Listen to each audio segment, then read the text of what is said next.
Mwah. Hello. Okay, let's see. Mwah. I always forget that I have my stream unmuted on accident, like sometimes because I'll have it up in the background just so I can like check up on it and stuff. And I'll forget about that until I hear myself and I'm like, double whammy. I am so tired. Ugh. Ugh. I have a bunch of art commissions that I got that I need to start on eventually, but this commission is actually was commissioned before my current art queue. So I'm going to work on Zen's model first, which honestly, considering it took me like such a short amount of time to make this little guy, because they're just simple little like animals. I should be fine. I think it'll be good. I'll be able to do this one and possibly make some others at the same time. Let's see. For now, we're just gonna vibe out to some music.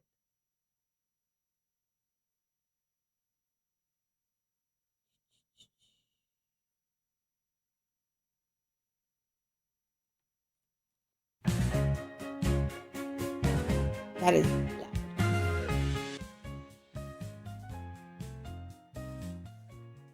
Okay, there we go. And then we'll move on to some r slash later. But while I am still waking up, we're just gonna listen to some Pokemon.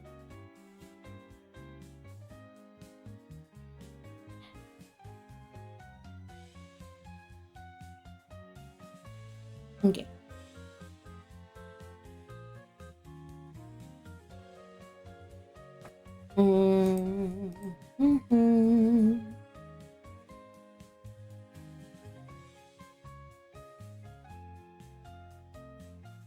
Okay, gonna screenshot this. Because essentially what I have here is what I'm gonna have to put here. I'm gonna make all my little folders. Head. Eyes. Mouth. Head. One eye.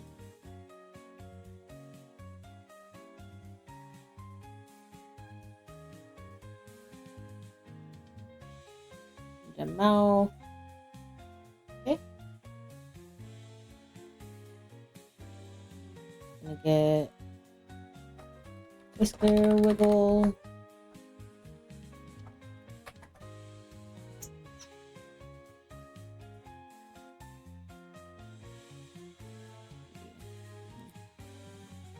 Eyeshine bling.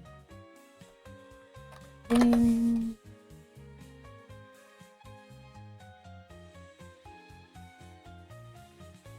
And then eye bounce. I don't have eye bounce on this model that I'm using just because they're just tiny little like people like little things. So also actually I needed to fix this eye shine as well because I noticed that for some reason it was bigger. I don't know.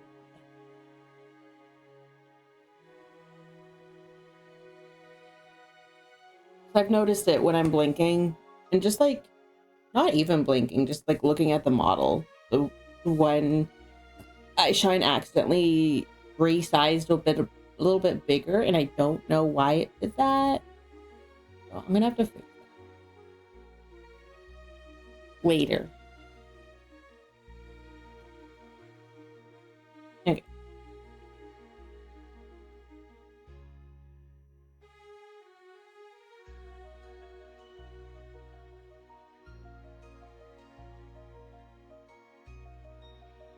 Okay, we need eyebrows.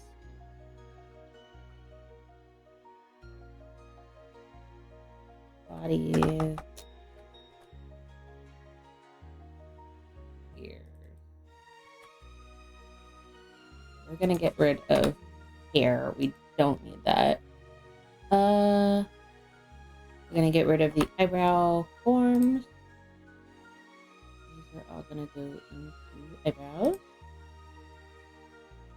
Body is gonna get all of this. Okay. And then the ears are going to get ear up, down. Ellie do. Left ear and out. There we go. Here. Okay. One.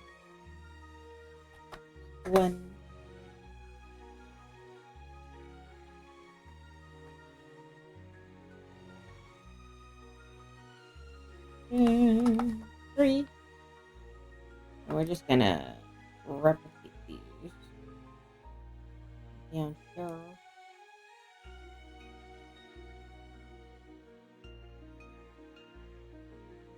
Okay. Oh, if I it's gonna be right.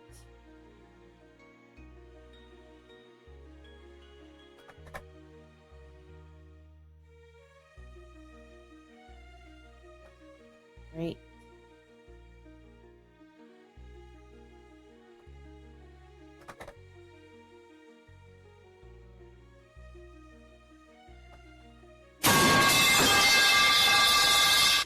Hi, Jay. Welcome in, Jay. Hello.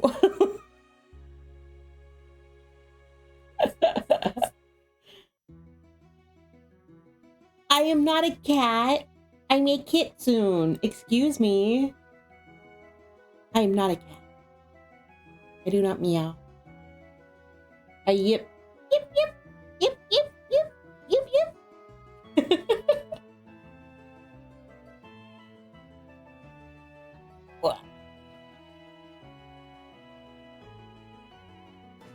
Sorry, I had the chat thing covered, so I actually didn't see that you were typing in chat, so that's my bad. I'm so sorry.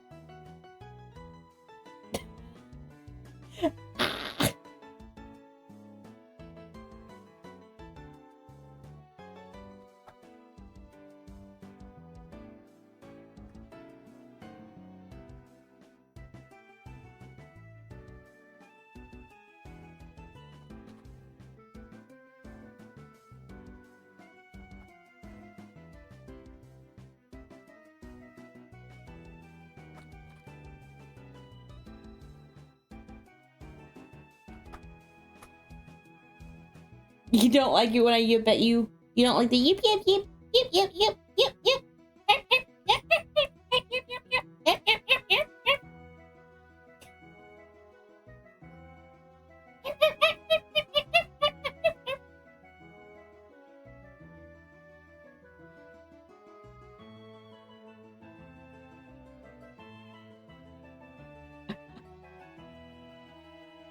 Okay. Zen's actually does have neck fluff as well. Okay. I think I custom rigged the tail. So, well, I might not need to custom rig the tail on Zen's model because I have it as a straight tail back here. So when it does go side to side, I can actually do the skinning on it. I can skin the model. Oh, I'm back.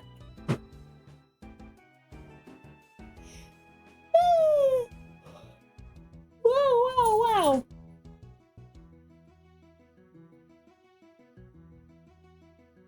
Okay.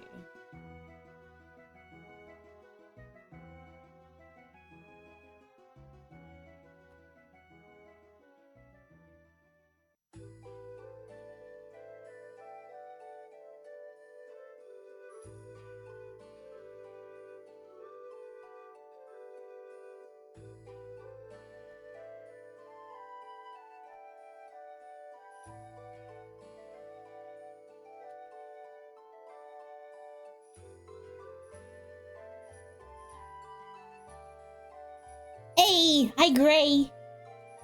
I'm not a cat. I'm a kitsune. A yip.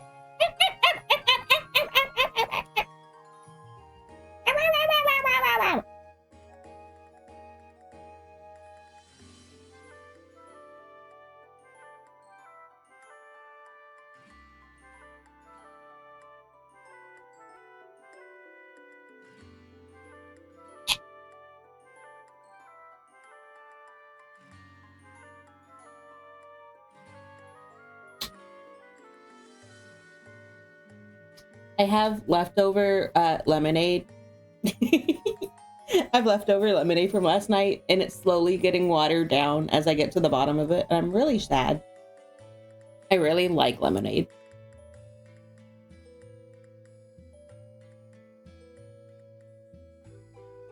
A chihuahua! Excuse me. None.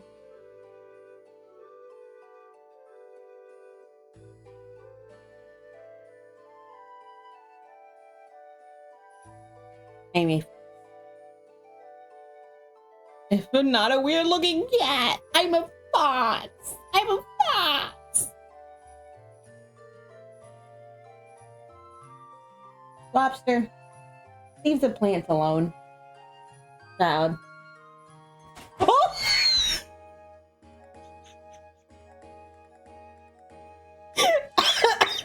He pushed himself from the back of, he was on the very top, and he turned and he used his back legs to push. Pushed himself off of the cat tree. He's sitting on the floor staring at it.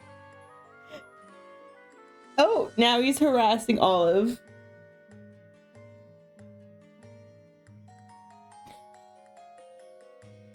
Hatty, hatty, hatty, ho.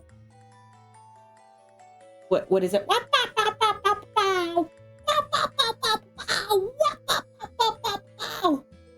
the fuck? Say?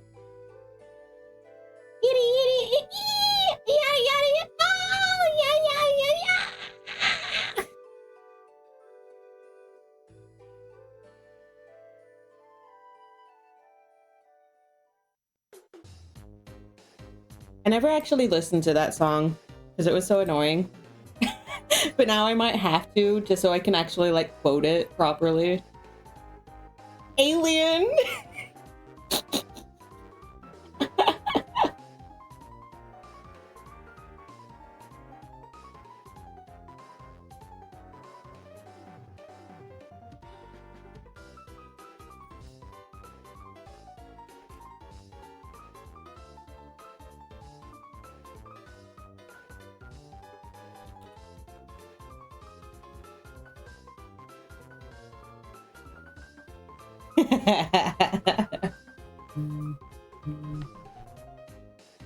You're welcome.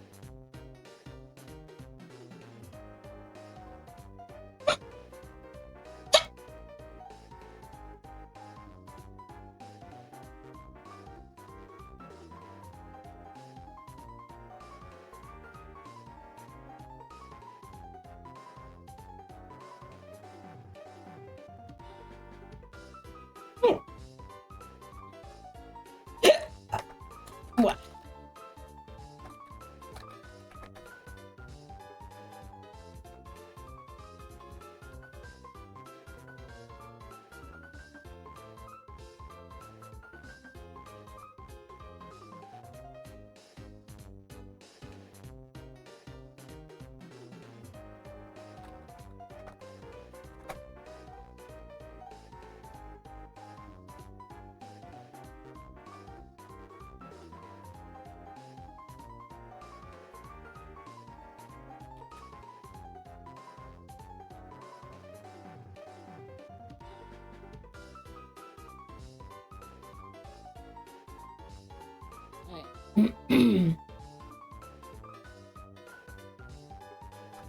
She.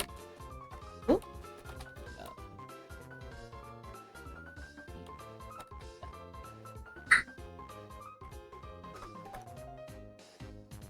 Ow.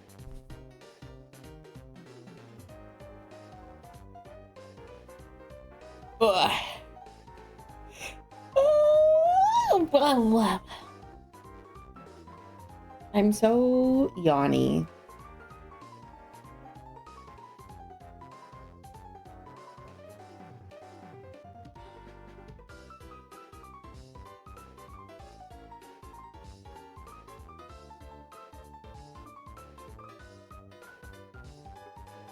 Hi.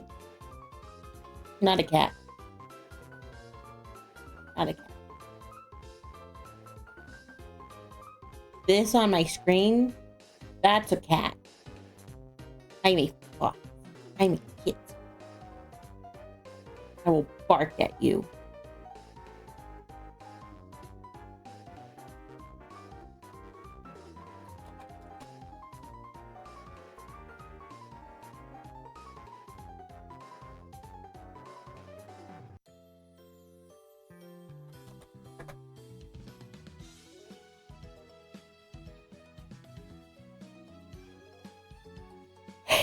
I keep yawning. Send help.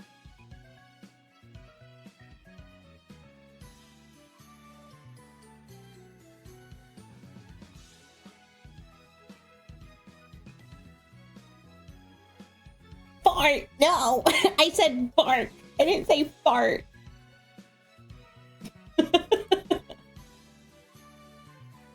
Stinky, stinky.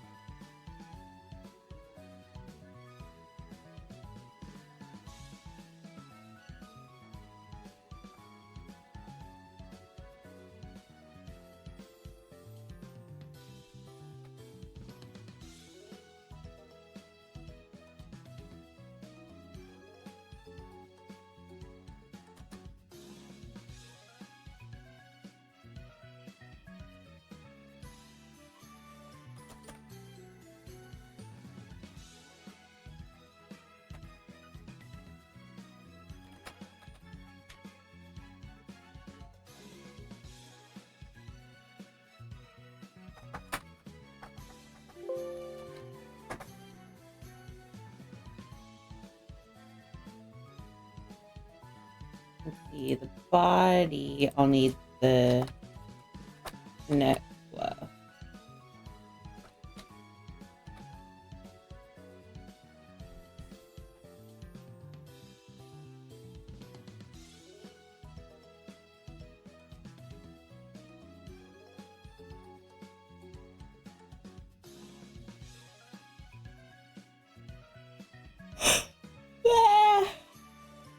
I stop yawning.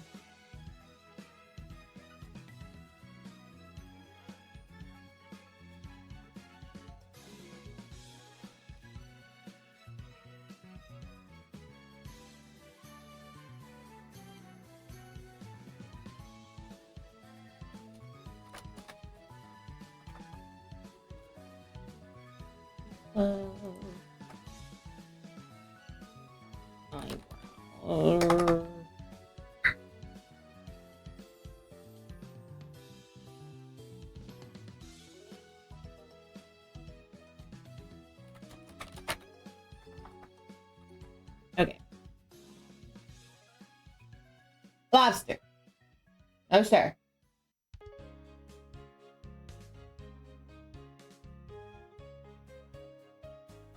He keeps trying to play with Hydra's plant.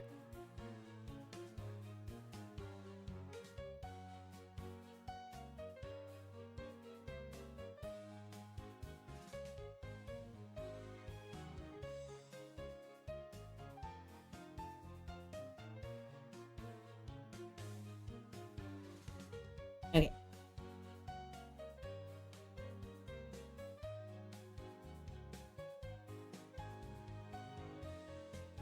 Bleh. People, these guys have audacity. Cora likes to eat the plants. Olive was kind of eating them, but I think she finally threw up enough leaves to realize that this wasn't edible. We have all cat safe plants. The Otta Kitty.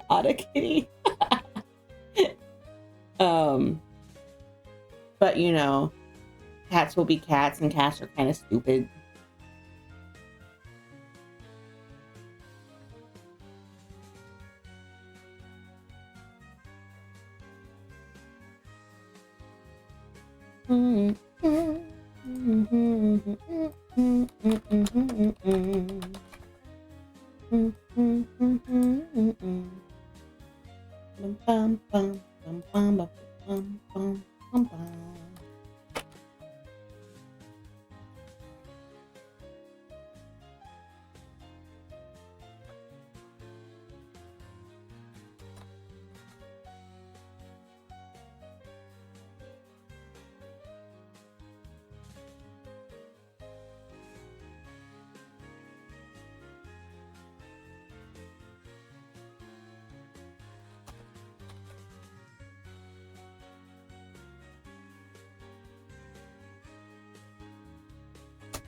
I'm so glad that these ones are so easy to rig.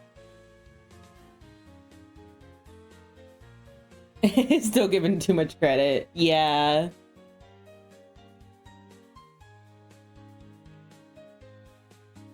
Especially that one. He's a special case.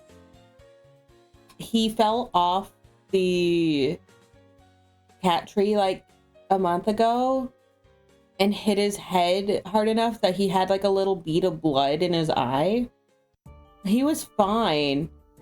Like, there's nothing wrong with him. He's still like, it has like zero issues, but like, he did actively do that. He's stupid. Absolutely zero brain cells. And I think whatever brain cell he had left leaked out that day.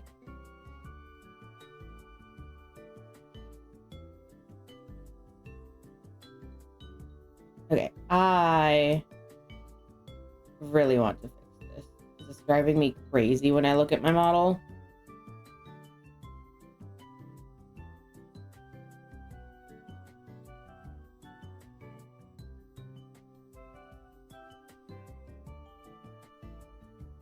I don't know how I accidentally upsized it. Apparently.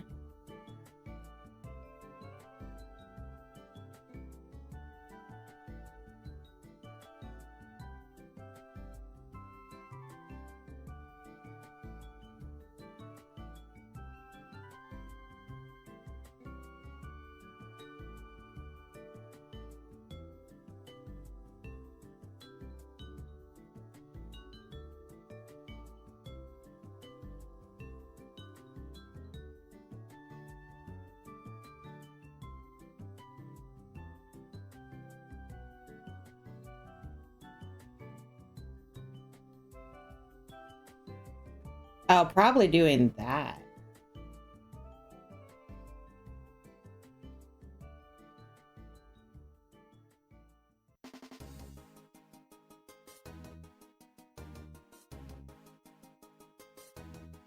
Okay.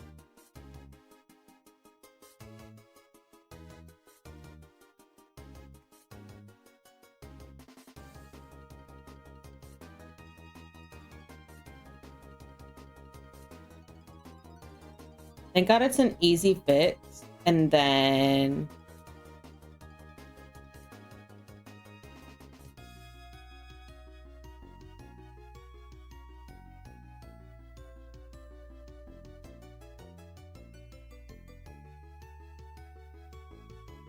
normally VTube Studio has been doing really good on picking that up. Hold on. Oh, I moved my model on accident.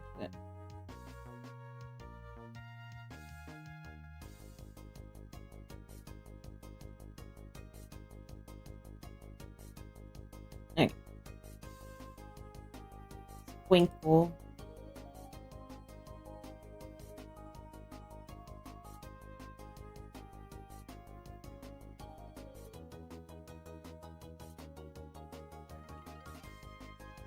Okay.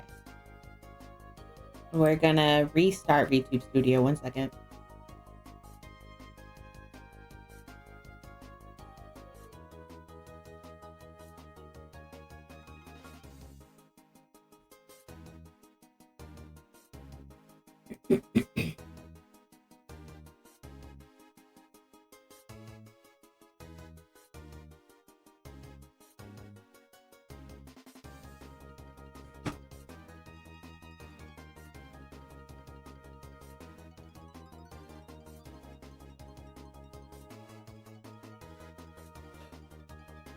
restart hype and it's literally just me fixing the eye shine because it was driving me crazy.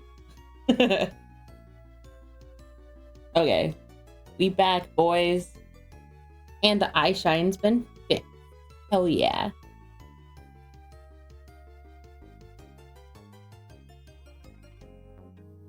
Oh no.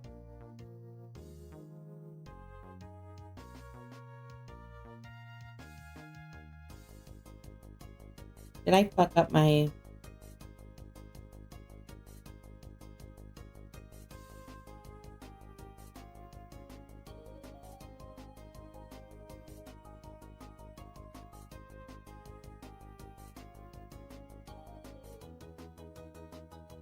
The fuck?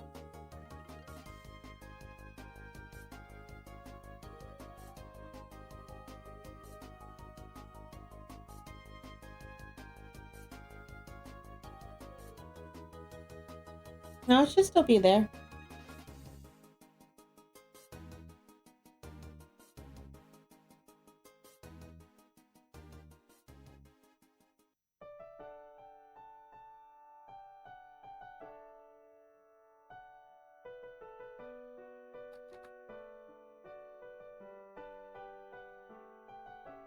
Okay.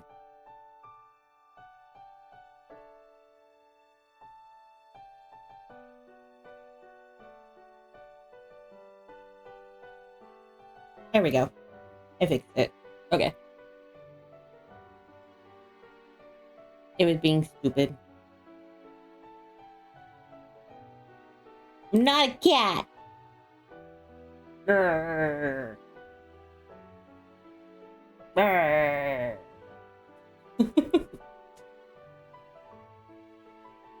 Stinky. Not a cat. Not a cat.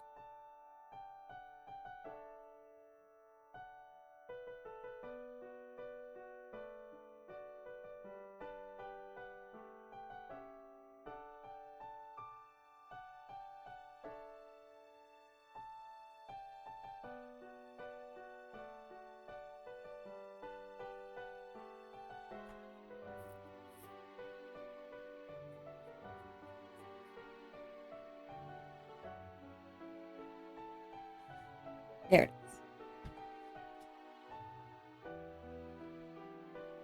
Oh, I need to move the side of the screen my tablet's working on. There we go.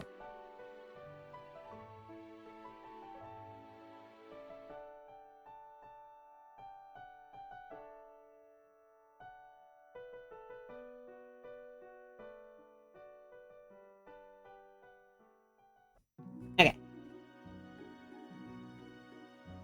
And we're gonna take these, including that.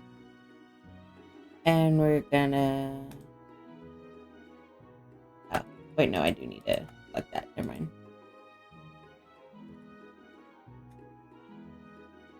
Beginning.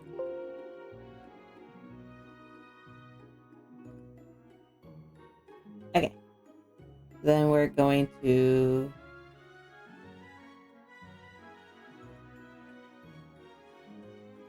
generate parameters. Tail. So now, move side to side. Oh, let me do that. That. That. And the tip will move. Yeah! I love skinning. It makes doing this portion so much easier. So the tail is literally already done.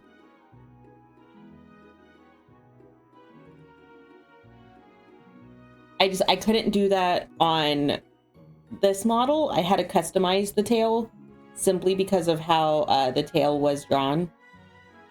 And it wasn't like straight up, which is fine. Because this is supposed to be just like a tiny little guy. Just a little man. I say little man's, but a little girl. I'm just a little girl.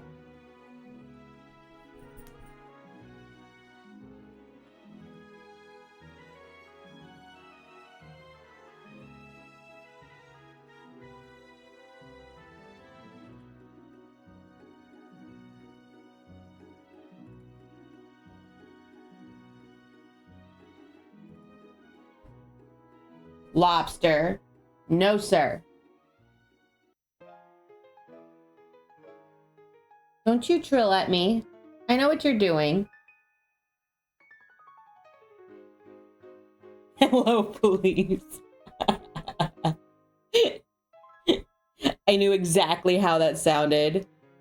That's why I said it like that.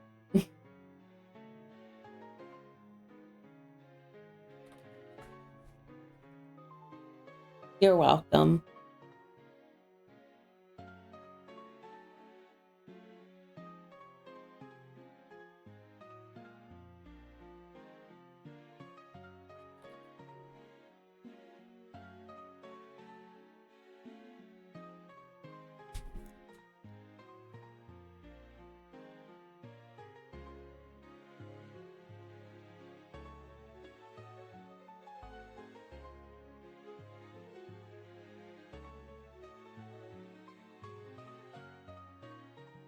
Okay.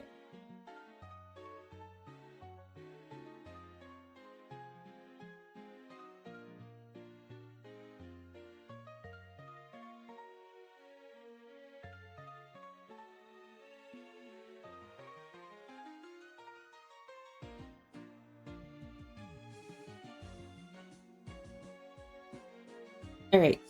So we're going to create. So this will be the right ear. This is the left ear.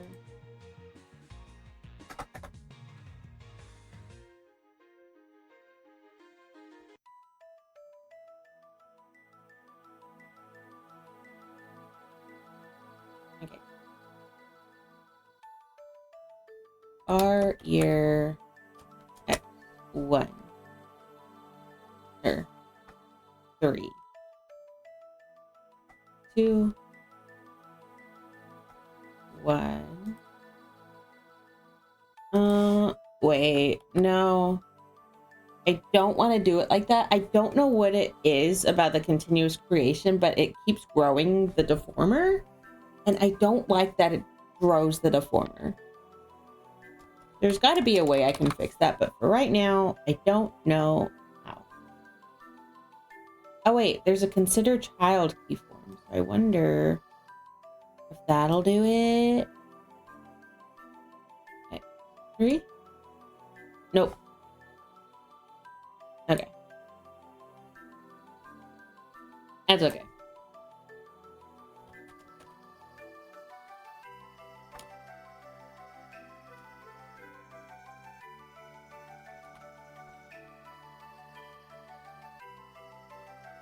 They keep getting bigger.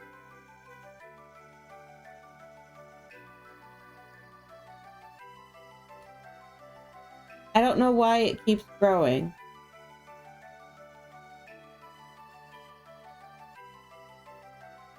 That is so weird. I guess I can't really do anything about that. Weird. Okay. Here. Buzz.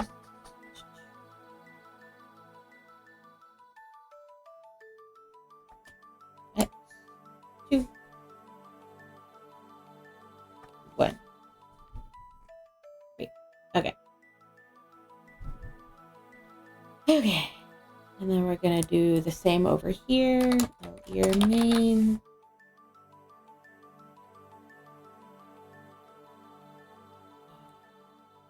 Ear 3. 2. 1. Okay. And this is going to be L ear buzz. Okay. 2. 1. Okay.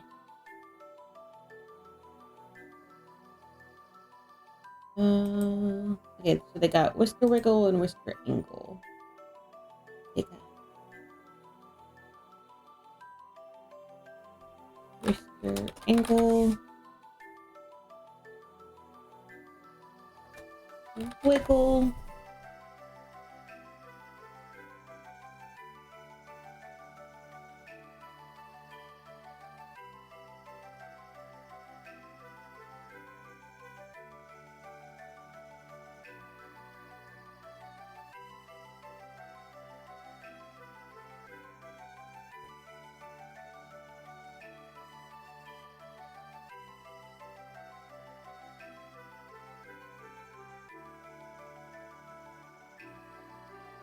Lobster, get your ass off of her table. No, sir.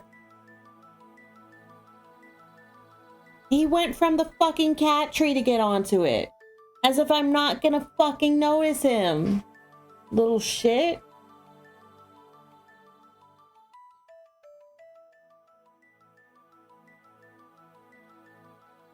He tries every way to get onto her desk.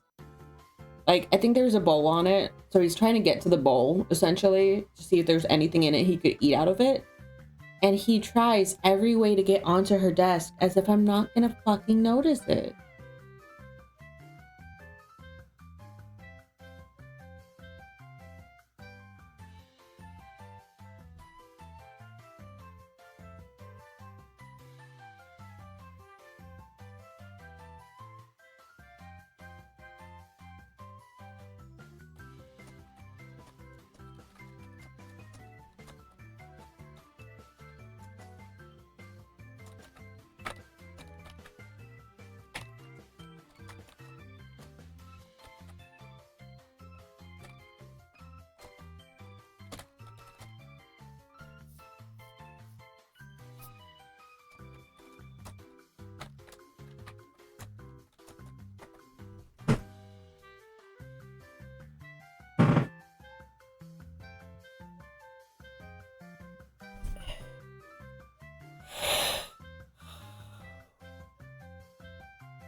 Yeah.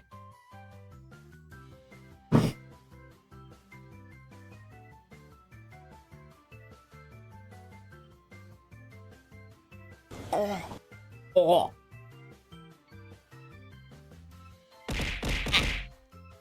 Oh no. Okay, through it. Oh no, I gotta reconnect.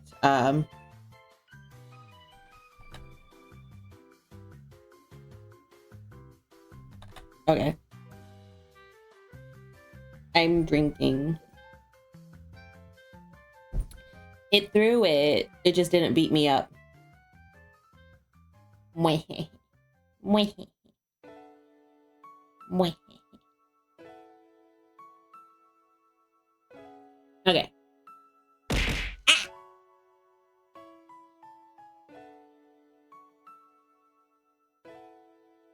That's rude. Okay. Okay. Okay. Gray. You wanna listen to r/? You wanna listen to r/ with me?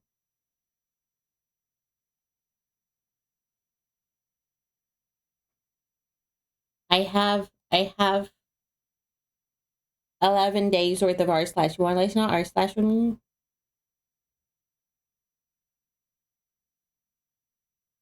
Yeah. Yeah.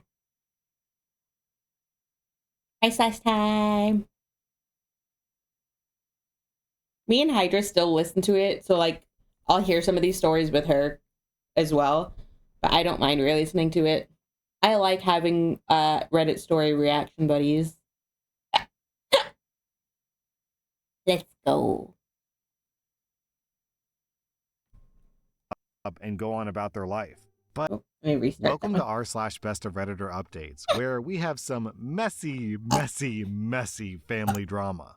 Our next Reddit post comes from r/am I the butthole. Am I the butthole for laughing Ugh. when my brother-in-law was berating my little sister? My parents have 3 kids. Maya, a 29-year-old woman, me, a 28-year-old guy, and Sally, who's 26. The problem is Sally. When she was born, she had some form of medical condition which led doctors to believe that she won't survive at all. But my parents never gave up. They spent money and time for her treatment, and a miracle happened. Since then, they've coddled Sally to death. Sally always had to have good things. I mostly got my sister's hand-me-downs, which I didn't mind, but it sucks that I was the forever neglected middle child. But my sister Maya took most of it. Maya was the oldest and the scapegoat. For some weird reasons, Sally was always in competition with Maya, and I'm sure my parents also pitted them against each other too. Maya was always supposed to behave and never complain. Meanwhile, Sally was a brat. If Maya had a dollhouse, Sally had a bigger dollhouse. If Maya did something good, my parents would just say, "Good job," and go on about their life. But if Sally even won a participation trophy, they would basically throw a party. Since then, Maya's been walking on eggshells around my parents. She would always be grounded, and we can't even complain that Sally's been bullying us because she's a special child. Sally was also awful towards me. She would often abuse me and even steal my stuff, and my parents wouldn't do anything. And like I mentioned, Sally was always in competition with Maya. If Maya wanted to participate in music, Sally would too. I remember Maya saying in high school that she had a crush. What does Sally do? Make out with that crush in front of Maya. My parents didn't even save enough for college for either of us, but Bruh. luckily for Maya, she got a scholarship. I Yeah. had to take out a loan. The last straw for Maya was when she was dating this guy in college. She brought him home when they were on vacation. She caught Sally and him having intercourse in the basement. It was a mess. My parents did berate Sally, but after a few days they were like, what happened just happened. It'll be wrong to separate those lovebirds. That was it for Maya. She screamed at them that she has endured their abuse for all these years, but not anymore. She cut off contact. There was a lot of tension. Some of my uncles and aunts were divided. Sally was just as shameless as she was and went on to date Maya's ex. Maya eventually got over it and met a nice guy and got married. She did invite our parents, but not Sally. My parents didn't go, but I did. Now, Maya is currently pregnant with her first child. My parents reached out to her, and although Maya was skeptical, she agreed to reconcile. So our family has this big dinner once a year at their place where all the relatives and cousins are invited. Maya came along with her husband, Adam. Sally was also there with her husband, Maya's ex. Throughout the evening, I noticed Sally tried to be closer to Adam, but he would just shove her off. When it was time for dinner, my parents made a toast. Then Sally stood up and said that she was so lucky to be here and that she almost died when she was young. Barf. She then redirected to Maya and said, "Sis, I know it must be hard for you because your ex is now my husband, but thanks for the blessing. I know it must be hard for you to be here knowing how hard it was for you to compete with me, but I applaud your bravery." That was the moment Adam stood up and shouted at Sally, saying how dare she insult his wife? Who the F does she think he is? Then the word vomit started. I'm just paraphrasing here. You think you're so special because you were a miracle baby? Guess what? I was a miracle baby too, but I don't complain about it like you do. You're such a pathetic woman that your only achievement in your life is to have something that was accidental. What else do you have to show for it? Everything you have was basically borrowed from my wife. Even your pathetic husband, who spent the entire evening hitting on every female cousin in this room. You're so annoying, even your husband doesn't like you. You know what the truth is? You have nothing, and you are nothing. You're so shameless and pathetic that you tried to hit on me. You already got her ex, and now you want her husband. I would rather die than be with a woman like you, whose personality is worth a paper bag. You've always been jealous of my wife because you always knew you would never be as amazing as she is. That's why you stole from her, because that's the only way you could have what she has. There was more to it, but it was so brutal that Sally was in tears. My parents and relatives were shocked. My parents told Maya, "Well, aren't you going to do anything?" Maya said no and left with her husband. Honestly, even my cousins were silent. I knew that no one liked Sally. I, on the other hand, was laughing behind my wine glass. My mom noticed and said that I'm a butthole for laughing at my sister's misery. It's been over a week since this happened. The video of Adam's rant was circulating on our cousin's group chat. I still laugh at it. I've been low contact with my family ever since, but they are giving me a lot of flack for Sally. So am I the butthole? Then, the same day, Ruby posted an update. For privacy reasons, I can't post the video, not even the audio. Please understand. But I will write out the dialogue. Also, even though we live in the States, at home we speak in our native language, so a lot of this translation might sound robotic. Adam. Huh? What's that supposed to mean? What do you mean? You literally just insulted my wife in front of me. I want to know what the hell you mean that she's competing with you. Oh, Adam, you have no idea? Maya has always been pining for my husband. I know it's sad that he fell in love with me, but I'm happy she let it go. Yeah, I'm glad that she's with me rather than your perverted husband who's been hitting on every girl cousin here. How dare you speak about my husband? How dare me? How dare you speak to my wife like that, Sally? Who the F do you think you are? Queen of England? I won't even make you the Queen of Garbage Island. My dad said, Hey, watch it. No, I won't. I won't sit here and watch as your useless daughter trash talks my wife. At this point, Sally was crying. How dare you insult my wife, you grunt? You think you're so effing special because you were a miracle baby? Well, guess what? I was a rainbow baby too, but I'm not as annoying as you are. You're not the only miracle baby in the world, you dumbass. There are millions of others. Sure, they don't complain about it. What else did you do to think that you deserve the world? What do you have to show for it? My wife is a valedictorian who earns 6 figures. She has respect in society. What do you have except for your attitude? You're a college dropout who has no life skills and who has been mooching off her parents. Your entire life is borrowed from your sister. Stop it! I will not. You want to hear the truth? The truth is that you're a piece of garbage. Nobody will miss you if you died. Nobody likes you. Not a single person in your family except for your mom and dad who failed to raise you. My mom said, Stop it, or else I'll throw you out. I don't give a rat's ass. And you know what? Everyone says how disgusting you are to seduce the husband of your own sister. I was just trying to be nice. Oh, like how you were trying to be nice when Maya brought her ex-boyfriend home? Is this how you say hello in your family? Banging outsiders? How about I screw your dad and husband to express my gratitude? Don't take me for a fool. I know what you were trying to do. My dad said, That's it. You're way out of line. No, I'm making a line between your slutty daughter and ours. How shameless are you? Your own daughter is trying to sabotage the marriage of your oldest daughter, and you're silent? Where was this energy of yours when Maya was crying in her room? Or when her own boyfriend was cheating on her with her sister? Is this the morality you taught your daughter? Do you even have empathy for your other kids? OP and Maya had to suffer a lot because your own daughter is this effing monster. Where was your attitude then? Would you have held Maya accountable if she slept with one of Sally's boyfriends? Answer me. My dad said, I don't need to answer a stranger. I'm not a stranger. I'm your daughter's husband. I have every right to speak about it. I have every right to call out your daughter's BS. Listen, Sally, you think people actually like you. Well, we don't. None of us in this room full of 50 people likes you in the slightest. You really think that you're pretty and that guys will just fall for you. Well, you're an ugly grunt. Your personality is worth a paper bag.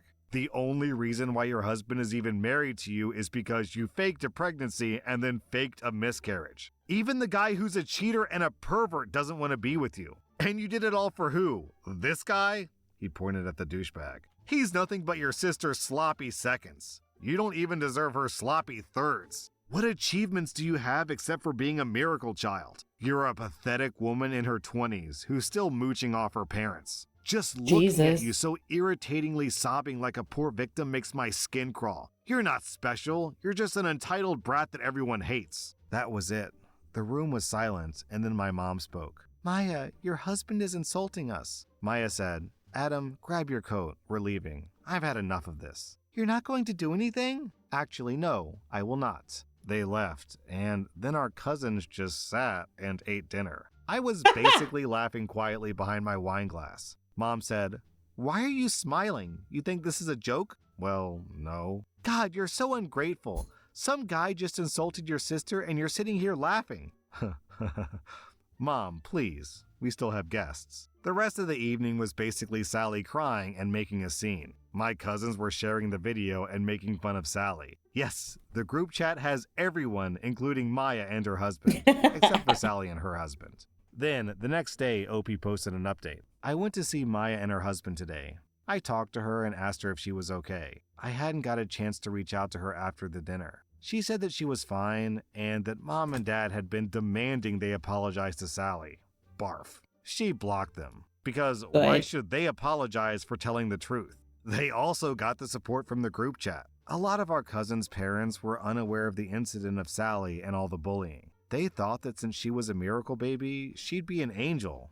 Barf 2.0. I apologized to my brother-in-law, Adam, for what happened. He said sorry to me because he lost his cool. He also had really toxic parents. He basically projected his own anger on Sally. I told him it was fine, and even our cousins enjoyed it. They're making fun of Sally, and he's practically their hero right now. And as for my parents, well, they're still in denial. I don't care anymore. They've gone too far. I mean, even a stranger sees through their BS, yet they refuse to see the truth. They're getting a lot of heat from everyone, especially Grandma, my mom's mom, because our grandpa left her for another woman. So she takes this as a big offense. Apparently, my parents lied to her about Sally's husband. They said that Maya and him used to date, but they broke up. Right now, the cousins and uncles and aunts are divided among themselves. I'm really disappointed in our parents. I hope Sally takes care of them when they're really old, because they obviously just lost 2 of their kids.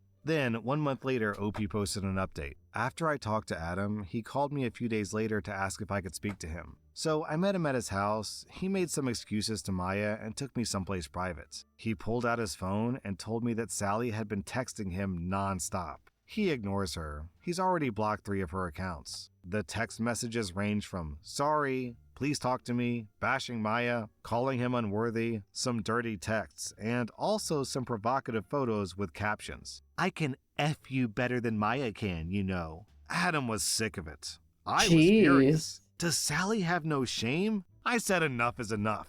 My parents need to see what kind of person Maya is. So I arranged a meeting with my parents. We didn't tell Maya because she's pregnant. We don't want to stress her further. We sat with our parents, and before I could speak, Adam cursed at the sight of my sister and started calling her a harlot. I asked him to calm down. Our parents were furious. I told them they should control their miracle child because she's acting crazy. She's been sending inappropriate messages to Adam. My parents obviously didn't believe it. I showed them the proof, and they acted like they're disgusted. Sally kept saying that it's a fake account, that someone's trying to defame her. Then, Sally's husband forcefully took her phone and discovered the messages. He was screaming and shouting at her. She was curled up into a ball. Her husband looked at our parents and said, "You raised a pathetic whore." I personally grilled my parents. Damn. I told them they're a failure. They always prioritize their golden child over their other kids. Where was their concern when their other daughter was betrayed? Would they have done the same if Sally's boyfriend was cheating on her with Maya? They've enabled Sally so much that she's become an entitled brat. They should know almost everyone in the family hates her and is sick of her. Adam told them they should be ashamed of the brat they raised. That they're bad parents who failed to teach morality to their children, and that's why she's after her sister. He said, "Look at her. Can you honestly say that you're proud of your daughter? Are you proud that she's a homewrecker? Are you proud that nobody loves her?" They need to get off their high horses. My parents didn't say a word. Lastly, I told them to F off. Me and Maya will be cutting them off. Don't even bother calling us. Their whole life they've invested in their bratty child, so they should just ask for her help when they're old. I'm done with them. This is when my mom started crying, saying it's really unfair. The whole family is shunning them. I looked at them and asked, and whose fault is that? My dad looked pretty much defeated. I bet there were other members of the family that grilled them too and threatened to cut them off for Sally. So yeah, that's it. Nothing big. I don't think they'll learn their lesson, but who cares? And like you guys suggested, I took Adam to a steakhouse and treated him to a fine piece of steak. I also ordered one of those custom trophies, like you guys said, that has World's Sassiest Brother-in-Law written on it. Adam threatened Sally with the police, so she hasn't sent him any more messages. I have decided that I'll get a place closer to Maya because she does need help from someone in the family. So that's all, folks. Yo, that line, how about I screw your dad and your husband to show my gratitude? That's pretty good. That was r/best of Redditor updates. And if you like this content, check out my podcast where I publish the exact. Damn. That was just that one story for that entire video. Welcome to r/nuclear revenge, where we have an actual murder on our hands. Our next Reddit post is from Wolfie is Back in Black. I lost my dad 20 days ago. The hurt is fresh. I'm not sure of the legality, but since my dad is gone, I guess this story can't harm anyone anymore. My dad was my hero in more than one way. He was a wonderful storyteller, and there are so many stories about him. Here's one that's my personal favorite. My dad is the youngest of 9 siblings. He had 6 brothers and 2 sisters. He loved his siblings, and as the youngest sibling, he was loved and pampered. One thing that me and him share is our short temper. As a young man, my dad was known to be volatile. When he was 19, his older sister, Carly, was married to a military man. He was mostly posted on the border. We're Indians. This meant that Auntie Carly was living with her in-laws like many women in India still do. The problem was her older brother-in-law. Let's call him Adam for a-hole. Adam was a goon, an extortionist, an abuser, and yes, an R-wordist. He was scary. He was known for being physically imposing at 6'8". He was well built and unbeatable in fights. No woman was safe when he was around. After my Auntie Carly got married to her husband, the nasty brother-in-law Adam set his sights on her. He began harassing her, forcing her to sleep with him. The family did nothing to protect her. This went on for weeks. She was tired of fighting and was totally shattered emotionally. One day, she found the courage to talk about it to one of her older nephews, who was 18 at the time. Her nephew went home to my dad and broke down about how Carly was suffering and how her honor and life were at risk. This enraged my dad, but he realized that he wouldn't be able to take down the monster of Adam all by himself. So he gathered his friends, his older nephews, and together they hatched a plan. Actually, they had no plan. The plan was to beat the stuffing out of Adam to send him a message. But they wouldn't be able to do this when he was sober, so they waited for the evening when he was usually drunk. My dad and his friends drank as well, for liquid courage. Then they waited for him in the dark roads of their village, which still had sketchy electricity. Then they pounced on him as soon as they had a chance. It was 6 young, drunk fools against this one mountain of a guy. While drunk, he was still able to fight well. Adam also had a bunch of minions who, unknown to my dad, were right behind him. It became a free-for-all fight. My dad, drunk and in the frenzy of the fight, grabbed a piece of wood he found on the road and hit Adam with it with all of his might, straight on the head. Then my dad and his friends ran off because someone had called for backup and these young lads weren't sober enough to come up with a plan or a sane idea. Dad somehow made it home, showered, and slept. Next day, he told his mom they got into a fight and that stuff went down. As he was telling his mom what happened, my dad was informed by his brother that cops were looking for him. My grandma told Dad to lay low for a bit. Unfortunately, Adam made it to the hospital and was able to give a statement. Dad was on the run for a bit, but later surrendered because, according to him, I was tired of eating terrible food. They honest to God surrendered to the cops and demanded a good meal. The case was dismissed and Adam did manage to live, but didn't survive long. The injury my dad gave him chased him to his grave in a few months. This story is something Dad always liked to tell. He has zero remorse for what happened to Adam because, in his words, not a single woman was harmed or abused in their village after this incident. I miss my dad. I'm sure he had much more stories, but I'll never know them. Personally, this is how I think people used to deal with problems back in caveman era. If you had caveman Ugg beating up his wife, then the other cavemen in his tribe would just beat the shit out of him one day and probably kill him. Our next Reddit post is from Further Dimensions. My very good friend made some slightly dumb mistakes and sent some pictures to someone that she reasonably thought that she could trust, but not knowing much more than his first name, his screen name, and roughly where he lived and the type of work he did. He isn't in our country, but he had indicated that he'd been traveling for work to move close to us shortly, and they had made some plans to meet. And when she got some red flags and backed out, the dude threatened to publish these pictures online. I am, incidentally, an attorney. So some searching later and gathering up any pictures he sent her of him that could possibly identify him, his online handle led me to his TikTok page, which led me to an Instagram page with his name on it. That led me to a LinkedIn page with his place of work that matched a picture that he sent with a branded polo that he was wearing. Some more searches got me the email of his CEO, VP of HR, Operations Manager, and Public Relations Manager. I just fired off an email on behalf of my client of the screenshots of him threatening revenge adult content. Snippets of the conversation showing that username while he sent that exact picture of him wearing his company's branded apparel. Links to how I know it's him, along with pictures that he sent her of his motorcycle with his license plate showing, as further proof that it's him.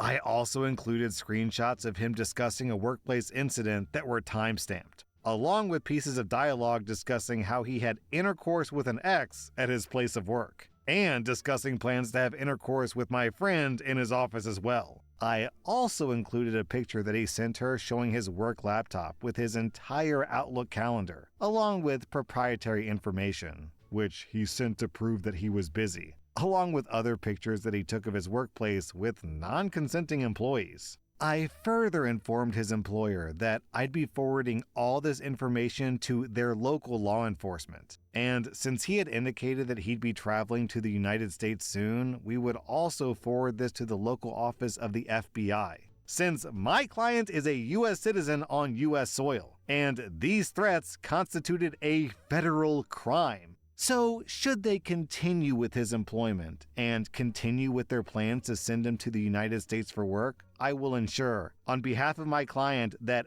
federal law enforcement is waiting for him on arrival. Which I will do, as one of the assistant U.S. attorneys for this region is a law school buddy of mine. Since I have his license plate number, I know where he lives, and I will be contacting his local authorities tomorrow. You dumb idiot thinking you were hiding around anonymity, thinking you could threaten my friend. It took me 45 minutes to destroy your life. I once heard the phrase that the key to being a successful businessman is to get a good accountant and an even better lawyer. OP is one of these better lawyers that phrase is talking about. Yeah. And like, lawyers charge by the hour. So since this took 45 minutes, they've still got 15 minutes left over to do whatever you want. Man, what a bargain OP is. Talk about being good at your job. Also, OP posted an update just to say, yep, he's been fired. Our next Reddit post is from Kraken Fledgling. This story involves Abe, a young, talented veterinarian, and Sophia, his now ex-wife, who's from a very rich family. Abe and Sophia both worked with my parents, who own a vet clinic. Abe worked as a vet, and Sophia worked as an assistant. Abe was a bit of a pushover, but a nice guy. Sophia was very manipulative and borderline just evil. Around 4 years ago, Sophia was caught stealing from the cash register and fired. She then pushed Abe until he also quit around half a year later. They founded their own vet clinic 2 towns over, though much smaller, with Abe being the only doctor. While we all really hated Sophia, and my parents were really mad at Abe for defending her, I still liked Abe, and I wished him the best. I helped him set up his own website and some other IT stuff that would come into play later. So 2 years after Sophia and Abe started up their own vet clinic, it was going well. Legally, Sophia and her family owned 49% of the company. Abe owned 46%, and another investor owned 5%.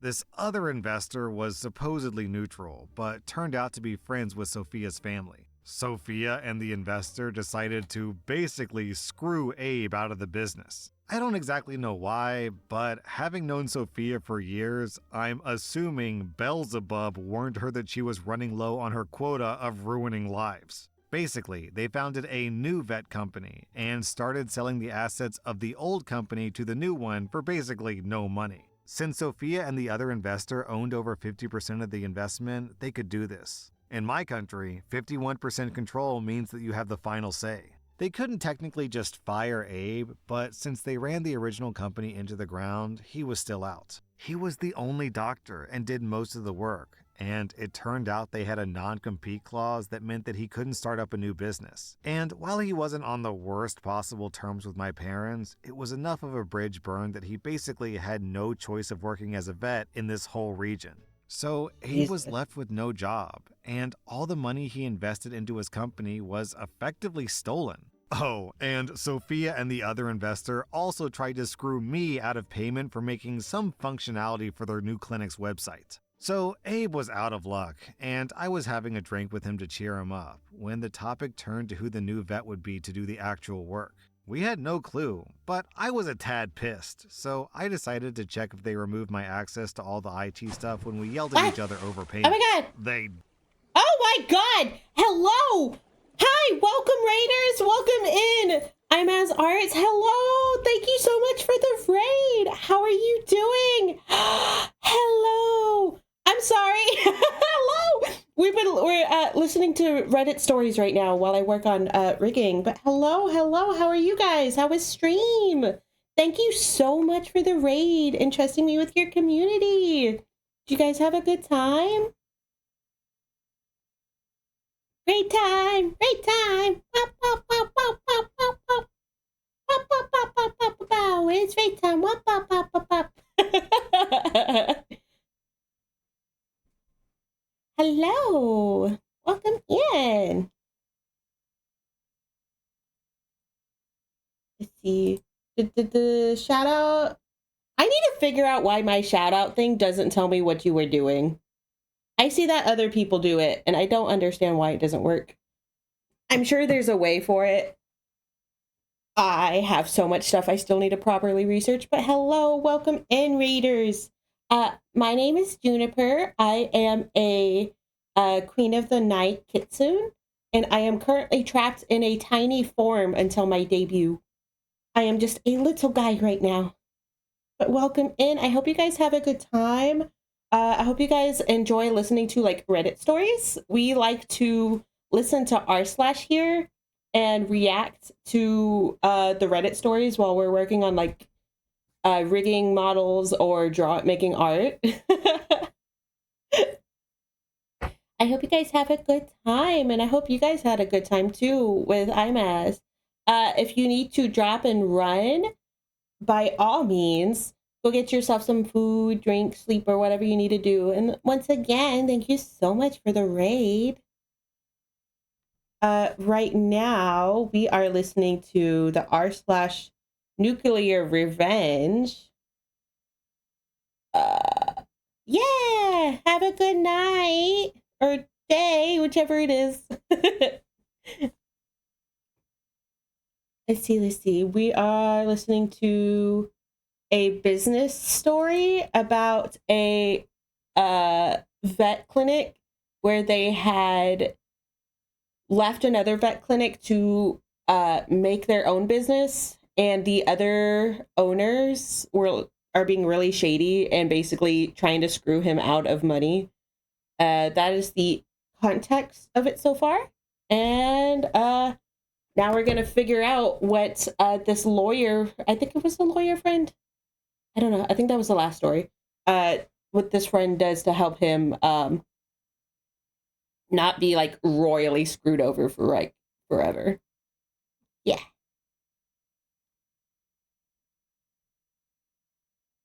So this isn't the model I'm working on. I reference models that I've made before to work on models. So I'm currently working on this one for Zen Madama. He's got his own little cat. I'm going to be making his little guy wiggle like I made this little guy wiggle. So, yeah. didn't. And they didn't change the company's Also, zero pressure to talk. Lurkers are more than welcome. email address password either. We decided to snoop, which was technically barely not illegal, since Abe was part of the company for like 2 more weeks at that time. We found 3 applicants, all of whom we immediately and very, very rudely rejected. Vet medicine is a small world in this country, so good luck finding another doctor. The actual nuclear part of this revenge, however, came 2 years later, when Abe was already in the middle of a very long court battle. since, as you can imagine, what Sophia and the investor did was not exactly 100% legal. I was cleaning up some stuff on my work laptop when I noticed they still didn't remove my access to their system years later. See, we knew that their new vet company was still going on, but they had a hard time finding vets. Can't imagine why. And the ones they could get left quickly. As I poked around in their system, I saw that the vet on different case logs for weeks at a time was Sophia.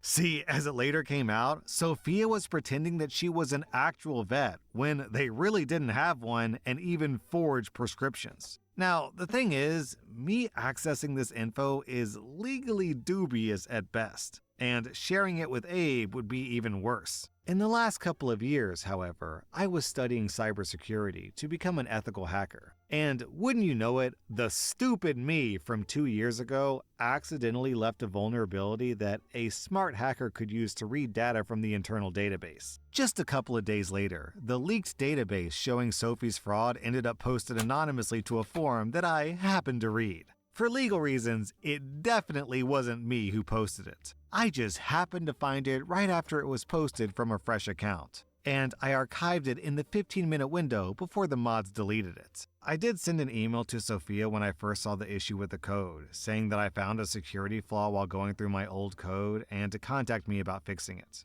I must have forgot that she mainly uses the clinic's address instead of the old one that she used to use, which she checks like once a month at best.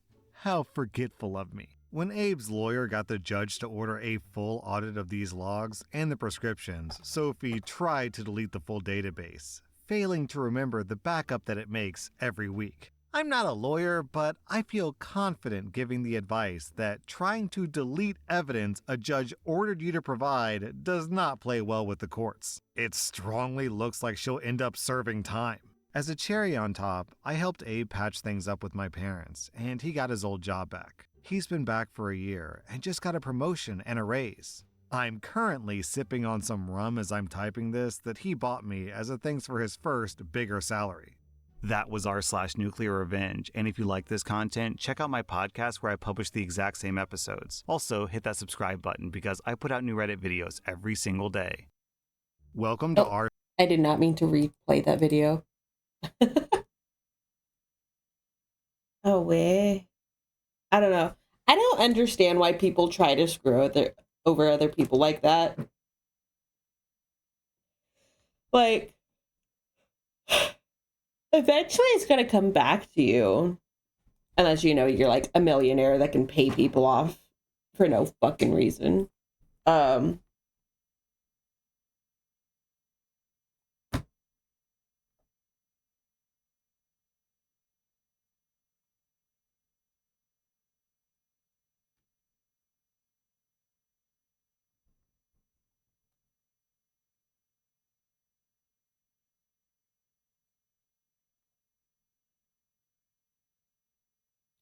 I don't.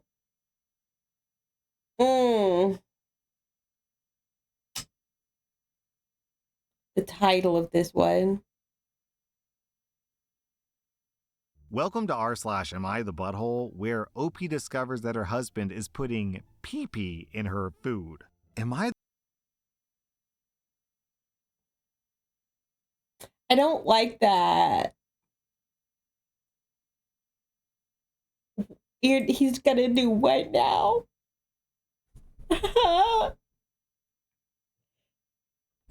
This is just as bad as like the last. I think there was another story like this. Actually, what was it? What was it? He was like,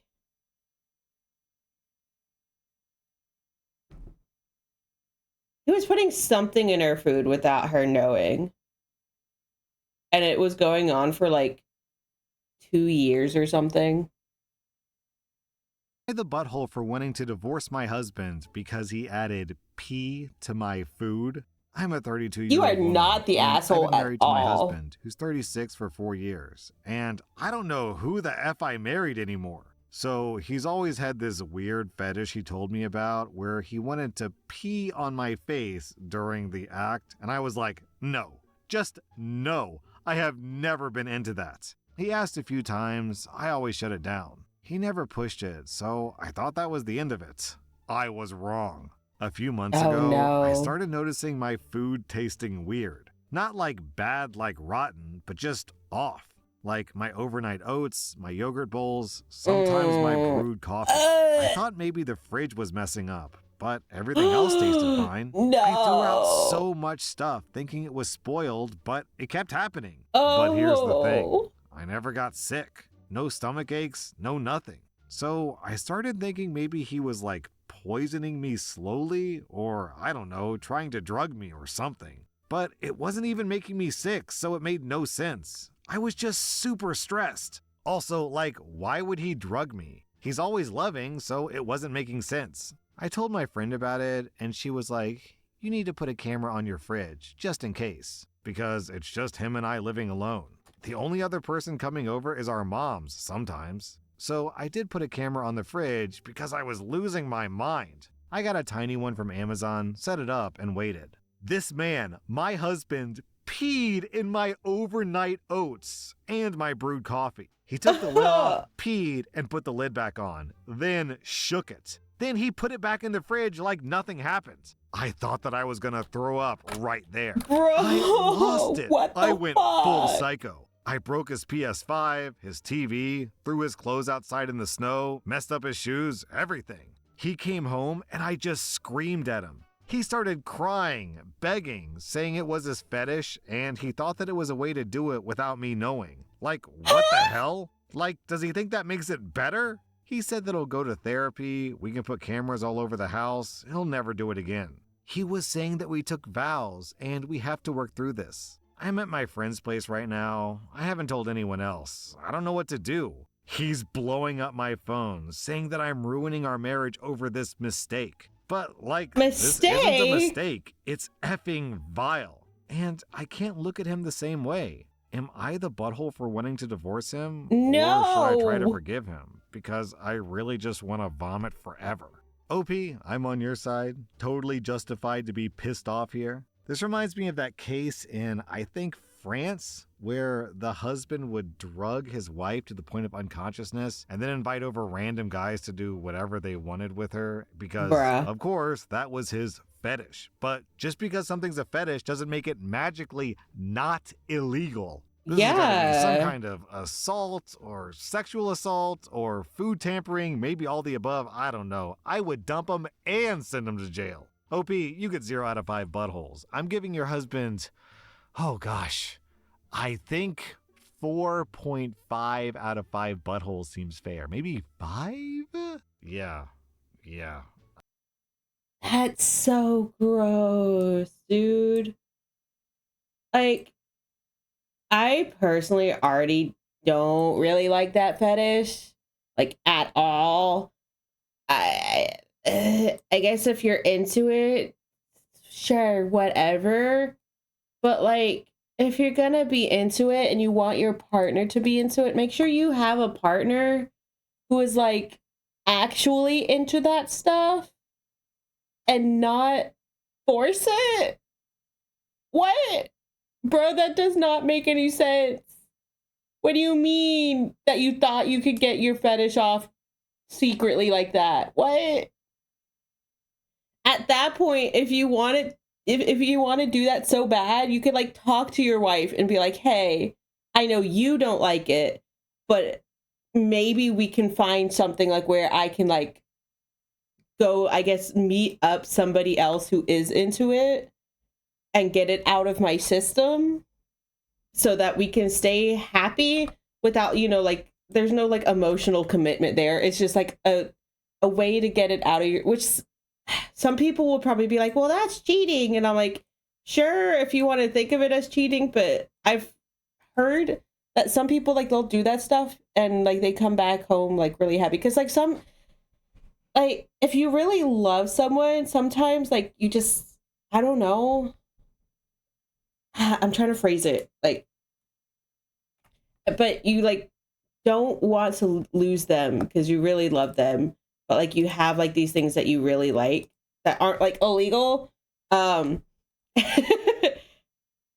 they won't do. So I'm like, yeah, you guys can come to, like, some kind of compromise where you guys can figure it out instead of,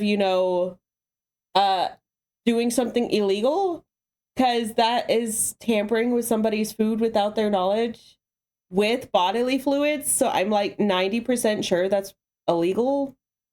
You could go to jail for that. I don't know. There's like different things you could do to figure out how to not be fucking weird. I don't know, man. What the fuck? I think this is actually a 5 out of 5 situation.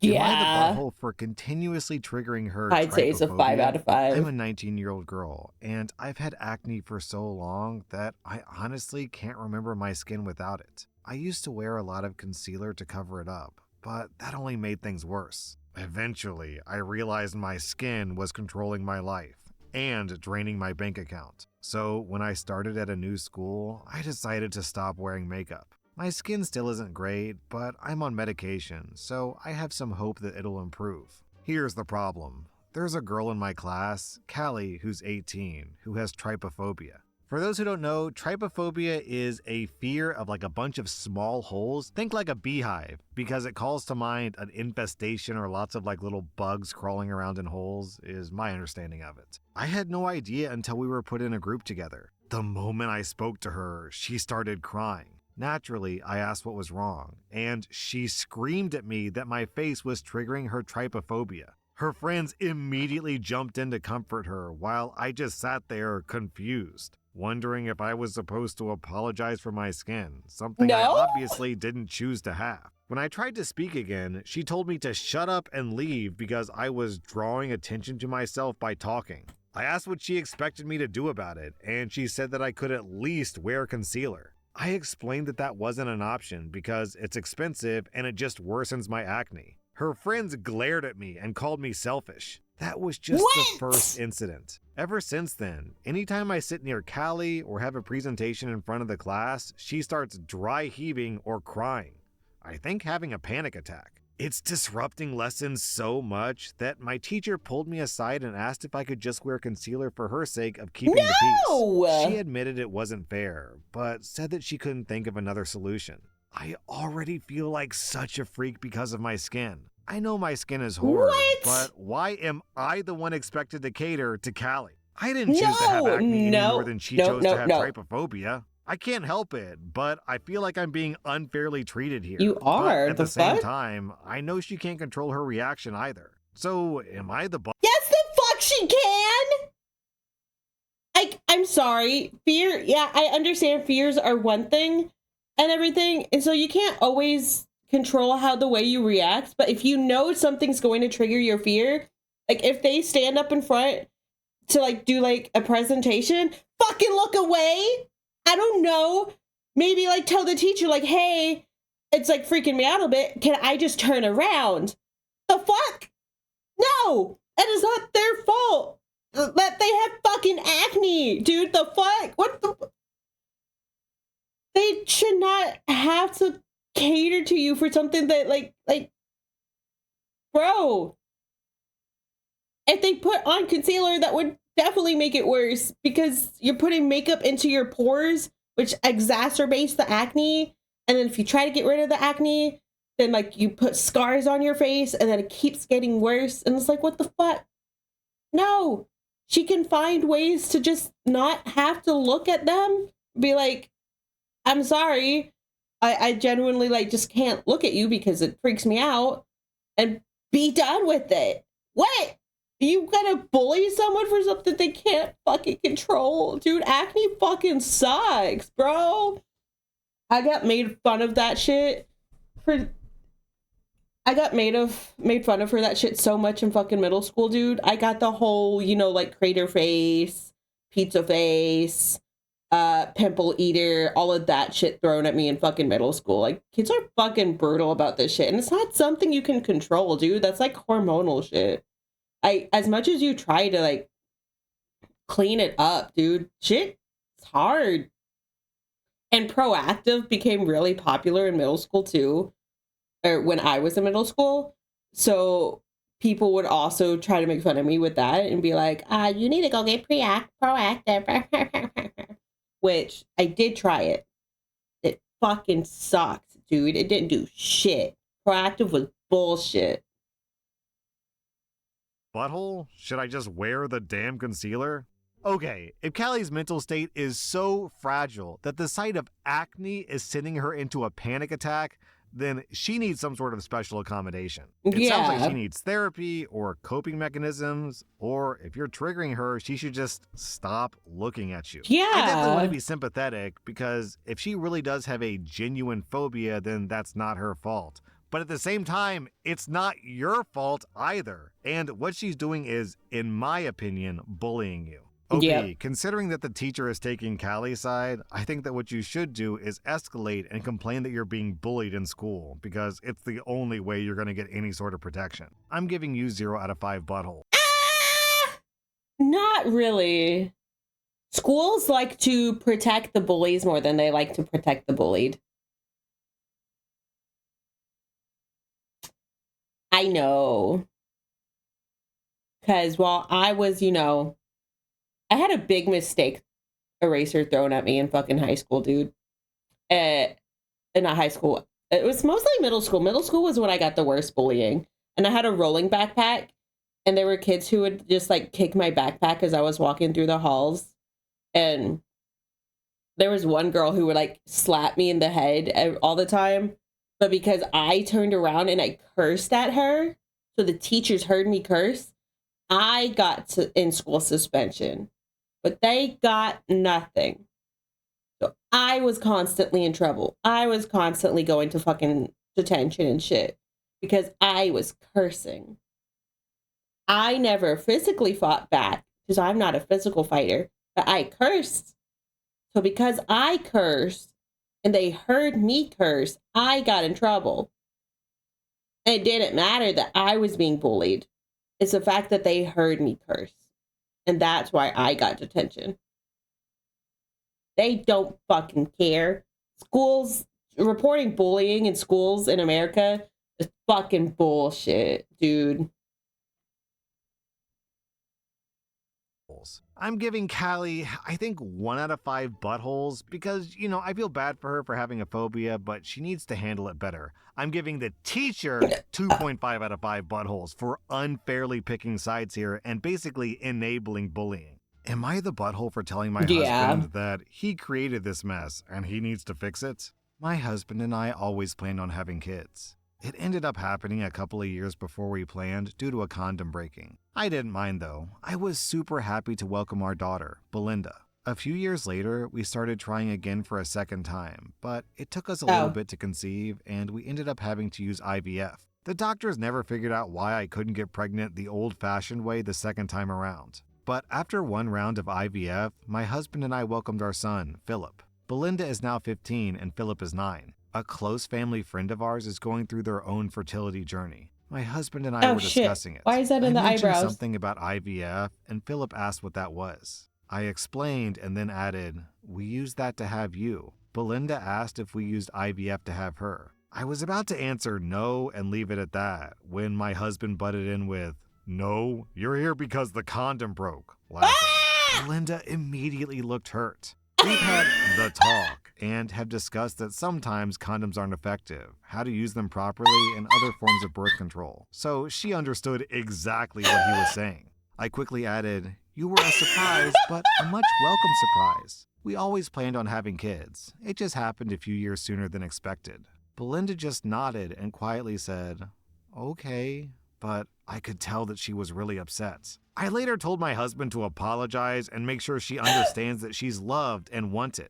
He told me I was overreacting. I spoke with Belinda and told her that she was loved and wanted. She seemed to feel a lot better, but still wasn't completely happy. It's been a few weeks, and Belinda has made little jabs here and there. Not in the playful way. Clearly, she's still hurt. She'll say things to her dad like, "Well, clearly as I was some big mistake, and sorry for inconveniencing you." My husband got fed up and told her she was being dramatic, and he didn't mean anything by that comment. He later told me to tell her to cut it out. I said no.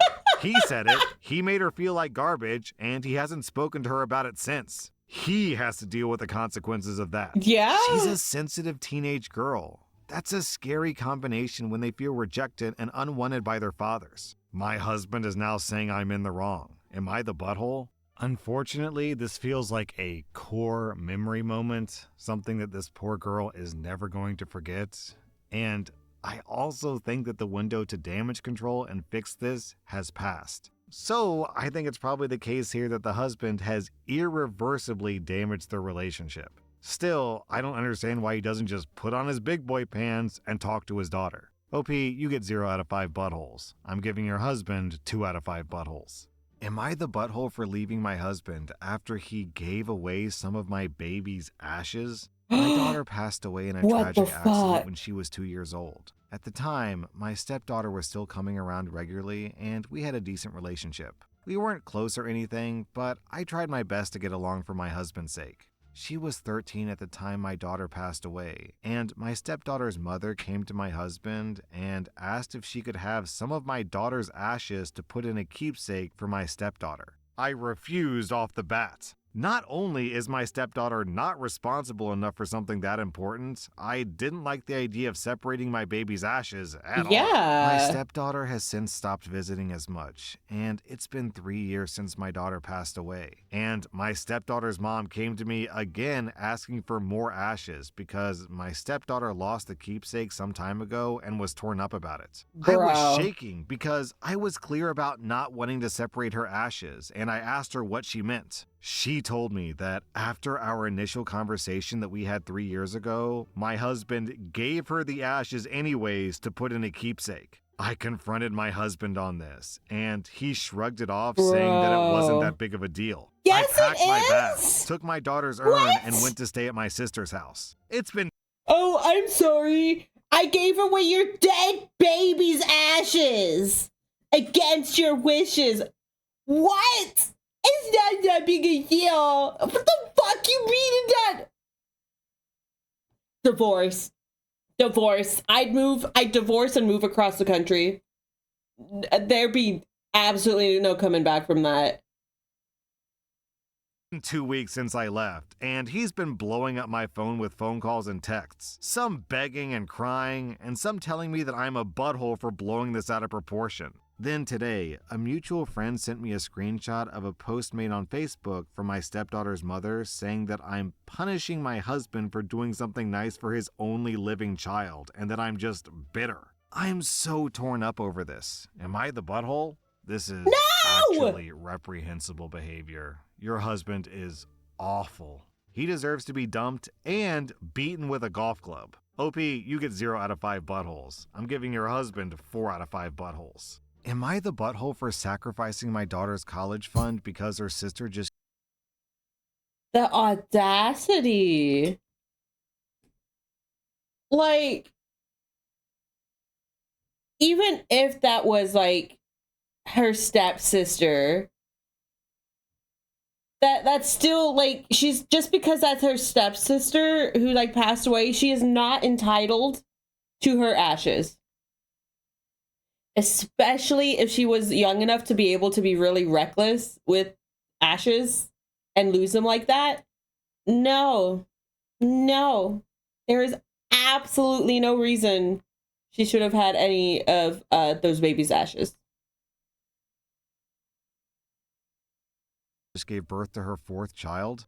I'm a 48-year-old woman. My 24-year-old older daughter gave Jesus. birth to her 4th child 6 months ago. She used to work as a dishwasher, but due to health issues stemming from her 2nd child, chronic back pain, and then her 3rd child, she can no longer work. She tried her best getting an office temp job, but after about a week, the woman supervising her said this isn't working out. The supervisor was a very uptight woman who claimed that just because it always took her 3 days max to train everybody else on the data entry work, that she just can't be a good person and accommodate slower learners. That supervisor likely caused my daughter to get a bad reputation at the temp agency, and she didn't get hired elsewhere. My daughter's boyfriend, who's 28, works at Walmart. He had much more hours when she was pregnant, but since then, his hours have ebbed and flowed. He said that he'll take a day in the future to look for jobs, but it's the holiday and he's busy with family. I feel a lot of empathy for my daughter and her boyfriend, and I wish that I could help them out more. But I myself am a single mom working for a nursing home where I struggle to get full-time hours. And my ex ran up a lot of debt in both of our names and is now living in another country.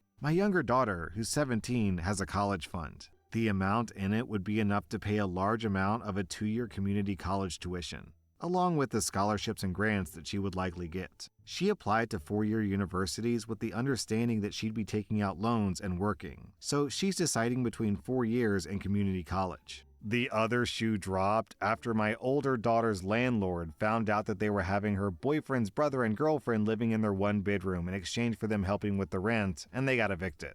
My older daughter agrees that it was wrong to lie to the landlord, and both parents are depressed because her boyfriend got a job offer 1 state away, and they would have to move from their support network. They came to me asking for help so they could have more time to find financial stability here. I was torn, but seeing my grandkids, I knew my duty was to care for the most vulnerable in the family. So I'll be making calls to liquidate my younger daughter's college fund, saying yes to paying the penalties, and I told my younger daughter this. She got very cold and said, "You always brag about having a good memory. I hope you remember this moment then." She hasn't spoken to me since. She spent Thanksgiving inquiring with family friends to see if hospitals are keen to hire college students for kitchen or reception or anything. She made some cryptic posts online about how she hopes she'll be grateful one day that she won't have the privilege of studying anything outside of some technical because she needs something where she'll always be able to find a job.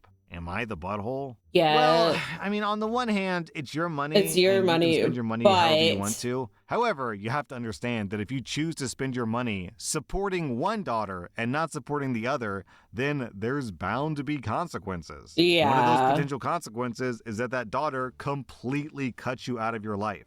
And yeah, it sounds like that's happening here. OP, I'm giving you 2.5 out of 5 buttholes. I'm giving your younger daughter 0 out of 5 buttholes. I also think I have to give the older daughter 2 out of 5 buttholes, because if you can't afford to have 4 kids, maybe you shouldn't have 4 kids, because then Yeah. you're just forced to ask other people around you to pay for your lifestyle. That was r/am I the butthole. And if you like this content, check out my People who have kids and like can't afford to have kids like drive me bonkers, because that's how my brother is, because neither him or his girlfriend have a job. Yeah, it was her choice to have 4 fucking children, but like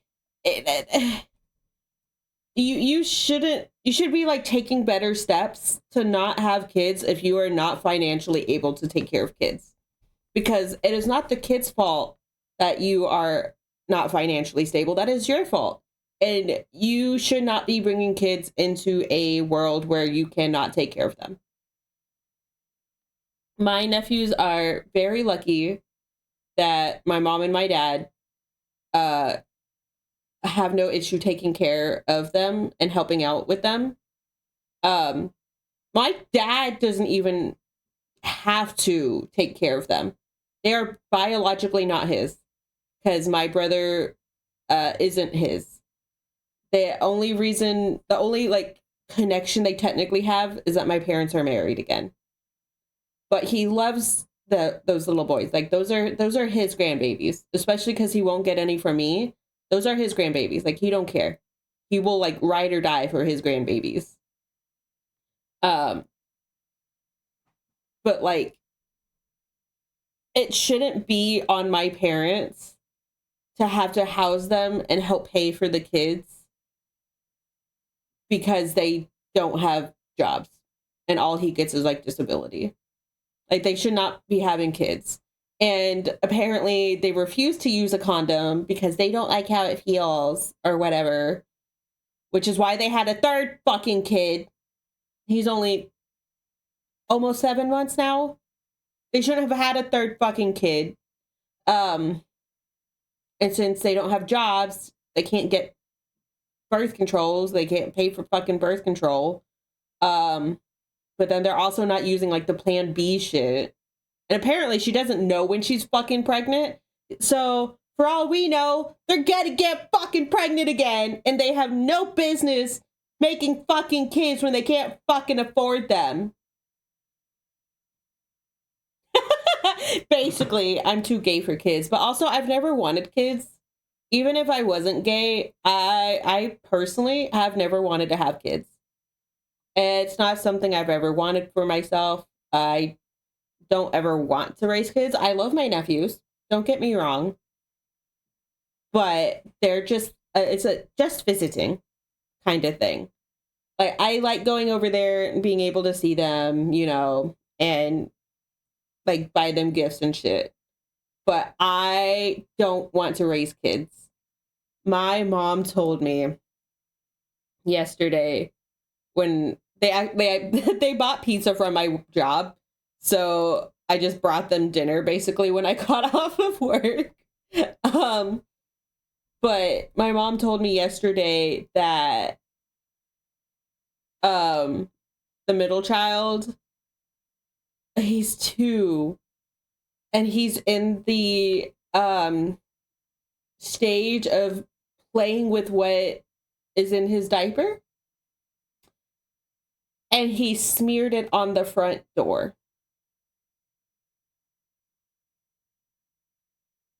My mom didn't have to clean it up. Thank God. Of course, my brother's girlfriend cleaned it up. Thank God. But, like, just knowing that makes me so glad I don't have kids. I love my nephews. But if I found that, I would have thrown up. I already have to deal with, like, my cat's hairballs, and that's enough for me. I would not be able to stomach having children. And it's really funny because I'm actually really fucking good with kids. I don't know. I don't know what it is. Like, I could meet a kid for the first time and they like me. I don't know what it is. I've always been really, really good with kids, despite not wanting kids.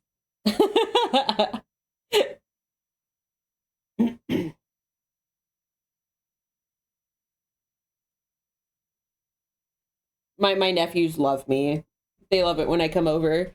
They were trying to get them to eat their pizza when I was over, but they were so excited that I was there that they just kept coming over and trying to talk to me and speak about things.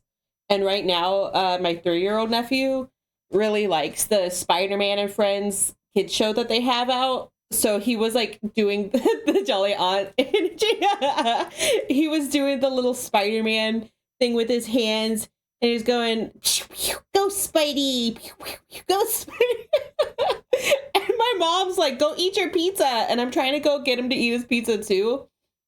And I was like, you gotta go feed Ghost Spidey. Ghost Spidey's hungry, go feed her. And so he ran over to go eat his food. You know what I'm talking about.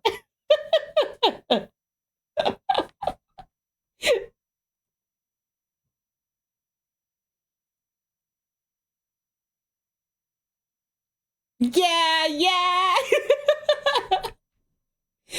He loves that one. His favorite shows are Dino Rancher, the Spider-Man show they have, and then the Batmobile one, where apparently like all the Bat cars and his friends are cars or something like that. I don't know. But those are like his favorite shows. And then he likes Bluey. And then he likes, you know, he also likes Coco Melon and Rachel, Miss Rachel. I don't want my nephews watching Coco Melon, dead ass. So, when I was over there, I tried to get him to watch Bear in the Big Blue House and Roly Poly Oly, and he just kept telling me that it was wrong. That wasn't right. That was wrong, and I needed to change it back. So I had to change it back. He wouldn't even watch Sesame Street, dude. I was like, oh man. I don't want them watching Coco Melon. I've heard about like the brain rot that Coco Melon is, and I'm like, I'd rather not my nephews watch Coco Melon. I don't know. I don't know.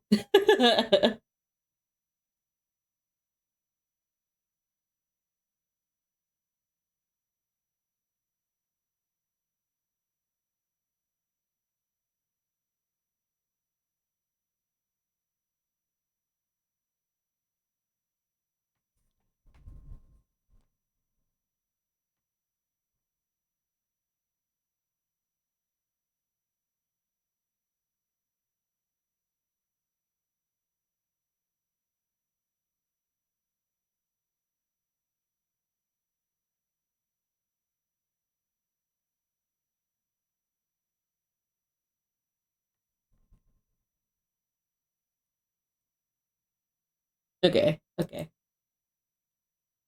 What's next? What's next? Where we got next? Uh Welcome to r/Am I the Butthole, where OP's boyfriend believes that girls are not allowed to fart. Am I the butthole because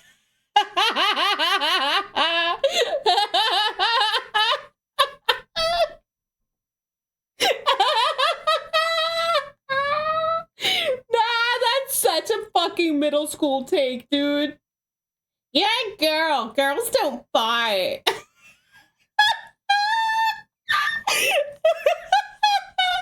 story hasn't even started. Shut up, Gray. I haven't had any gas today. Probably because I'm not drinking soda. I'm gonna have to get a soda soon, though. My lemonade's almost gone. I'm depressed about that fact. I farted and my boyfriend got mad? I'm a 28-year-old woman and my boyfriend is 30. We were cuddled up in bed under a blanket. We weren't doing anything, just cuddled up. Randomly, I farted, literally out of nowhere, and he immediately jumped out of bed and said, "Okay, okay, I'm done," and started getting dressed, saying, "Stuff like this irks me." I replied, "I understand, but that was completely unintentional, but also very natural." His response, angrily, "Why would you fart in the bed under a blanket?" I just sat there, shocked, with absolutely no words. At that moment, my heart shattered into every tiny piece imaginable. What should I do? I assumed coming into the story that maybe you two were cuddling and he was the big spoon and you farted on his dick. You know, I could see someone getting upset about that.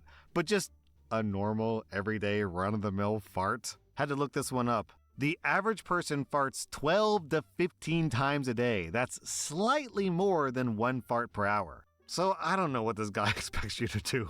Part of being a human means that you fart sometimes. Hell, it's one of the funniest things about being a human. It Think about really it. We're all is. born with built-in musical instruments that are kind of stinky and also kind of fun. Built-in musical instruments. Farting under it is attempted murder. You know, you want to know what's attempted murder?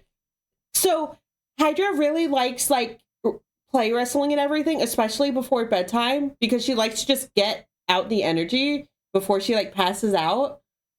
And sometimes when we're play wrestling, she'll put her butt near my face and fart. She's farted on my face. This bitch. And like she says it's payback because my farts are so stinky. So she will purposefully fart in my face. She's so mean to me. And there's sometimes where we're just laying there and she does it. And I'm just like, what the fuck? I'm gonna get her back one of these days. I'm gonna put a blanket on her head. I'm gonna fart in her face. I'm gonna fucking hotbox her with it.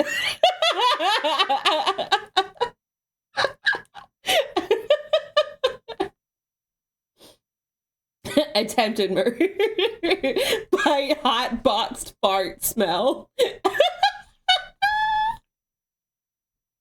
Stinky fart face confirmed. Funny. Down in the comments, Skylar Core is looking on the bright side of things. He says, imagine having a dude once broke up with me because I farted as part of your dating lore. This is epic. Yeah, OP, I'm giving you 0 out of 5 farts. And I'm giving your ex-boyfriend 1 out of 5 farts. Am I the butthole for supporting my nephew after he taught his golden child brother a lesson he'll never forget? Oh boy. I'm a 31-year-old guy, and my brother is 40. My brother has 2 sons, Jack, who's 16, and James, who's 13. Jack was born when my brother was still in college. My brother didn't want a child at the time. He and his girlfriend struggled for a while, managing their studies and raising a child. Thankfully, our parents were supportive and helped him. I also helped in any way that I could. Eventually, he finished his studies, landed a job at 27, and got married to his girlfriend. Then their second child, James, was born. Both of them spoiled James a lot. Whenever our parents or I said anything, they claimed James was their planned child, and since they were in a good position, James deserved it. At the same time, they neglected Jack. They gave James expensive gifts, toys, clothes, snacks, everything. The saddest part is that Jack never once complained. I watched that kid be happy just because his brother was happy opening his gifts. Oh. James, on the other hand, was spoiled rotten. He constantly compared his things to Jack's, and if Jack ever got something good from someone, he wanted it too. This problem kept growing. The negligence towards Jack worsened, and James started taking advantage of it. He began getting Jack grounded for things that he did, and their parents always believed James no matter what. Over the years, I saw the sparkle in Jack's eyes fade. Now, this incident happened this Christmas. To be clear, know, right? I love both of my nephews. I don't approve of James' behavior, but I blame the parents, not the kid. So for Christmas, I bought both of them a Nintendo Switch. Jack had wanted one for years, and he almost cried when he got it. He hugged me and thanked me. But James hated it, saying, I wanted a PlayStation 5, not this, and threw it away. I didn't care because I did my part. Whatever he did with his gift was none of my concern. I was not going to enable this kid like his parents did. A few days after Christmas, Jack came knocking on my door. The kid was crying and shaking. I let him in, calmed him down, and asked him what happened. To keep it short, after I gave them both a Nintendo Switch, Jack was too happy with it. He played The Legend of Zelda whenever he had time, and he was having so much fun. That did not sit well with James. To ruin Jack's fun, James broke his own Switch and cried to their mom, claiming that Jack broke it. Their mom believed him, snatched Jack's console, gave it to James, and grounded Jack. Jack just lost it this time. Years of unfair treatment finally got to him. He grabbed James by the neck and started choking him. He said he didn't know what came over him, but his mom's screaming and beating couldn't stop him. He just saw red.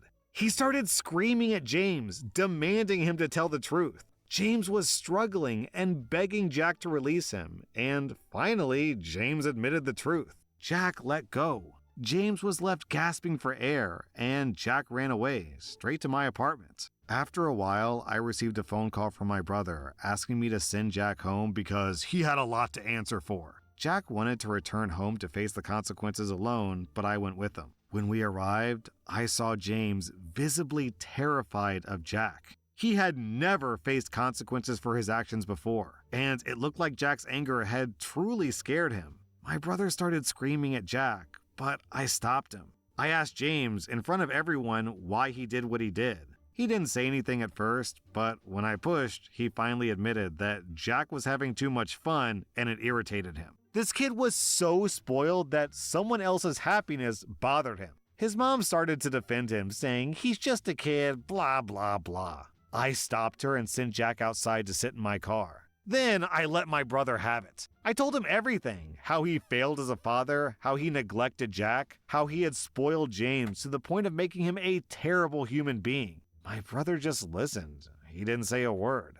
His wife tried to say something again, but this time he shut her up. It looked like reality had finally hit him. He finally realized his younger son was becoming a terrible person.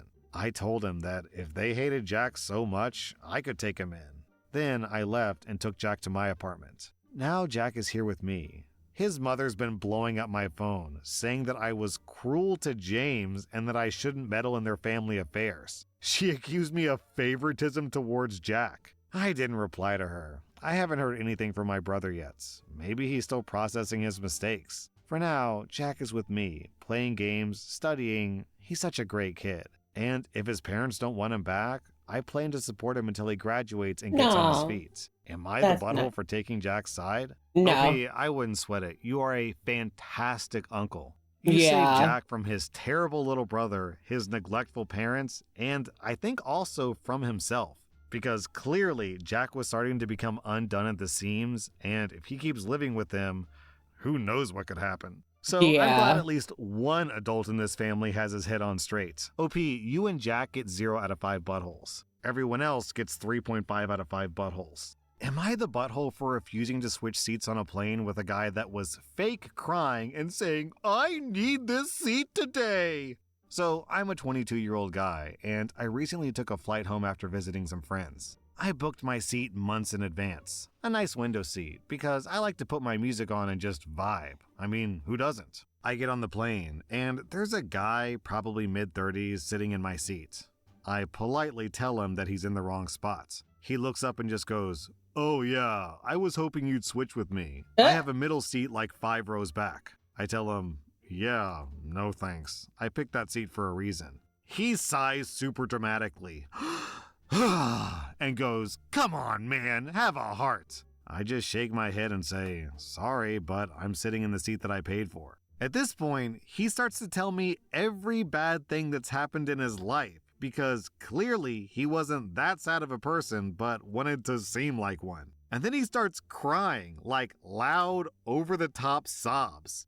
The lady next to him looks super uncomfortable. The flight attendant comes over to ask what's going on, and before I can even say anything, he goes, "Is there no humanity left on you, asshole?" I explain the situation, and the flight attendant just stares at him and goes, "Sir, please move." The dude gets up all huffy and says, "Wow, some people are just heartless." Then he dramatically walks off to his middle seat. I thought that was the end of it, but when we landed, he stood up, looked at me dead in the eyes, and said, "I hope you have a terrible life."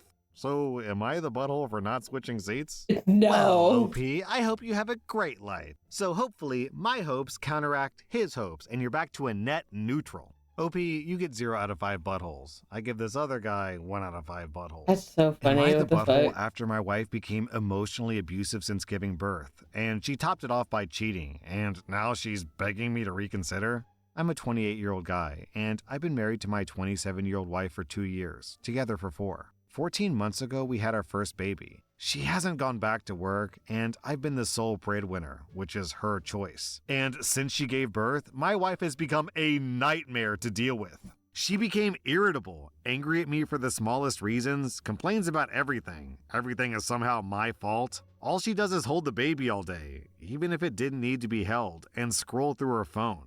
Everything else is my responsibility. We haven't had intercourse for over a year and a half, and whenever I try to address it, she lashes out at me because even though I'm the only one who works and I do all the housework, yet I'm insensitive and don't care about her. I was basically her emotional punching bag. To be clear, I didn't bring up intercourse until 3 months after she gave birth. I tried to get her to therapy, I tried to address her behavior, but all I get is more verbal abuse. I hated our marriage. I wanted to end it, but I was scared of the idea of co-parenting. I was scared of all the social backlash of ending a marriage with a child involved. And also, a small part of me was hoping that somehow things will get better. Well, last month, she made it a lot easier to end it. She told me she was going to a bar with her friends. She came back home at 4 a.m. drunk. And as soon as she slept, I snooped through her phone and found texts between her and a random guy implying that she went to a hotel room with him. I was almost relieved when I saw them. I can finally walk away from this miserable marriage without any guilt or regrets. The first thing I did was take a DNA test for the baby. He is mine. As soon as the results came back, I informed my wife that I'm aware of her infidelity and our marriage is over. She broke down crying. She begged shit. for my forgiveness. She tried to use every excuse in the book. Postpartum depression, past trauma, alcohol. She promised to make it up to me. She said we would do whatever I want. She said that she doesn't want our family to break, but I wasn't I having forgot that any it has of all of I've this. already hated this marriage, and the infidelity was just the nail in the coffin.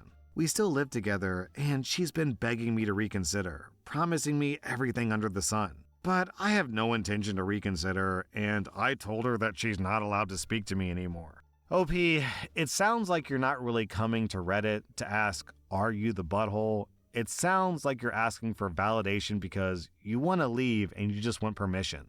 So, yes, you have permission. You don't really need it in the first place, but if you're unhappy in a marriage, you're allowed to leave. Nonetheless, clearly you get 0 out of 5 buttholes. You seem like a decent husband and dad, and I'm sorry this happened to you. I'm giving your wife, hopefully ex-wife soon, 4 out of 5 buttholes.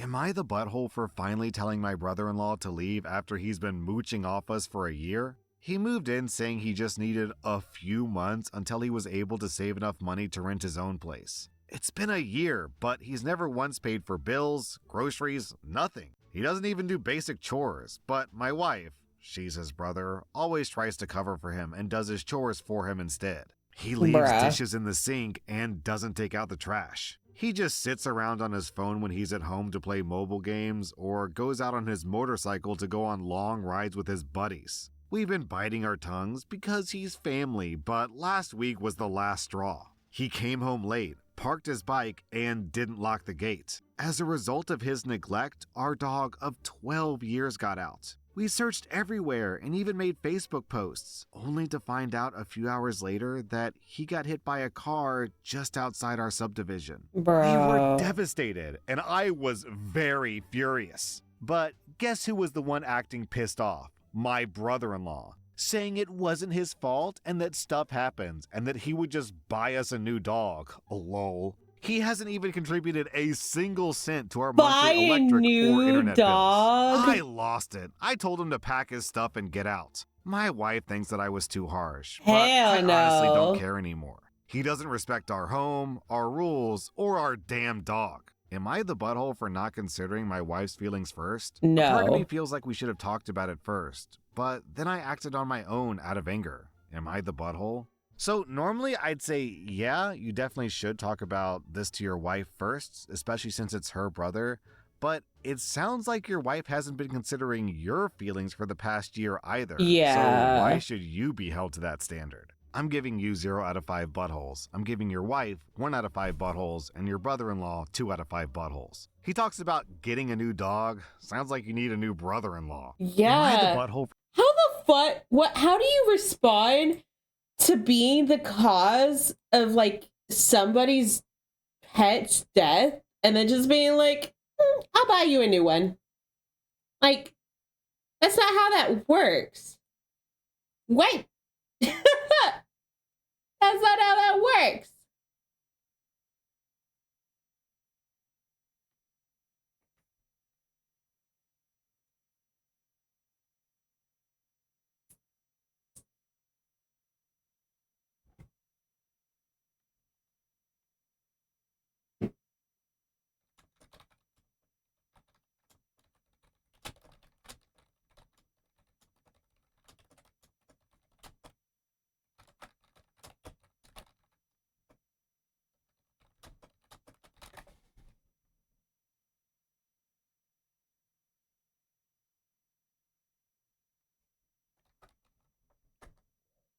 Oh, Hydra's job has blueberry pound cake. I don't know. She just said blueberry pound cake now. And I'm like, neuron activation?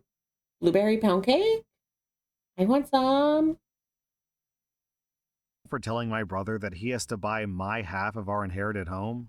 My brother, who's 51, is living in my dad's childhood home. Granted, all of us kids and friends have as well, but we all paid rent, bills, and property tax. My brother, on the other hand, hasn't paid a dime to my dad, ever. He's lived with my parents his entire life, other than the 7 years he was married. And he's always been a big, spoiled brat. He works and gets paid very well, but There we go. my mom still manages his money. Anyways, my parents have recently passed, and we both inherited the house. I refuse to pay for his bills and property tax if he's living there. I have a mortgage and other things of my own. I told him he has to buy my half of the house, and he threw a fit and said that I'm selfish. Why should he give me money for something I got for free? Am I the butthole for putting my foot down? Well, certainly not a butthole, but definitely a little bit on the foolish side because I don't know what you expected, OP. Clearly, this is a self-obsessed, spoiled, entitled brat. The dude is 51, lives with his parents, and his mommy manages his accounts. Come on, dude. Why even try negotiating with someone like that? Just sue him in court, get your money, as you rightfully will, because it is your money, and then just move on. I'm giving you 0 out of 5 buttholes. I'm giving your brother 2 out of 5 buttholes. That was r/am I the butthole. And if you like this content, check out my podcast where I publish the exact same episodes. Also, hit that subscribe button because I put out. Okay. I'm gonna actually be right back as well. I'm gonna go run to the restroom and grab something to drink. Bar back.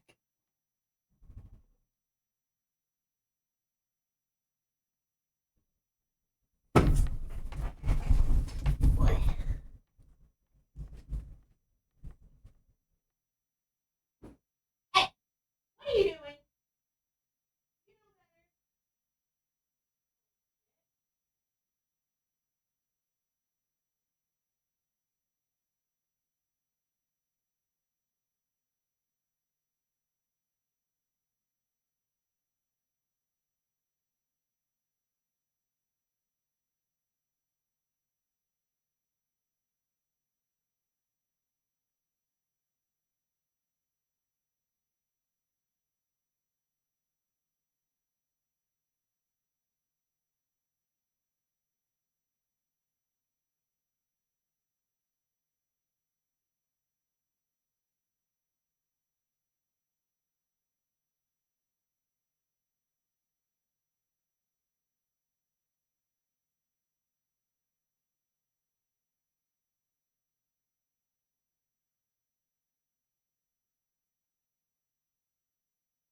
Okay. I am back. I'm back. I'm back. I'm back. We're back. Also, can opening ASMR. Wow. Okay.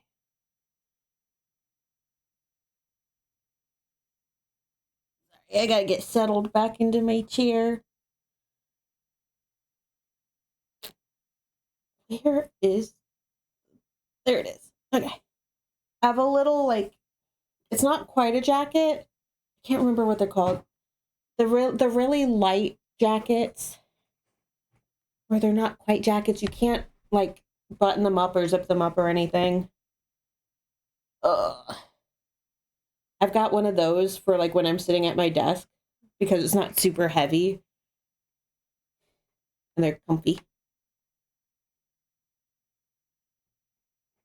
Oh, and I got Mountain Dew Voltage, dude. Bro, I haven't seen the Voltage in stores in so long, and it's my favorite Mountain Dew. Oh, living my best life right now.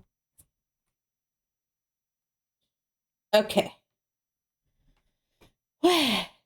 Now that we're back,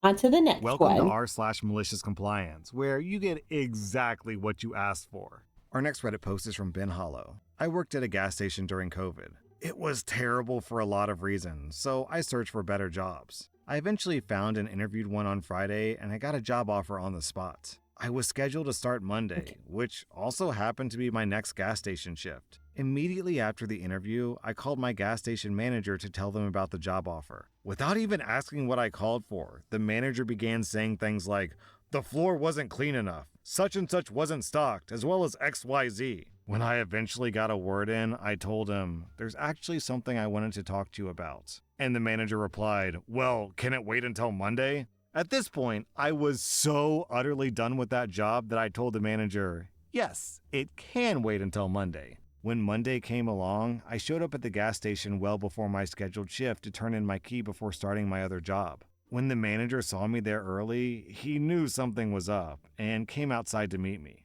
I told them about the new job and asked if the gas station could increase my wage to match. The manager told me, "You know I can't do that." And I said, "Okay, then I'm gonna take the other job," before handing over my key. My manager asked, "Why'd you wait until now to tell me?" And I replied, "Because you asked me to." The manager didn't say another word to me, but after a pause, let out a long groan. Then I got in my car and never looked back. Our next Reddit post is from I Aim to Sneeze. When I was little, my mom sent me to a private religious school. My family isn't religious, but they felt like I would get a better education there. The school had uniforms. Boys wore button-down shirts with the school logo and blue slacks. The girls wore jumpers. My mom hated cleaning and ironing these white button-down shirts every day. I was one of 4 kids. Kids play and get grass stains. These shirts were taking up a lot of her time. Finally, she gave up and bought a bunch of white polo shirts and started sending us to school in those. Administration had a conniption fit about it and brought her in for a meeting. They opened the dress code rulebook and pointed out that these shirts were missing the logo, so they were in violation. My mom looked over the rules and confirmed that the lack of a logo was the only violation. They said yeah. She thanked them and left, and the school probably thought that was over. Just to be petty, the administration sent out a school-wide memo regarding the dress code. My mom took every polo shirt and stitched a homemade school logo onto them. It wasn't hard to do, as the logo was just the school's initials. Administration was furious, but during the next meeting, they realized their hands were tied.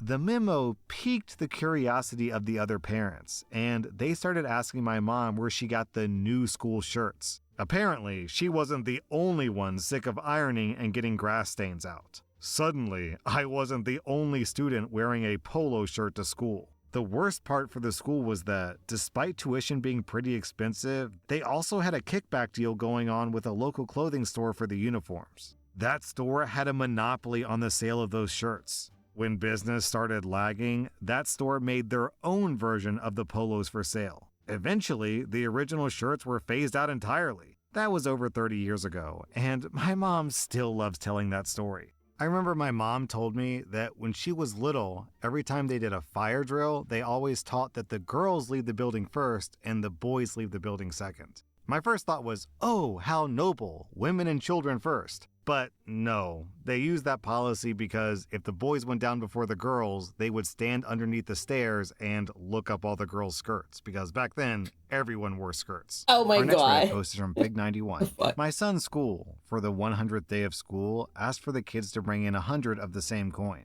They're going to donate the money to a local food pantry, so it's for a good cause. And we were doing pretty good this month, so I decided to give him 100 quarters, which is $25 to donate. So during lunch, I head to my bank and go in. I'm directed to one of the windows, and I tell the nice lady I need to withdraw $25 in quarters. She says, okay, and goes to get my quarters. She comes back with 3 rolls of quarters. She says, I can only do $20 or $30. They only come in rolls of $10. I point out that she has a tray of change and ask, can you take $5 from the loose change? No, they only come in rolls of 10. Do you want $20 or $30? Okay, I really need the 25, so I ask for the 30. She goes to process my request in the computer at another window and comes back with 3 rolls of quarters. I then tell her, can I go ahead and make a deposit? Of course. How much do you want to deposit? $5 in quarters. The range of emotions that crossed her face as I broke open one of the rolls and began to count out my $5 in quarters was priceless. She then takes it and tells the guy at the other computer that we needed to deposit $5 in quarters back into my account. He asked her what happened, and she told him that I asked for $25, but the rolls only came in $10. He then asked her why she didn't just count out $5 in quarters from the loose change that's on each desk. I just smiled as I waited for my deposit receipt.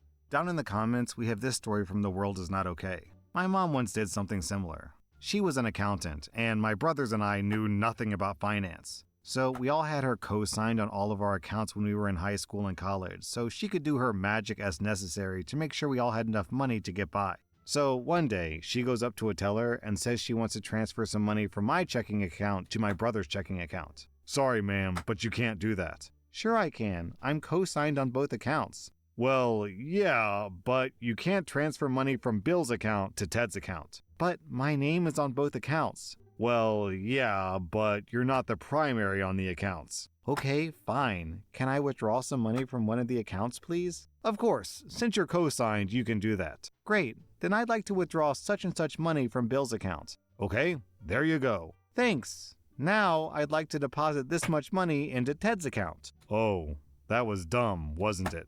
Yeah, I kinda thought so. Our next Reddit post is from Party Shape.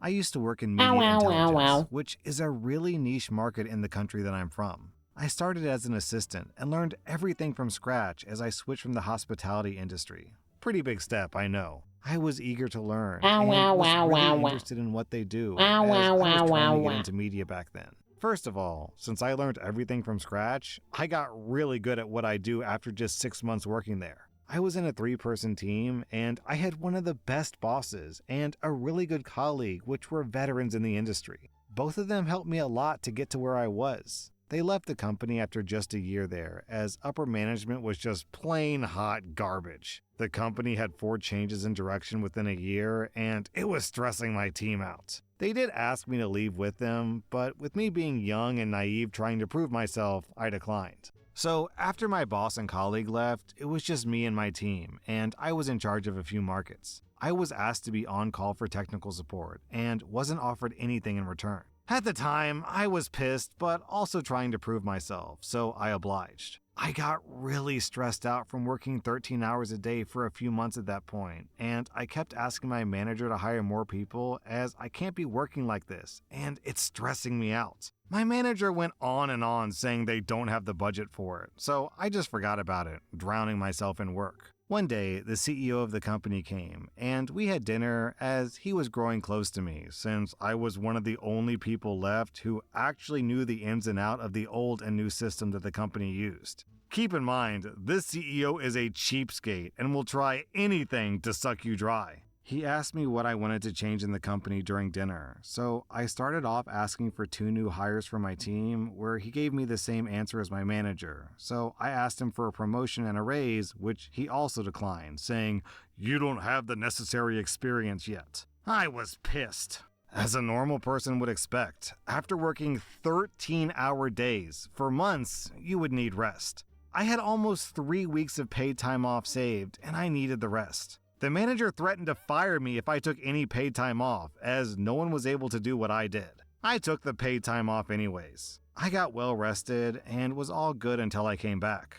There were 2 new faces, and I was pretty confused, so I asked my manager who they were. And she told me they were my replacements. She told me that I had a 2-month notice and I had to train them before I leave. She couldn't do anything to me, as I was the only one in the company who knew how to run the legacy systems and the new systems. So realistically, she couldn't say that I wasn't training them properly because she didn't know how these things worked. Here's where the malicious compliance comes in. She told me to train the interns on the legacy systems to help them understand how the company was built, and I did just that. She told me strictly to just train the interns on the legacy and she'll deal with the rest. Sure, I'll do just that. It wasn't until my last week when things really hit the fan.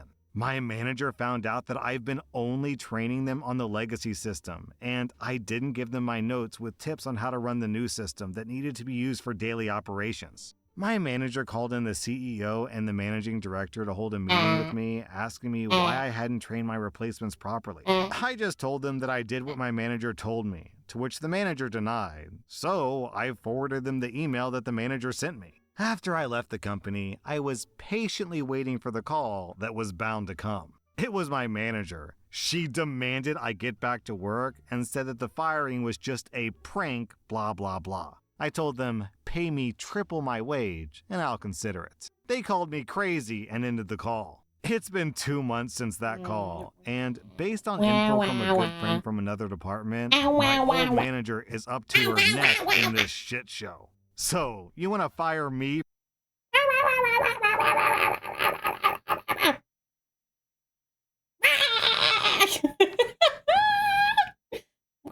Wow.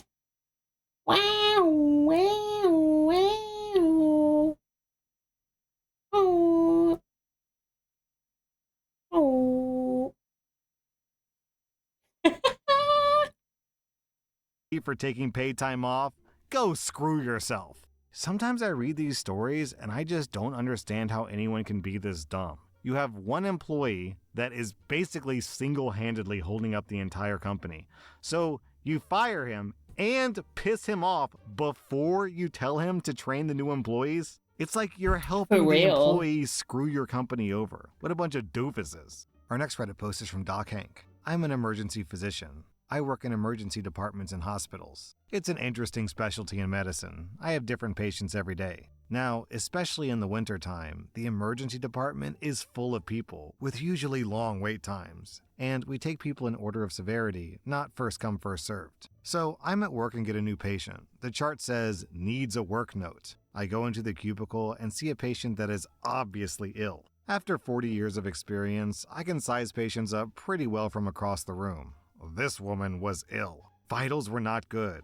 Fever of 102 degrees Fahrenheit. The works. The monitor shows that her heart is okay. Her pulse is a little high. Her BP is a little low. High fever. I'm talking to her and she tells me she's got a cold. Now, I tend to appreciate it when patients just tell me the truth. She didn't claim to have COVID, pneumonia, anthrax, or anything, but a cold. Which, being a virus, there's not a hell of a lot I can do for her. So I ask why she came in. Turns out she's been ill for 2 days. Her fever is actually down with her taking Tylenol and drinking fluids. No kidding. And her employer wants a doctor's note for more paid time off. This woman waited in the emergency department waiting room for 5.5 hours to get a stupid note for work? Not her fault though. It's her employer's fault. So I ask her how much time they'll give her paid time off. There's no limit, she said. I just need a doctor saying I need it. Got it. So she went home with a lovely note giving her 2 weeks off with pay and instructions to return for additional time if she needs it to recover. I really hate employers that demand asinine notes like this. Fight the stupidity.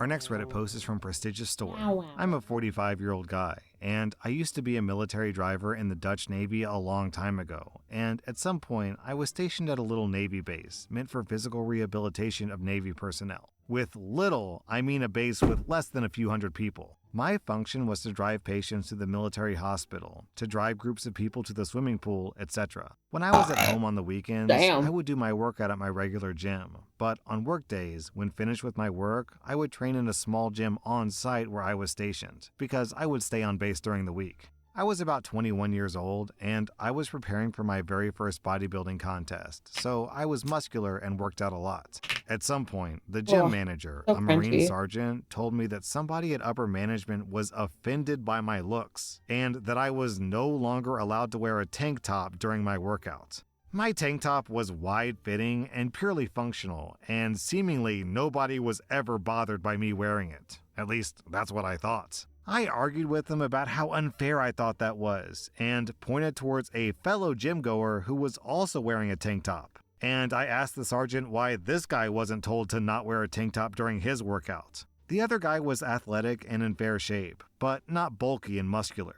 The sergeant, who got along with me very well, agreed with me, but told me that the officers in charge ordered him to just tell me. And orders are orders. He agreed with me though, but the higher-ups had already decided, so he felt that he didn't have a choice. At that point, I just took my loss and finished my workout. The next day, I found the perfect solution and took one of the shirts that we got in our PSU, which roughly translates to Personal Standardized Gear. The shirt was a stretchy, slim-fitted white shirt, so I decided to wear that for my next workout. When I arrived to the gym, the sergeant shook his head and told me that this was not what the officers in charge would appreciate. So I told him that this is what the Navy gave me, so it can't be wrong. At this point, my body was much more on display compared to the tank top. The tight fit showed everything, especially when I was sweating. I was fully compliant with the dress code, and nobody would be able to dispute that. The sergeant laughed because he knew I was right, but told me the officers probably would be pissed. I kept doing my workout like this during that week, and after the weekend, the sergeant told me with a smile that higher-ups retracted their order and to please start wearing my tank top again.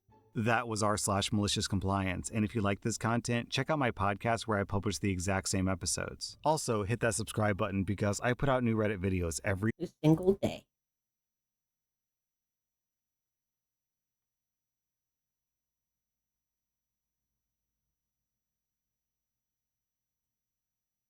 Welcome to r/best of Redditor updates, where OP's husband insists on speaking in a made-up language, including words like bagayaya and scuppers. Our next Reddit post comes from r/am I the butthole. My other half has always been a bit goofy, giving his own names to things and doing impressions. About 18 months ago, this started to increase a lot. It's now a constant presence in our lives, and I'm finding it difficult to live with. For example, he has his own name for most retail outlets, professionals, and organizations. For example, he calls Walgreens Eat Your Greens, and he calls Barnes & Noble Sharts and Gobbles. He has about 30 to 40 everyday words that he insists on using in place of normal ones. Scuppers instead of yes. And yeah, you're apparently supposed to pronounce it that way. Bing, meaning no. And bagayaya means good night. He constantly does weird sound impersonations, not like celebrities or characters, but a single noise that's a made-up sound or something childish like a fart from a children's TV show. He speaks random words like garbage or douchebag while burping or farting. He's made up names for all our friends, which he uses sometimes even under his breath when we're out with them.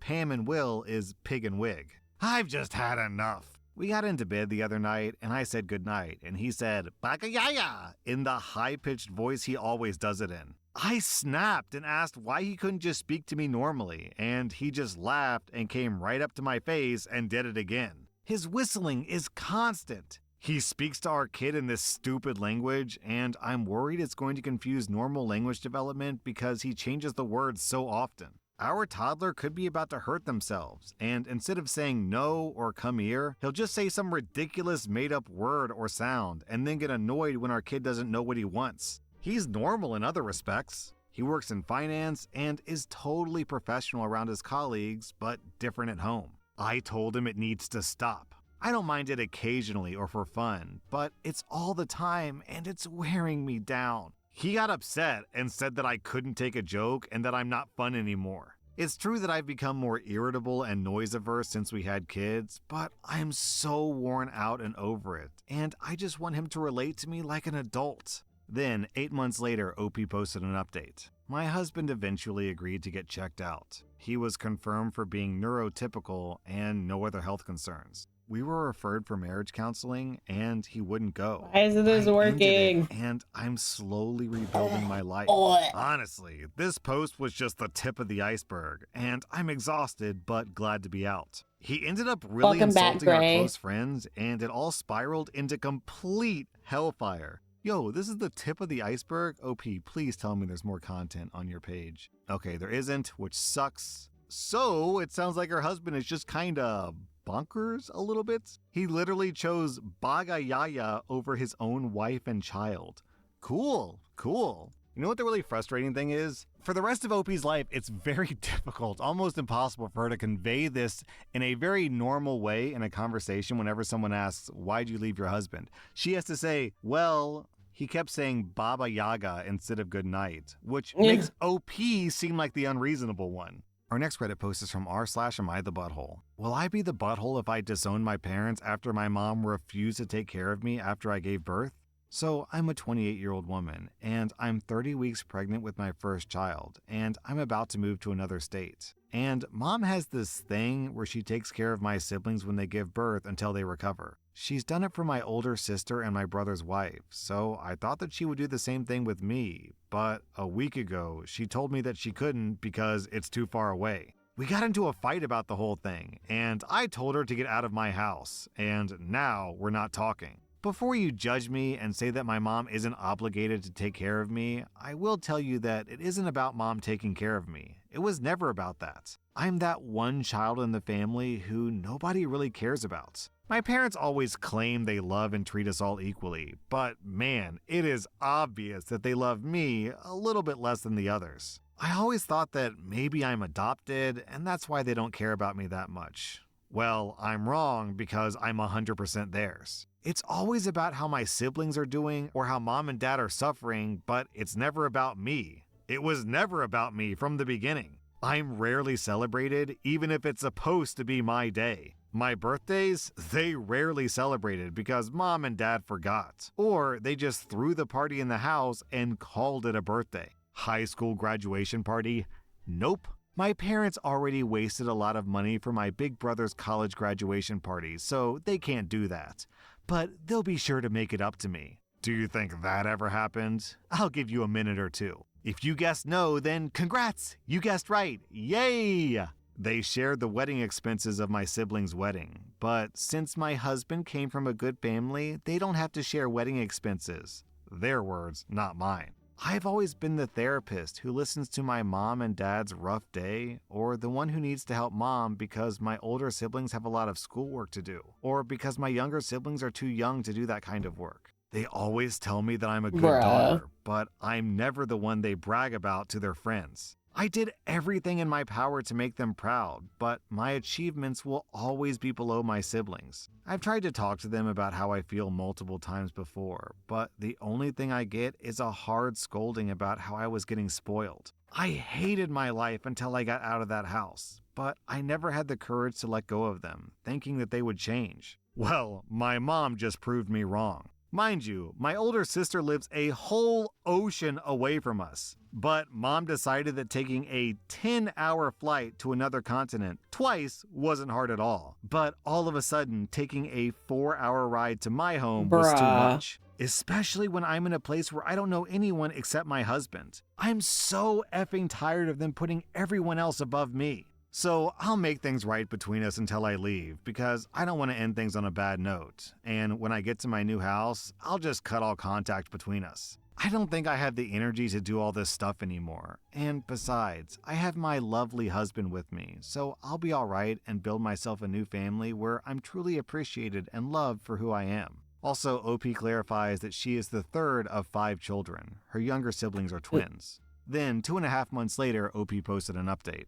A lot has happened since my last post. I tried to call my parents, Ew. but they blocked me and I couldn't reach them. But I was determined on getting the closure that the younger version of me wanted. So I called my older brother and I asked him if we could meet up and talk about the situation. He told me that he won't meet up with me after what I've done to our mother, and he berated me, What? saying that I was an ungrateful person and that mom is in a lot of stress and pain because of me. I told him that it wasn't fair for him to just assume that I was the villain and that he couldn't understand my point of view because they didn't treat him like they treated me my whole life. He knew they treated me like their personal chef, maid, and therapist for years. But they couldn't even give me the love and attention that I wanted for once in my whole life. He basically screamed at me through the phone that I was a piece of trash for saying that, and that mom and dad treated us all equally, but I was just a damned narcissist who can't think about anyone but myself. I tried to talk, but my emotions got the better of me, and I started breaking down on the phone, and he hung up on me. I even started asking myself if I really was the narcissist that my family seemed to think of No. me. But my husband came to the rescue and helped me through all of this. But my doubt that maybe I was in the wrong still lingered in my head. I guess my brother told my parents that I called him because Dad called about 2 days after that and asked me to meet up at their house. I was about to say no, but I couldn't because his voice was filled with remorse. So I thought that maybe, just maybe, we could get past the whole thing and I could drop the thought of cutting contact even if my mom doesn't want to help out. After like 3 days of talking to my dad, me and my husband went to their house to talk. I thought that it was going to be me, my husband, and my parents talking, but they invited my brother and his wife. As soon as we sat down, my dad started talking about how disappointed he was with me and that things shouldn't have led to this. I told him he was right. Things shouldn't have escalated to be where they are now. But I assumed that since mom helped take care of my sister and my brother's wife, she would do the same for me. But she just favored everyone else above me, and it was frustrating. I told them about how I felt for the past years, and I told them everything that I said to you guys. But all of them acted like they didn't care, which honestly hurt like hell. I knew at that moment that I didn't mean anything to them, so why was I fighting to be a part of a family that didn't want me? My husband was going to speak, but I told him not to. Everyone gave their opinions about it, basically blaming me, and then Dad asked me if I wanted to say anything to Mom. I told her I was sorry because I didn't want any type of bad blood between us before I closed this chapter and move on with my life. But she didn't say anything back, and Dad said that we needed some time cooling off and setting some boundaries, and I guess that was it between us. In the next 2 weeks, we were packing and leaving the state. I didn't tell anyone where my new house will be. Only once I got there and settled down did I write a long message about everything they did and how I felt. And at the end of the message, I told them I was completely cutting contact with my parents and older brother. I changed my phone number and blocked all my family from social media. And you know what? My life has never been this peaceful in a long time. I'm happy about everything, and my baby will arrive any day now. It's honestly stressing, but I love it so much. We hired a helper around the house because why not? Now my day consists of sleep, take a walk, eat some more, have back and hip pains, and repeat, which honestly isn't that bad. A lot of the stories I read on these subreddits make me feel that some parents will have, 4 or 5 kids, and it seems like the parents just sit down and decide, hey, let's just decide to not love the second child, for example, and make our second child the slave, the household slave that does all the chores and watches all the kids. And I guess to make ourselves feel better, we emotionally distance ourselves from that kid so that we don't feel guilty. And that's our one slave kid, because OP's story isn't super unique. Unfortunately, there seems to be a lot of families that do this, which sucks. This story is the perfect example of the phrase, all kids deserve to have parents, but not all parents deserve to have kids. Mm-hmm. Our next Reddit post is from r/relationships. My boyfriend Alex and I have been together for 2 years, living together for less than 6 months. I would say that we have a fairly average relationship. We make each other really happy most of the time, but we do have our ups and downs. I'm honestly so conflicted in writing this post because I feel a little insane even thinking about the possibility of him trying to hurt me intentionally. We've been fighting a lot lately because of conflicting work schedules. I'm currently in my intern year of residency doing a night float month, so I'm at work from 5 p.m. to 8 a.m. roughly. He works during the daytime, regular hours as a computer science engineer, and we haven't spent a lot of quality time together in several weeks because of the lack of overlap. I'm going to work just as he's getting home and vice versa. I've never had any issues with physical abuse from him. He's raised his voice at me on more than one occasion, but he's always apologized, and it's been during very stressful times in our lives. His dad passed away last year, and our dog was killed in an accident on the street shortly thereafter. Bruh. Recently, though, things have been happening in our apartment that makes me feel a little crazy. I've been getting hurt a lot, and Alex keeps reprimanding me that I need to be more careful and not be so clumsy. But honestly, it feels like it's not me, but that things are being done or moved or placed. About 3 days ago, I came home from work and was preparing something to eat in the kitchen, right after he left for work and I was getting ready to sleep. I opened up one of our kitchen cupboards, and the heavy door flew off one of the hinges and smacked me in the head. I have a huge goose egg and a giant bruise near my hairline, enough that several coworkers have asked me about what happened. I honestly think that I had a very mild concussion from it, based on my symptoms this week. But here's the thing. As I tried to put the door back together, I couldn't find the hinge or the 3 screws anywhere afterward. They should have been on the floor or the counter, and they weren't. This morning, when I got home from work and I was getting ready to go to bed, I opened up Alex's underwear drawer to get a pair of socks to wear to bed, and there were the screws, the hinge, and the screwdriver. Last week, I got up in the middle of my sleep schedule to use the bathroom, and I slammed my shin into the edge of our bed. There's always enough room for me to shimmy by, but later on, when I looked at the bed and my leg, there were carpet marks like the bed had been shifted about 1 foot towards the wall, making my space smaller. I honestly feel insane even thinking about bringing this up with him, but I don't know what to do. Then, 9 days later, OP posted an update. 2 days after I posted, our shower head came loose and sprung off at me and smacked me in the back of the head. And due to the water pressure, I needed 8 stitches to close the wound. I texted my boyfriend about what happened and that I needed to go to the hospital for stitches. And he was way too nonchalant. He asked if I had bumped it or anything to cause it coming off. I'd had enough at that point. I wasn't going to ask him about the things that were happening. I was just going to move out and move on before I ended up dead. I made a plan that on Thursday, I would have a friend come over as soon as Alex left the apartment to help me pack my things and leave.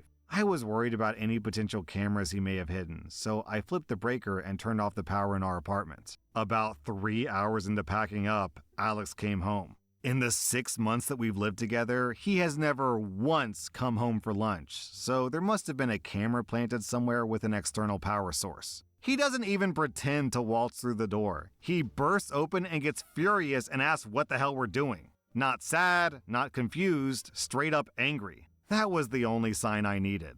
All I said was, I know about the cabinet and the bed and the dresser, you watching me, and my jewelry, and it's done. We're done. He responded with the standard, You're effing insane, you're crazy, this is insane, etc.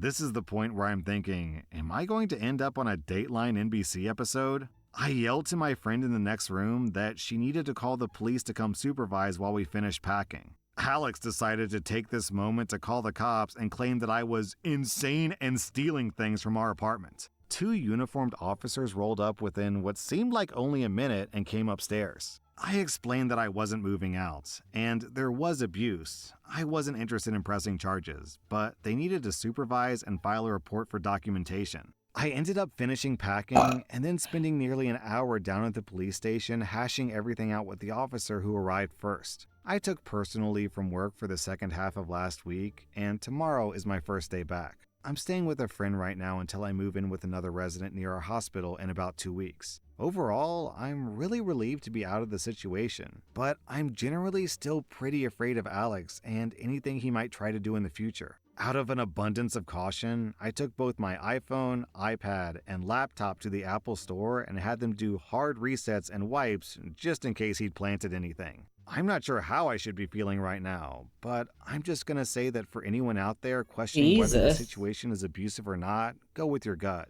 and trust your friends and family. Yo, OP is so smart. Flipping the breaker and wiping your devices afterwards, you can tell OP is a doctor. She's a real smarty pants. Also, Yeah. I tried to look through OP's history to see if there was any information about the jewelry because she breezed over that detail, but unfortunately there's no information. So we just have to assume that the boyfriend was even crazier than this post leads us to believe. That was r/best of Redditor updates. And if you like this content, check out my podcast where I publish the exact same episodes. Also, hit that subscribe button because I put out new Reddit videos every single day.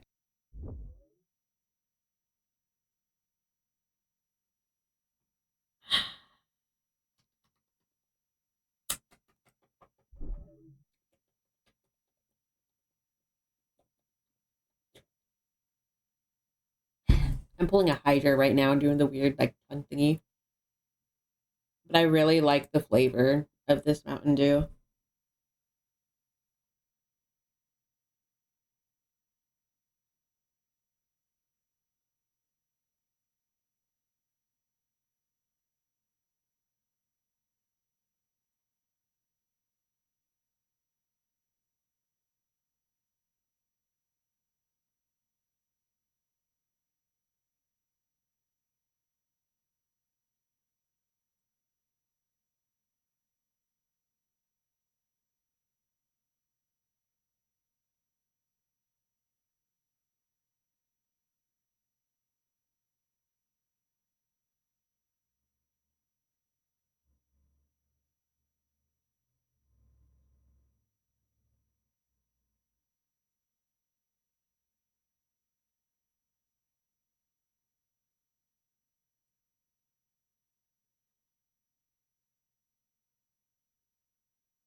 Yeah. Welcome to Actual Hero. Our next Oh. Reddit post is from Welcome to r/off my chest, where OP is an actual hero. Our next Reddit Oh? post is from Suitable Mission.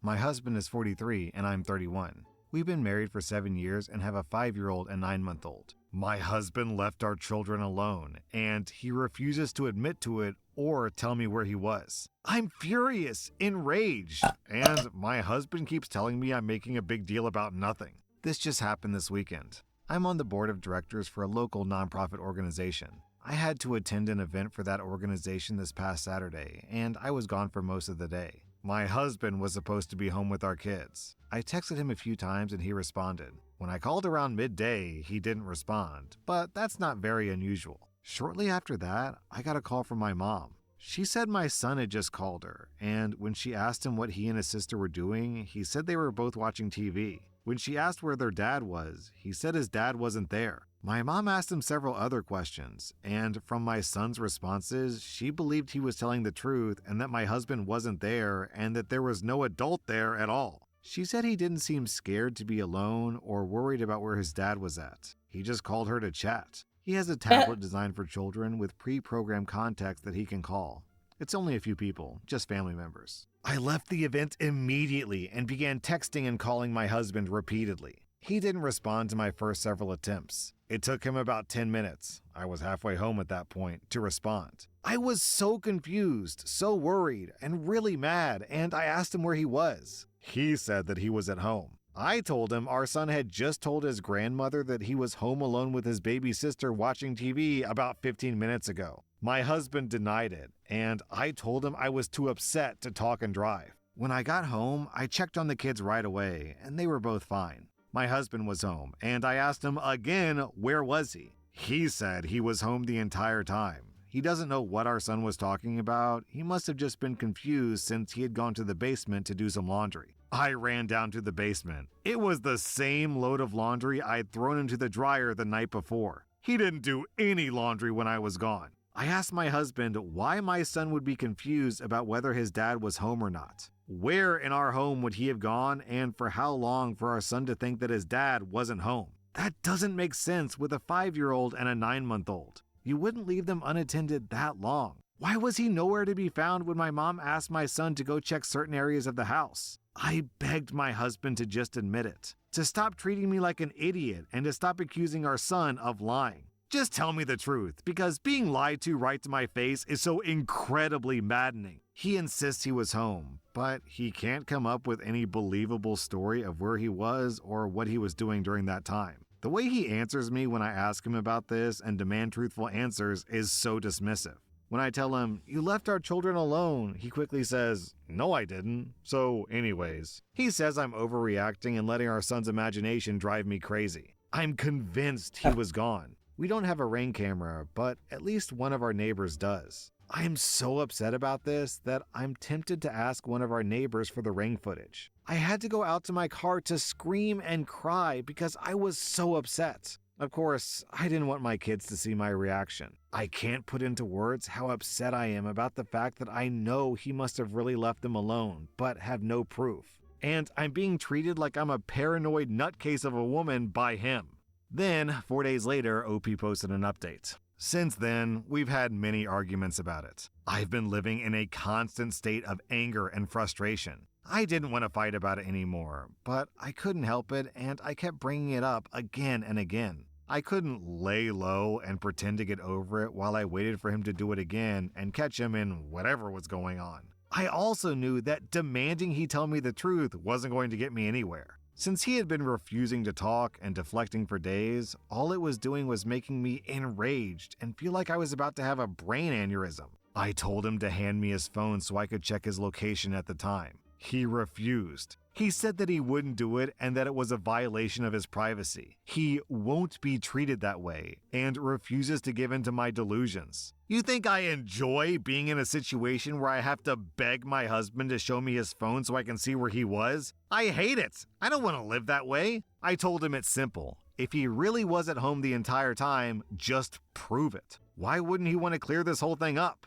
I got so mad that he wouldn't turn over his phone that I told him I was going to the neighbor's house to get their doorbell footage. At first he was like, "Fine, go do it." He didn't think that I actually would. He knows that I don't like to air drama to others, so he probably figured I'd just swallow all the garbage he's been giving me. Luckily, I was totally being driven by anger at this point, so nothing was going to stop me from going to that neighbor's. When I actually started to go out the door, he tried to stop me and followed me out the door. I felt pure anger rushing through my veins, nothing else. The neighbor, who I've probably said less than 10 words to in the entire time we've lived here, told me he would send me the footage. I went home, told my husband that the neighbor didn't have the footage from that day anymore, and told him I just needed to go to the store and cool off. So I put the kids in the car and went and parked somewhere while I waited for the neighbor to send me the footage. I have the neighbor's phone number now too, and he told me that if I need any more footage, he'll be happy to give it to me. The video shows a blue car that I don't recognize show up and park in our driveway. A blonde woman gets out of the car and goes towards my house. She walks on the outside of our garage towards the gate leading to our backyard. The gate is too far back and out of the way to be seen on the doorbell footage. She and her car were there for 23 minutes. The car leaves right around the time that my husband called me to say that he was home and had been the entire time. Just as I was rushing home in a panic and calling him on repeat. There's one of two possibilities as to where they went. She either came in through the side door of the house, which does provide direct access to the basement, or, and what I think is more likely, is that they were in the backmost area of our yard, which is a gated pool area. Immediately behind our house is a grass lawn. Then you take a step down a few steps and we have a patio, and then there's a fully gated area where the pool is. It's not like what you think of when you picture a gated pool. It's a full 6-foot wood fence all the way around, plus even taller landscaping for added privacy. You can't see into the area at all unless you're inside. I think it's more likely that they were back there because my son said his dad's keys were gone and we keep the gate locked with a key. The pool is closed for winter, but there is one small building back there, sort of like a shed that we converted to a changing area. And there's a covered patio with furniture. I'm convinced that's where they were. So technically he was home, but in an area totally removed from the house and where he couldn't see or hear the kids if something happened. I asked him how he could explain this. What were they doing? I obviously didn't need him to tell me what they were doing. But for some reason, I still had hope that he'd finally be honest. He wasn't contrite. He showed no remorse. He was just like, "Yeah, she was here, but I obviously never left. Who is she? How long has this been going on?" And if he's going to be such a disgusting, despicable excuse of a man, then why couldn't he at least have found any other time and any other lie or excuse other than when he was home alone with our kids? I told him I know this has happened before, and I demanded to know how many times he's done this when he's been alone with the kids. He swears this is the only time, but he still doesn't have the balls to confess to what they were doing. I don't believe him that this was the only time, for your information. I still have so many questions, and I feel like my heart is beating 200 times a minute. My blood pressure is through the roof. I've cried a lot, sobbed, begged for somebody to help me, yelled, screamed, ordered a bunch of books about divorce and custody. And you know what? The next day after our multiple explosive fights, him putting his hands on me and me seeing the evidence, he acted like everything was totally normal and like none of the stuff ever happened. I woke up still seething, exhausted, broken, and he's acting like everything is totally normal. He said that he was ordering breakfast to be delivered from our favorite breakfast place. He asked if I wanted to go to the store together later and try this new recipe for chili tonight. What? Why would I want to do any of these things with you now? There's been absolutely no acknowledgement of anything he's done or what's transpired between us these past few days. He deserves an Oscar for how well he was able to act like none of that happened, completely comfortable and non-fazed. I know it's a waste of my energy, but I just desperately want him to admit the full truth of what he did that day and any other day with this woman. I want to hear it from him. It won't change whatever he's done, but he could at least have the respect and decency to be honest now that he's been caught. That's a ridiculous thought though, right? How foolish of me to expect this man to show decency and honesty now. If he were a decent and honest man, then he wouldn't have had a strange woman over to our house and been out of sight from our kids for 23 minutes. His continued denial and refusal to admit to anything other than the bare minimum. His attitude like I'm somehow being controlling or infringing on his rights by asking for information. That's almost more hurtful than him cheating on me. OP, you are wasting a lot of time and energy and emotion and anguish on this guy. Just leave, take the kids, dump them, and thanks to the amazing neighbor's camera footage, you can pretty easily get custody considering he abandoned the kids. It's kinda strange though, I couldn't help but notice that he wouldn't give you his phone to show his location because after all, he was home the whole time. Which makes me think that he was actually afraid, not about the location, but about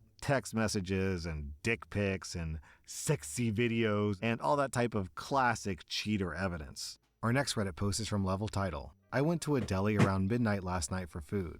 I see this really young girl, maybe 21 or 22, who's incredibly intoxicated. She can't even stand up. I look over and I see this creepy delivery guy who's in his late 50s or 60s, literally telling her, "Let me take you somewhere to feel better." He keeps trying to give her something that she doesn't want. I'm too far away to see what it is. Moments later, he sits her down in a chair and is clearly trying to coax her into leaving with him. I call the cops and they claim they'll be there soon. 10 minutes pass and no one arrives. I go outside and all of a sudden I see this guy holding her up and dragging her through the streets of New York. He is aggressively making out with her and she has no idea where she is. I call the cops again to no avail. I follow them and finally the guy gets to his apartment and I had to intervene. I asked him if he knows this girl. He gets startled and backs away. She grabs me for a drunk hug. The guy panics and says that he's the cops, then changes his story to that's his sister.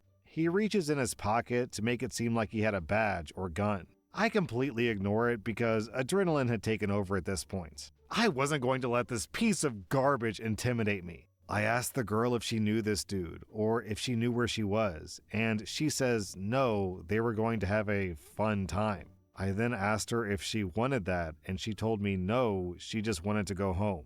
I snatched the girl's stuff from his hands and we walk away. The loser pulls out his phone to record us. I suspect that he's going to flip the story and say that I was the one harming her. We go into a bodega down the street to kill time.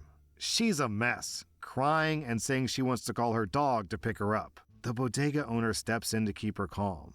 That's how drunk she was. A small crowd gathers inside the store because no one knows what's going on. Luckily, a bystander intervened because he saw the effing loser still lurking outside waiting for her to leave. This idiot finally comes in the store and acts as if he knows her. The police show up 20 minutes later and question him. He can't keep track of his lies, so they kick him out and warn him to stay away from her. The police eventually orders her an Uber from her phone to send her home. I'm a little shaken up by it. I know it's 2025, but I can't believe this guy was going to sexually assault this girl if I hadn't intervened. The one thing that still bothers me were the cops telling me afterwards that it was no big deal because people get drunk all the time in the city. Yet they thanked me anyways. No, this was going to be sexual assault. Blatantly. Jesus. I feel like I screwed up because this guy has footage of me and I don't have footage of him. I don't know. I guess I'm venting at this point. I feel like this shouldn't be traumatic for me in any way, but I've been thinking about it ever since. It's so messed up, man.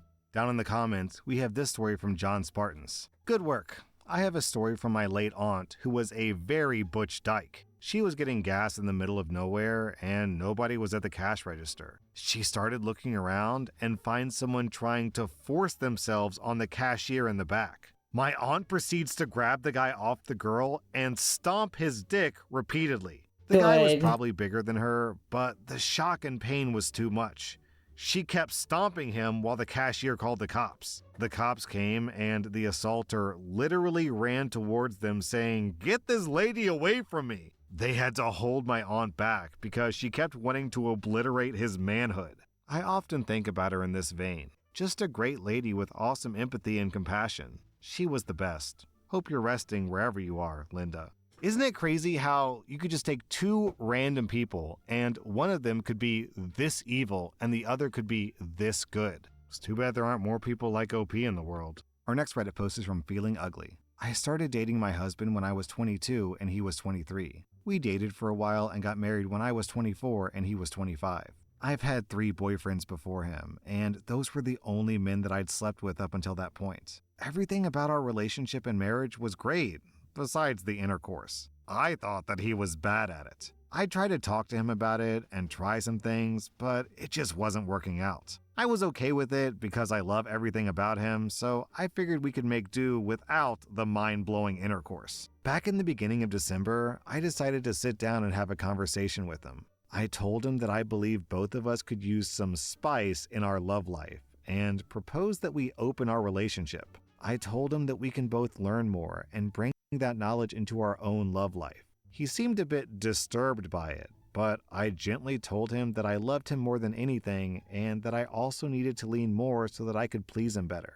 I realize now that I should have stopped it when he looked disturbed, but I'm clueless. He thought about it for a couple of days and agreed. We set ground rules. Nobody we know, we both tell each other when we have dates and show each other the person. No details unless the other person really wanted them. And absolutely no bringing them into our home. We were slated to start in January to kick off the new year. We both started getting a lot of attention on apps. We were both hooking up with other people frequently, to the point where the love life between the two of us declined. I wasn't having good experiences, really, and started to think that maybe I was the one who was bad at this. He seemed to be such a different person. Like, he seemed happier and more energetic. I guess I got jealous and decided that I wanted to experience whatever he was getting, and decided that we should have a threesome with another woman together. He initially declined because he said that if he did that, then he'd have to let me have a 2-man, 1-woman threesome to keep it fair, and he didn't want that. I told him that I didn't want that, and that I wanted to experience another girl with him. He accepted that and reiterated that this was my idea and that we were not doing a male-male-female threesome, and if that was a problem, to tell him now so that we can scrap the idea. I told him I was okay with it and went to my Tinder to add woman to my queue and started searching. This is where things went south. At this point, we're in February. I found a 24-year-old woman who was cute and down to be with us. We met her at a restaurant the next weekend and had a great time chatting with her, and we trusted her and brought her home. We started getting into it, and immediately things were not well for me. They were primal with each other. He's hitting moves that I've never even seen, and she's enjoying it. And when he switched to me, it went back to being awkward. It was like I shut down and didn't know what to do, and he would ask me what he could do to make it better. I had no idea because obviously they were enjoying each other and I was the odd one out. I told him nothing and that we should continue, even though I wanted to go and hide. At one point, he was going at her from behind with more vigor than I've ever seen and grabbing her hair. Her eyes rolling back as she moaned like an animal, and he gestured his hand over to me so he could bring me in and kiss me, and I accepted, but was so out of it at that point. At the end, I tried to finish the show, but it didn't work, and she volunteered to try. And once again, she was amazing, and we got to the end fairly quickly. Afterwards, she left, and I was just shattered. I got in the shower and began crying quietly, and he hopped in with me to be romantic, but noticed and hugged me. We got out and we talked, and I said that I never saw him be so primal like that. It was animalistic. I felt like he enjoyed that way more than anything we'd ever done, and that I felt like I could never get him to the point that she did, and I felt absolutely horrible. I told him it wasn't his fault, and that this was all my doing. He held me as I cried, and we eventually went to sleep. Since then, I've been severely depressed. I have no libido and turn my husband down when he tries to initiate. When he plans dates, I just say that I'm not feeling up to it. I feel horrible about that too because I'm pushing him away for something I thought that I wanted. I know he feels guilty and he apologizes profusely and has even closed the marriage. But I just feel so unlovable and ugly that I have no energy for anything. I don't know what to do, and I feel like I'm single-handedly ruining our marriage by being bad at intercourse, putting us in this position and then pushing him away.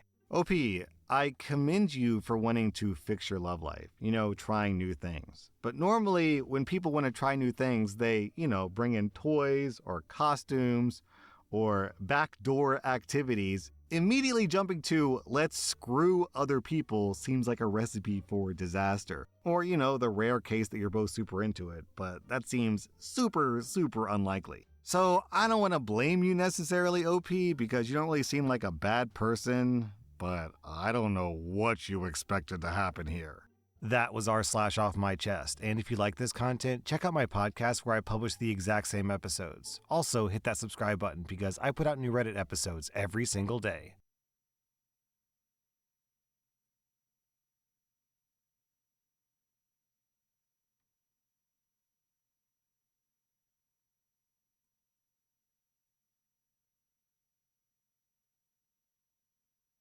I don't know how, I did it the exact same way that it's set up for my little girl, but somehow I got it to where it looks almost like the ears are kind of blinking separately. That's so weird. They're actually moving side to side, opposite way, instead of going the same direction. I think. No, it's going the same direction. It just looks a little different. Interesting. I don't know. Okay. That was quite a story. I mean, I guess, hey, at least they're trying to fix it. Still.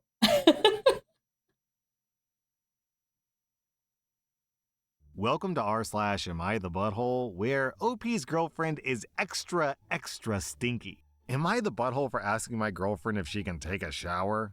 My girlfriend really only showers once a week. Twice, if I'm lucky. Typically, we go to the gym together, and I've often asked her why she doesn't shower, and she always comes with things like, oh, women don't really sweat much, and I sweat very little, even for women's standards. And I don't buy it, because I can smell. I used to just suck it up, because I know she's extremely sensitive. And this is kind of not safe for work here, but this has also affected our love life. I used to love doing oral, but after not showering after workouts and long days, I've lost interest. Fast forward a bit, she now starts using the sauna at the gym, maybe on average 2 times a week. She still refuses to shower. I've said, there's just no way you don't sweat in the sauna. Just me sitting 5 minutes in there gets me soaked. She said she doesn't sweat that much there either, and she sits there for 20 minutes. Things are now worse. I can smell her very badly, almost to the point where I try not to breathe in too close to her because it's not good. I've tried so long to give hints to get her to shower more, like, hey, do you want to take a shower together? But she can't take the hint and says, "Why would we do that? There's only room for one under the water anyways." One evening, she wanted to lie down on the floor and stare at a world map that she has. She invited me to lie down next to her and just talk about where we want to go next. I lasted for about 1 minute before I had to make up some dumb excuse as to why I had to get up.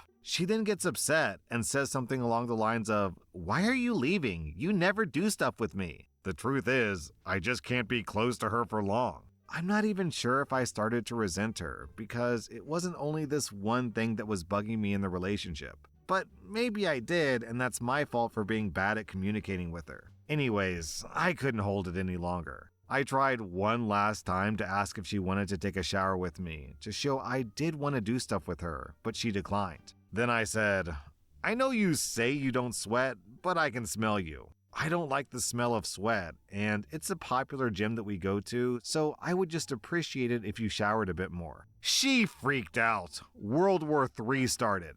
She accused me of things and asked if I found her disgusting. It almost felt like she wanted me to think that she's disgusting for some messed up reason. Like this was an easy way to create distance between us, have less intercourse, and all that. I'm not sure. Maybe I'm overthinking it. It's just, to me, it feels obvious to shower, if not daily, then at least every other day. She said she doesn't want to shower her hair often, but still, you can shower your body. Our relationship is borderline over because I hurt her, so am I the butthole? What could I have done differently? Okay, even if she doesn't sweat, there's still poop particles, dead skin, oils in your hair and on your skin and face. Girl, take a shower! And as bad as it is that she's a stinky person, I think the real problem here is that you tried to address your concerns in a very healthy and gentle way, and she explodes on you and starts this huge fight, which is not a healthy way to handle a relationship. So, OP, Hold on. Why, when I try to do this, that's not what that's supposed to do. Why isn't this working anymore? Do I need to have... I might need to do it like this.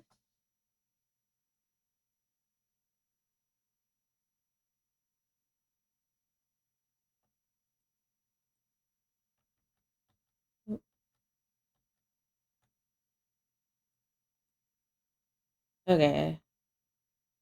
We're going to take this out of here, you in here, put these in here.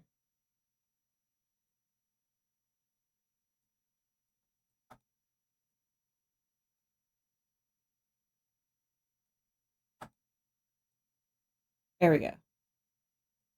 So that when I edit the ears,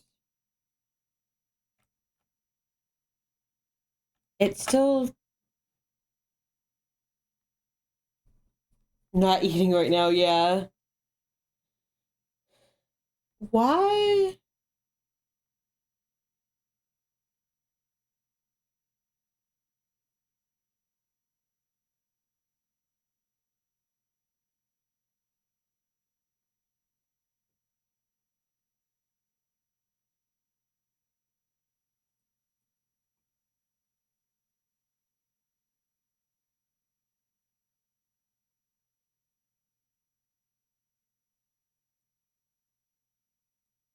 Okay. Let's see. We're gonna undo that. I think the rotation is gonna be like the firm, like deciding factor on how stuff moves like that. So we're gonna have to manually do this. It looks like.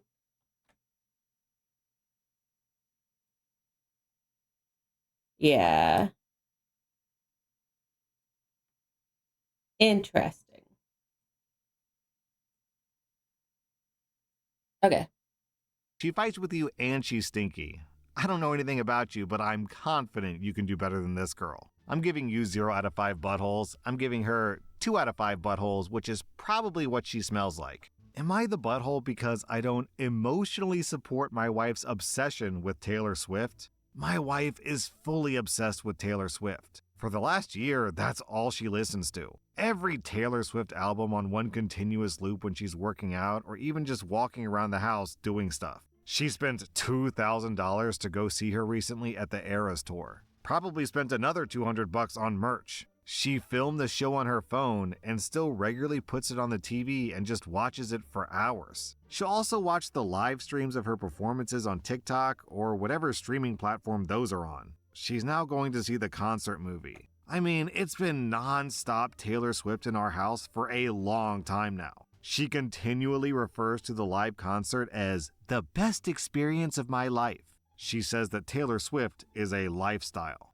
I personally don't get it. I've never been obsessed with anything to that point. I love soccer and I would love to watch Messi play, but I can't bring myself to spend $900 for a ticket to his upcoming match. It's just too much. I'm also really passionate about things my wife has no interest in, but I'm not looking for her emotional support with those. Those are just things that are important to me and will remain important to me regardless. I have for sure made comments to my wife implying that this whole Taylor Swift thing is getting out of hand. I also wasn't super stoked that she was spending that much on one ticket to go see a concert. But ultimately, it's what she really wanted, and we had the money, so I said yes, and I'm happy that she got to go. Recently, she blew up on me about how I don't support her as much as she thinks I should with her Taylor Swift lifestyle. She cites comments I make implying it's a cult, and the only one winning here is Taylor Swift raking in the dough, and maybe it's time to focus on other things. She wants me to stop making comments like that and stop rolling my eyes and be supportive of her interests. But from my perspective, it's really taking over her life, and that just can't be healthy to obsess over something like that. People need balance. I also thought one of the benefits of marriage was to have someone tell you this kind of stuff, and it shouldn't be an argument.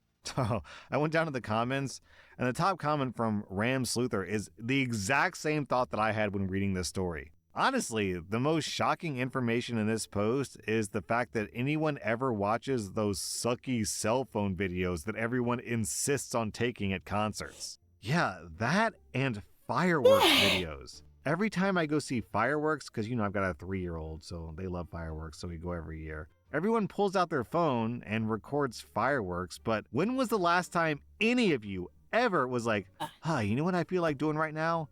Pulling out my phone and looking at fireworks from like 3 years ago. I think that's never happened once on planet Earth. And today I learned that people actually do that for concerts. Anyways, OP, I'm giving you 0 out of 5 buttholes. I think your wife is going a little bit too hard here. So I'll give her 1 out of 5 buttholes. Am I the butthole for postponing the wedding over a comment my fiance made about my scar? I'm a woman and I have a visible scar on the side of my neck. It's been there for over 6 years, and no one has ever commented on it or made any negative remarks about it. However, my fiance would make comments about my scar and make it seem as flirting, like, for instance, complaining that he's kissed every part of my body except my neck because of the scar, or how the scar looked like a kid messed up such a great art piece, referring to my looks. I told him I didn't appreciate it, even if he was using the scar to be flirty with me, but he insists he loves me anyways. Our wedding is approaching, and I've been busy with the wedding planning, and days ago, my fiance and in-laws were talking about the wedding, and they were talking about how we're finally going to be married. My fiance laughed and said, "I'm marrying you, minus the scar." I was stunned when he said that, especially in front of his family. I was so upset that I got up and walked out of the room. We had a big fight, and he kept saying that I was being a drama queen and that he did nothing wrong. He doubled down when I said that I'd consider postponing the wedding because of his comment, and he called me crazy. His mom said that I'm obviously traumatized by my scar to let it ruin my marriage with her son, and she suggested therapy. She told me that the scar was the issue, not her son, who loves me as I am and chose me to be his wife. I don't know, I really feel horrible right now, and I don't know if I said the right thing about Get rid of postponing the him. wedding, and whether I'm overreacting in this situation. My girlfriends have previously said that my fiance shouldn't even be bringing up the scar You like that. shouldn't. The No. top reply from Nick's Clapped Reddit says, "Not the butthole. I want to marry you, but my scar does not." Yep, I agree. The real problem here isn't the scar, it's that your boyfriend is just being mean to you. He's picking on you. You know, kind Yeah. of the way that middle schoolers pick on people who are different. Why would you want to marry that? Why would you want to marry someone who picks on you? I'm giving you 0 out of 5 buttholes. I'm giving your fiance 1.5 out of 5 buttholes. Am I the butthole for not wanting to put my girlfriend on the deed of the house that I'm purchasing? Nope. I'm a 29-year-old guy, and I started looking at houses to purchase in the past few weeks with the assistance of my parents, who just sold my childhood home and downsized. They'll be helping with the down payment with a very generous amount. I currently live with my 28-year-old girlfriend of 3.5 years. We've lived together for over 2 years. She'll be moving into the house as well. In my girlfriend's excitement about this, she mentioned it to her parents. Her parents have insisted that she should be on the deed of the house. When my girlfriend first brought it up after they spoke, she used the phrase, "she needs a safety net." This took me aback because it made me feel like it's a plan for a breakup. My dad isn't having it at all. He says the money is an advance on my inheritance, and even though he likes my girlfriend, he doesn't want to split it 50-50 with my girlfriend. He thinks it's none of her parents' business, and it's only between me, him, and my mom. I do believe that I'll marry my girlfriend, but we've had some persistent issues that I want to see resolved or worked on before I take that next step. Most of them is about money, which is the leading cause of divorce, even over infidelity. Things like Amazon spending, being irresponsible with a credit card, and not holding down a job. We've been in this apartment together for 30 months, and she's worked for about 8 of those. When she Jesus. worked, she did contribute to the bills. This was so exciting when we first started looking, and there was never even a question about her ownership of the house. In my eyes, it was always our house. Now, I feel so anxious and like I don't even want to move forward with it. Am I the butthole for wanting to keep only my name on the deed of this house? OP, this one's pretty simple. Do not put her on the deed unless you're completely comfortable with her cheating on you, leaving you, and then taking half of your house in the process. You get 0 out of 5 buttholes. I'm giving your girlfriend and her whole family 2 out of 5 buttholes. I feel I gotta give a trigger warning on this story. This story is a heavily censored first-hand account of sexual assault. Will I be the butthole if I told my parents after I what's feel this story? violated and confused by what my fiance did to me? I'm a 20-year-old woman, and I'm engaged to my 26-year-old fiance. We've been together for 2 years. He's never ever done something like this before, so I guess this is why I'm scared. I just don't know. He's usually so kind. I feel violated, if I'm allowed to say that. It was 2 nights ago, and I haven't left my bed since. Basically, we were in his bed at home and we were going to sleep. For info, my fiance and I have never slept together before, and we don't do anything like that because I'm supposed to be saving myself for marriage. He knows this and supports it, and likes that for me, which is also why I feel so confused. He basically started touching me places, and I kind of was like, "What are you doing?" And he said, "Nothing, just touching." I made a joke about how I don't Have a good day, Gray. Thanks for hanging out with me. Have a good rest of your day. think it's allowed, and he snapped that he doesn't effing care what's allowed or what's not. I was quiet and kinda let him do it, but I felt weird. After a while, he was kissing me and basically asked me to do something for him in that way. I told him no and tried to laugh it off. It was awkward and I felt low-key uncomfortable. He just, he held me there and told me to do it for him again. I said no again and got up to go to the bathroom because I was shaking. He followed me and said that I couldn't leave the bathroom unless I got down and did it for him.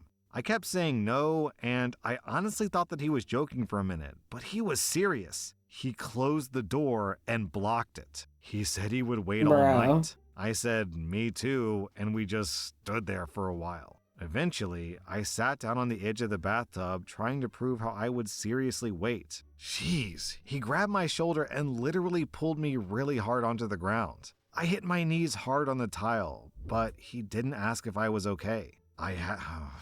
I had to do what he wanted, and the entire time I was just so scared and embarrassed and uncomfortable. And it was an uncomfortable and awkward and painful experience all around. He was much nicer for the rest of the night and apologized for hurting my knees. He told me not to cry and not to tell anyone because he still wants me to wait until we're married and they might think that we didn't. He said stuff like that stays between couples, which I understand. I went home the next morning and my mom asked me if I was okay. I said yes. I haven't told anyone because I'm ashamed. I feel low-key violated, but I also know I wasn't supposed to do anything like that, so I don't want to tell anyone that I did. I'm just confused, I think. Would I be awful to tell my mom what he did? Then OP posted an update. You need I to told tell my her. mom, and while she was so upset for me, understood my feelings, validated me, and talked to me. She explained a lot of things to me that I'll probably just keep private. It made sense though. I reconciled with my fiance, and he apologized wholeheartedly and profusely. I believe he's sorry, and while we both acknowledge this is still really, really, really hurtful to me, he's not going to push me anymore or do anything like that again. So I'm gonna be okay. I'm gonna get married next week. Thank you for all the comments, No. though. I really am grateful for them. Oh, please be an update. Don't tell me you're marrying this dude. You gotta be kidding me. No updates. OP says in the comments, I don't want to call it off, which gets negative 450 votes, or 450 downvotes. Someone says, reading this, I was genuinely scared that she was going to get hit multiple times. And OP replies, he would never do that. I know that for 100% No, sure. you don't. No, OP, you don't know You don't anything fucking about this know. guy. Because he completely violated your trust, trampled your boundaries, and just did what he wanted and took what he wanted with no repercussions. Yeah, in fact, since he got bro, away what the with it, he's fuck? much more likely to do it again. In my opinion. Exactly. I don't think I'm going to convince her because, as you can imagine, the comments are just absolutely filled with people begging OP to please not marry him. And she's like, yeah, but I still love him. OP, Yeah. in the off chance that you hear this video, you can do better. Mhm. I promise you, there are better men out there. You were literally SA'd by the man that Yeah. you think you love. Please move on. I'm giving you 0 out of 5 Bro. buttholes. I'm giving this man, if you can even call him that, 5 out of 5 buttholes. That was Yeah. r/Am I the Butthole. And if you like this content, check out my podcast where I publish the exact same episodes. Also, hit that subscribe button because I put out new Reddit videos every single day. Disgusting.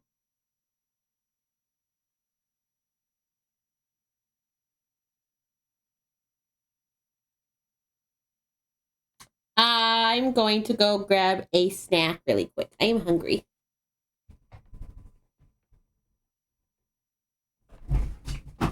Oh, hello, Olive.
I am back.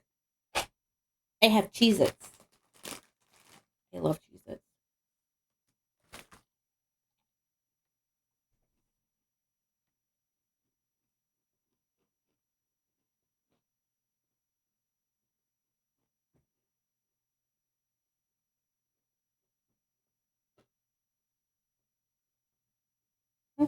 Mm-hmm.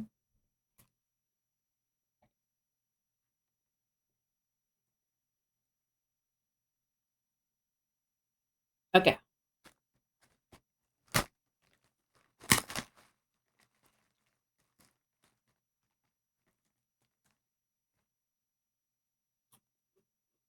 Something. Looks kind of like.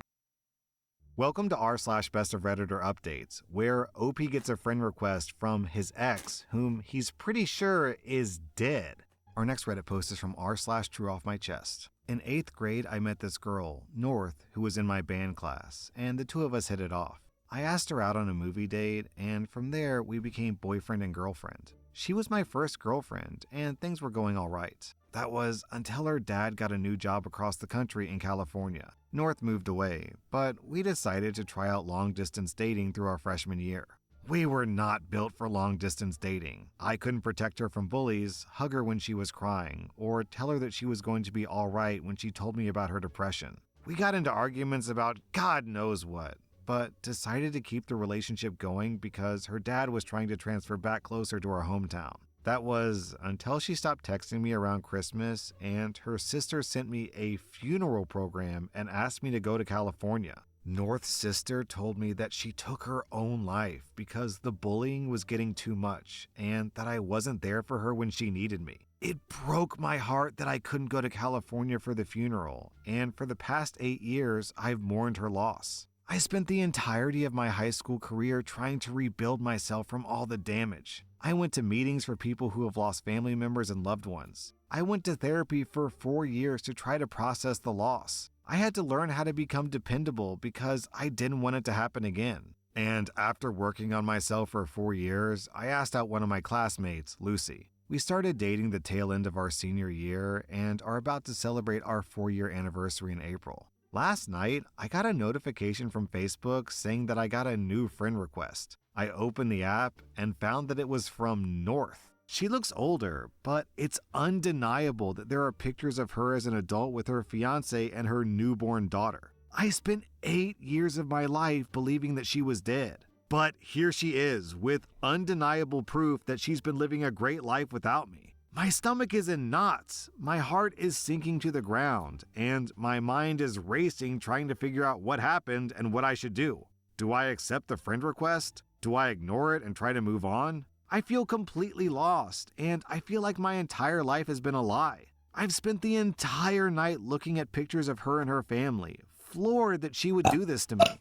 Then, 2 days later, OP posted an update. I accepted the friend request. After Lucy and I talked about it, we agreed that the possibility of getting some sort of closure would be worth it. So I accepted the friend request and sent out a text saying hello. About a half hour later, I received a notification that North responded. We talked a bit, talking about how our lives have been. Turns out, her and her fiance were in town visiting family, and it started to make her think about all the hurt that she had caused me, and that she couldn't feel comfortable moving on with her relationship without knowing if I was okay. She tried to apologize, saying that we were dumb kids, and that it seemed easier to ghost me instead of break up with me. She told me about how in some messed up teenager way, she thought that giving me an explanation to her ghosting me would make it easier to move on, and so her and her sister concocted the whole story. I told her about the years of therapy, the years Fucking of loneliness, crazy, and how dude. guilty I felt when I started dating again.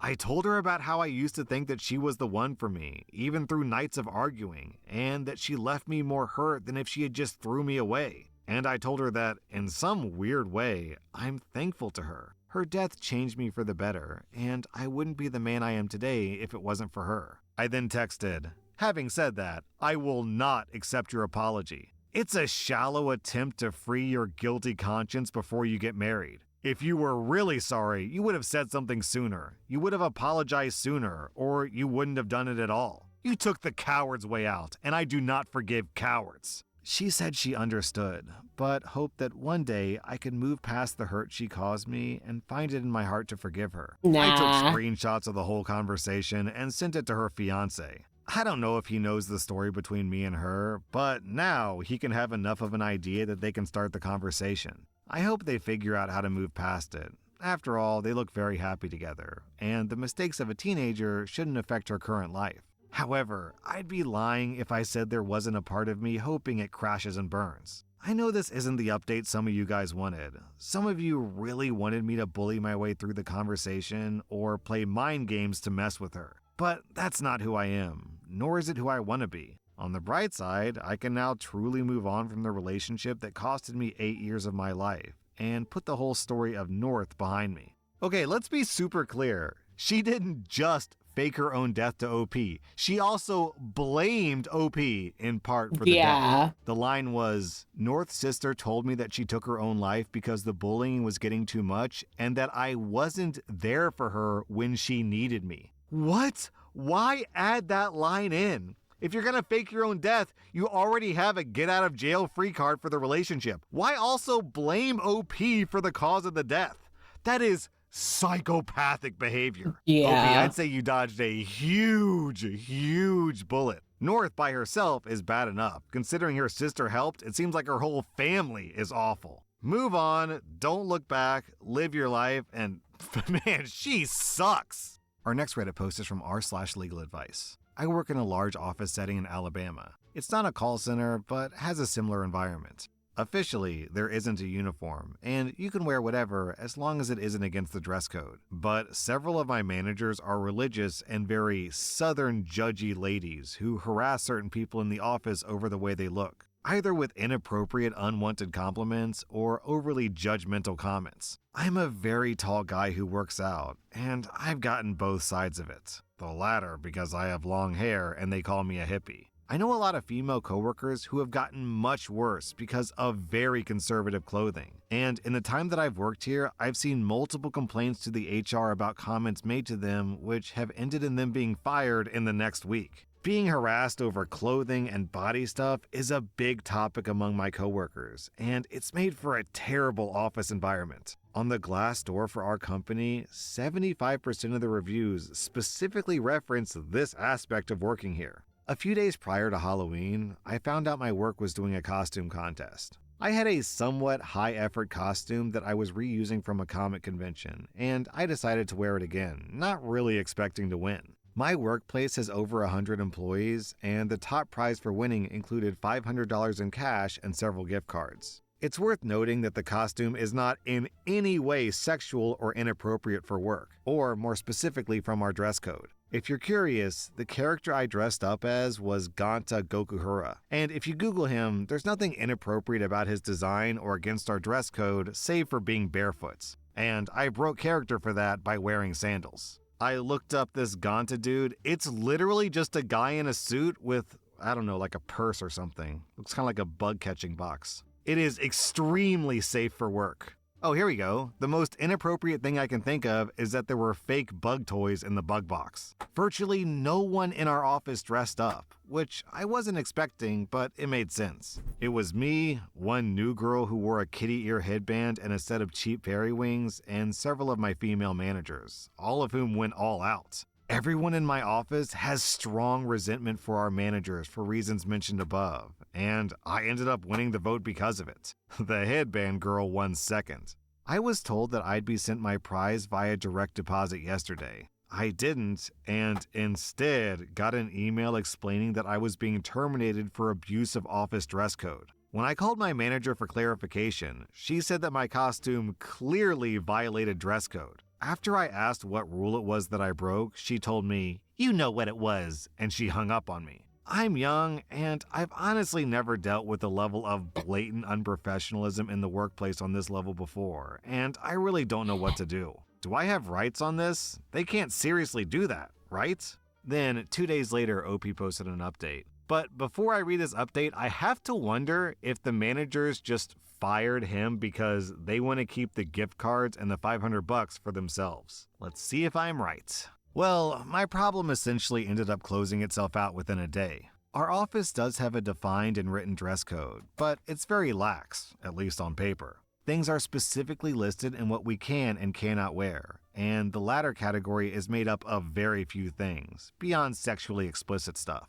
As I said, I don't work in a call center, just a similar environment. Specifically, it's an audio transcriptionist service. We listen to audio calls and type them out, and we use foot pedals the entire time, where taking off your shoes at your desk is strongly encouraged to make it easy. Because of this, many people wear sandals regularly, and no footwear is listed at all in the dress code. I did wear sandals as Ganta, but I always wore those at work. If you brought dress shoes or heels to my job and wore them, I actually think it would make it impossible, if not, would give you an injury. Also, my suit actually stood out quite a bit because basically no guys dress that formally ever. I did have a butterfly net, but one of my managers had a real-looking chainsaw, so I don't think this is valid.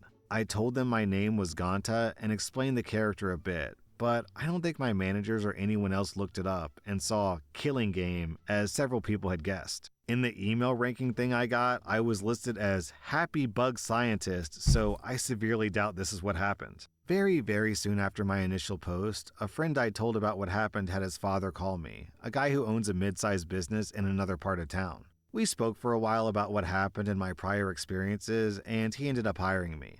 It's a much nicer and considerably better well-paying job than my last one, and my bosses didn't seem to be crazy, so I'm happy. I was still a bit salty over the $500, and I'd planned on maybe finding out if there was a way to report them for holding a fraudulent contest or something, even if I had little recourse on the job. But one of my managers actually ended up passing away after a car accident on Saturday, and another one who was with her was in the hospital under critical condition, and apparently suffered some brain damage. Obviously, I wasn't on good terms with my previous managers, but I didn't want that to happen. Pursuing the money at this point seems in bad taste, so I've decided to let it go. The manager with brain damage wasn't nice to me, but hopefully she ends up being as fine as she can be given the circumstances. This reminds me of the famous Sun Tzu quote, "If you wait by the river long enough, the bodies of your enemies will float by,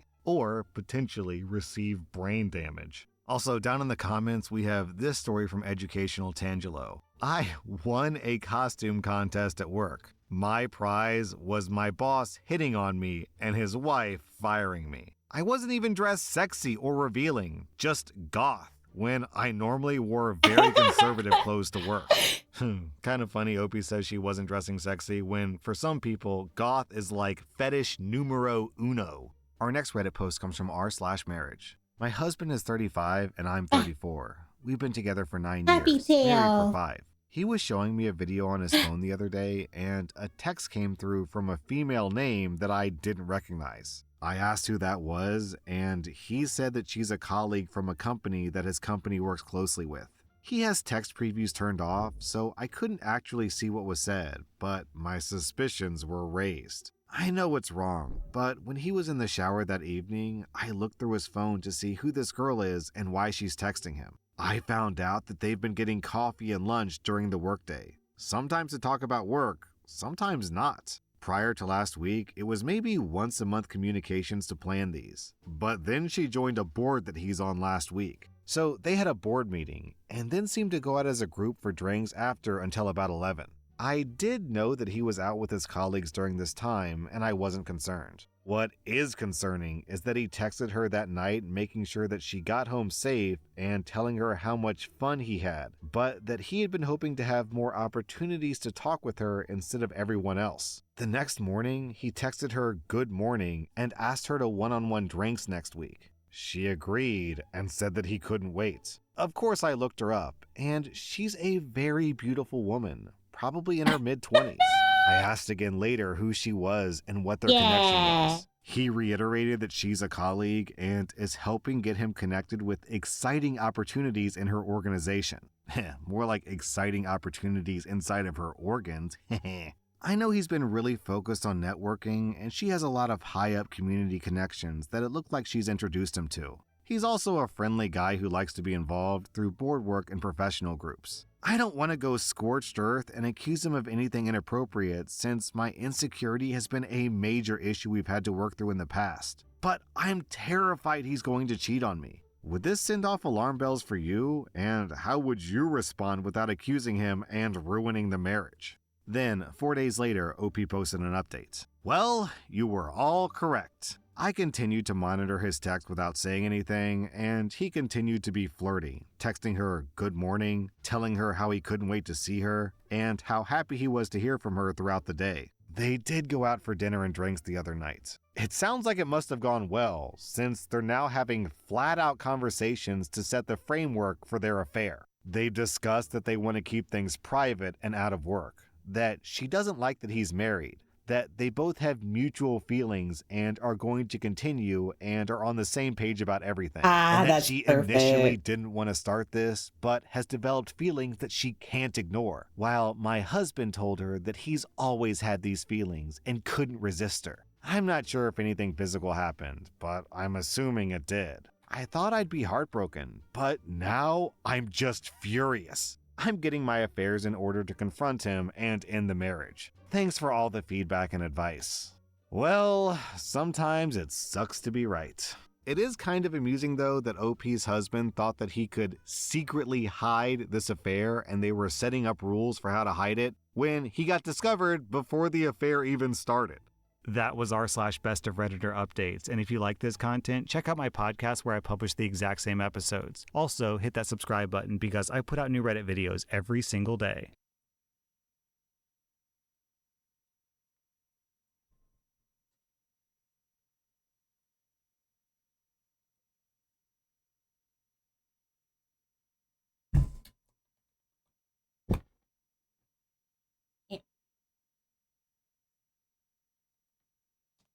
Hey everyone, this is a new subreddit today, r/scams. I was Oh, reading a story about a crunchy scam and I was fingers. thinking, man, this is kind of entertaining. I should read this on the channel.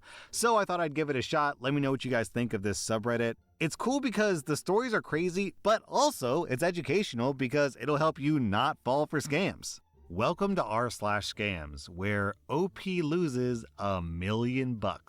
Our next Reddit post is from Rock and Savior. I'm a 29-year-old woman, and I'm currently on a weekend trip with my aunt, who's 67. We're sharing a hotel room. Last night, during dinner, she offhandedly mentioned she had a phone call scheduled for this morning, but she wasn't allowed to talk to anyone about it until it was resolved. This caught my attention, but I figured maybe it was some legal work she was involved in, and I didn't press the issue at dinner. Then, this morning in the hotel room, she tells me that she's on a phone call with Microsoft and that I have to be quiet because I'm not supposed to be there. This is where I see all the red flags. I ask her what's going on, and she says she absolutely can't tell me. I explain, I'm worried this is a scam.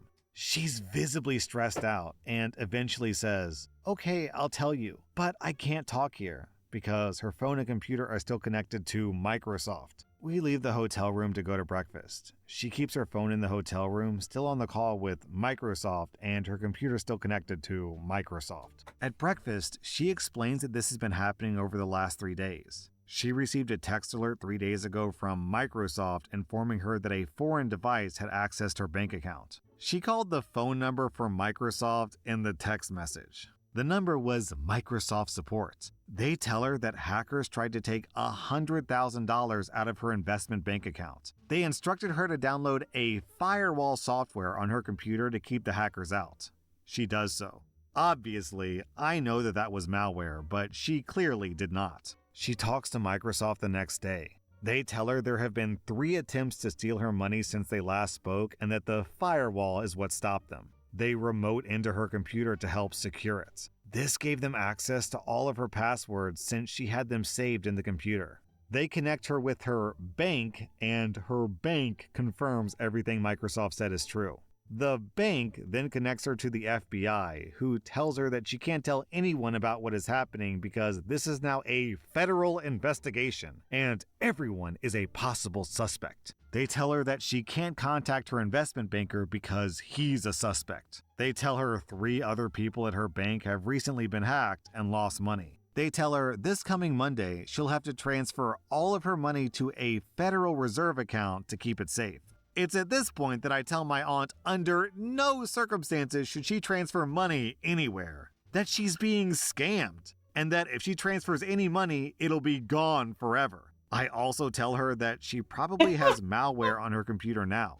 I tell her she needs to get her computer looked at by IT, and she needs to get her passwords changed for all of her accounts because she should assume they've been compromised. I tell her she needs to call the real bank to make sure nothing's being taken. I tell her she needs to This freeze is her great. accounts and cards. She does not believe me. I tell her this is a common scam, and she gets angry. She tells me she knows it's legit and that she shouldn't have told me anything. She said that she doesn't want to talk about it anymore and completely disengages me in the conversation. I drop it for the rest of breakfast. After breakfast, I start Googling FBI Microsoft bank scams. I find an FBI official government page that outlines this exact scam, and I send it to my aunt. She reads it over. After she reads it, she finally sees the light and admits that it must be a scam. She contacts her actual IT person, a trusted IT person she knows personally. He gets rid of the malware.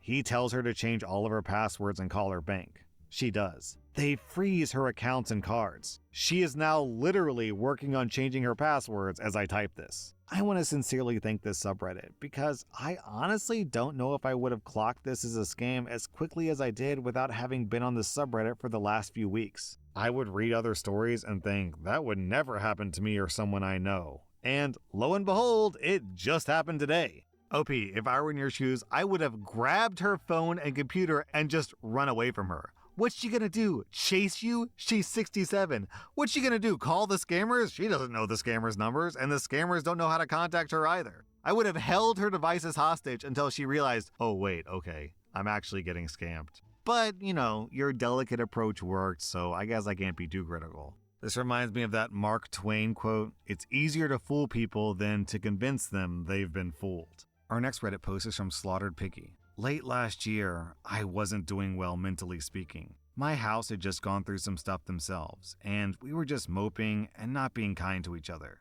I said some things that led them to believe that I was exploring the idea of leaving them. I wasn't. I was actually implying that I was afraid they would leave me. This misunderstanding and general bad vibes compelled my spouse to seek advice from people on social media. One such friend posed as a financial advisor at an investment firm and suggested my spouse invest jointly in some sort of diversified asset portfolio.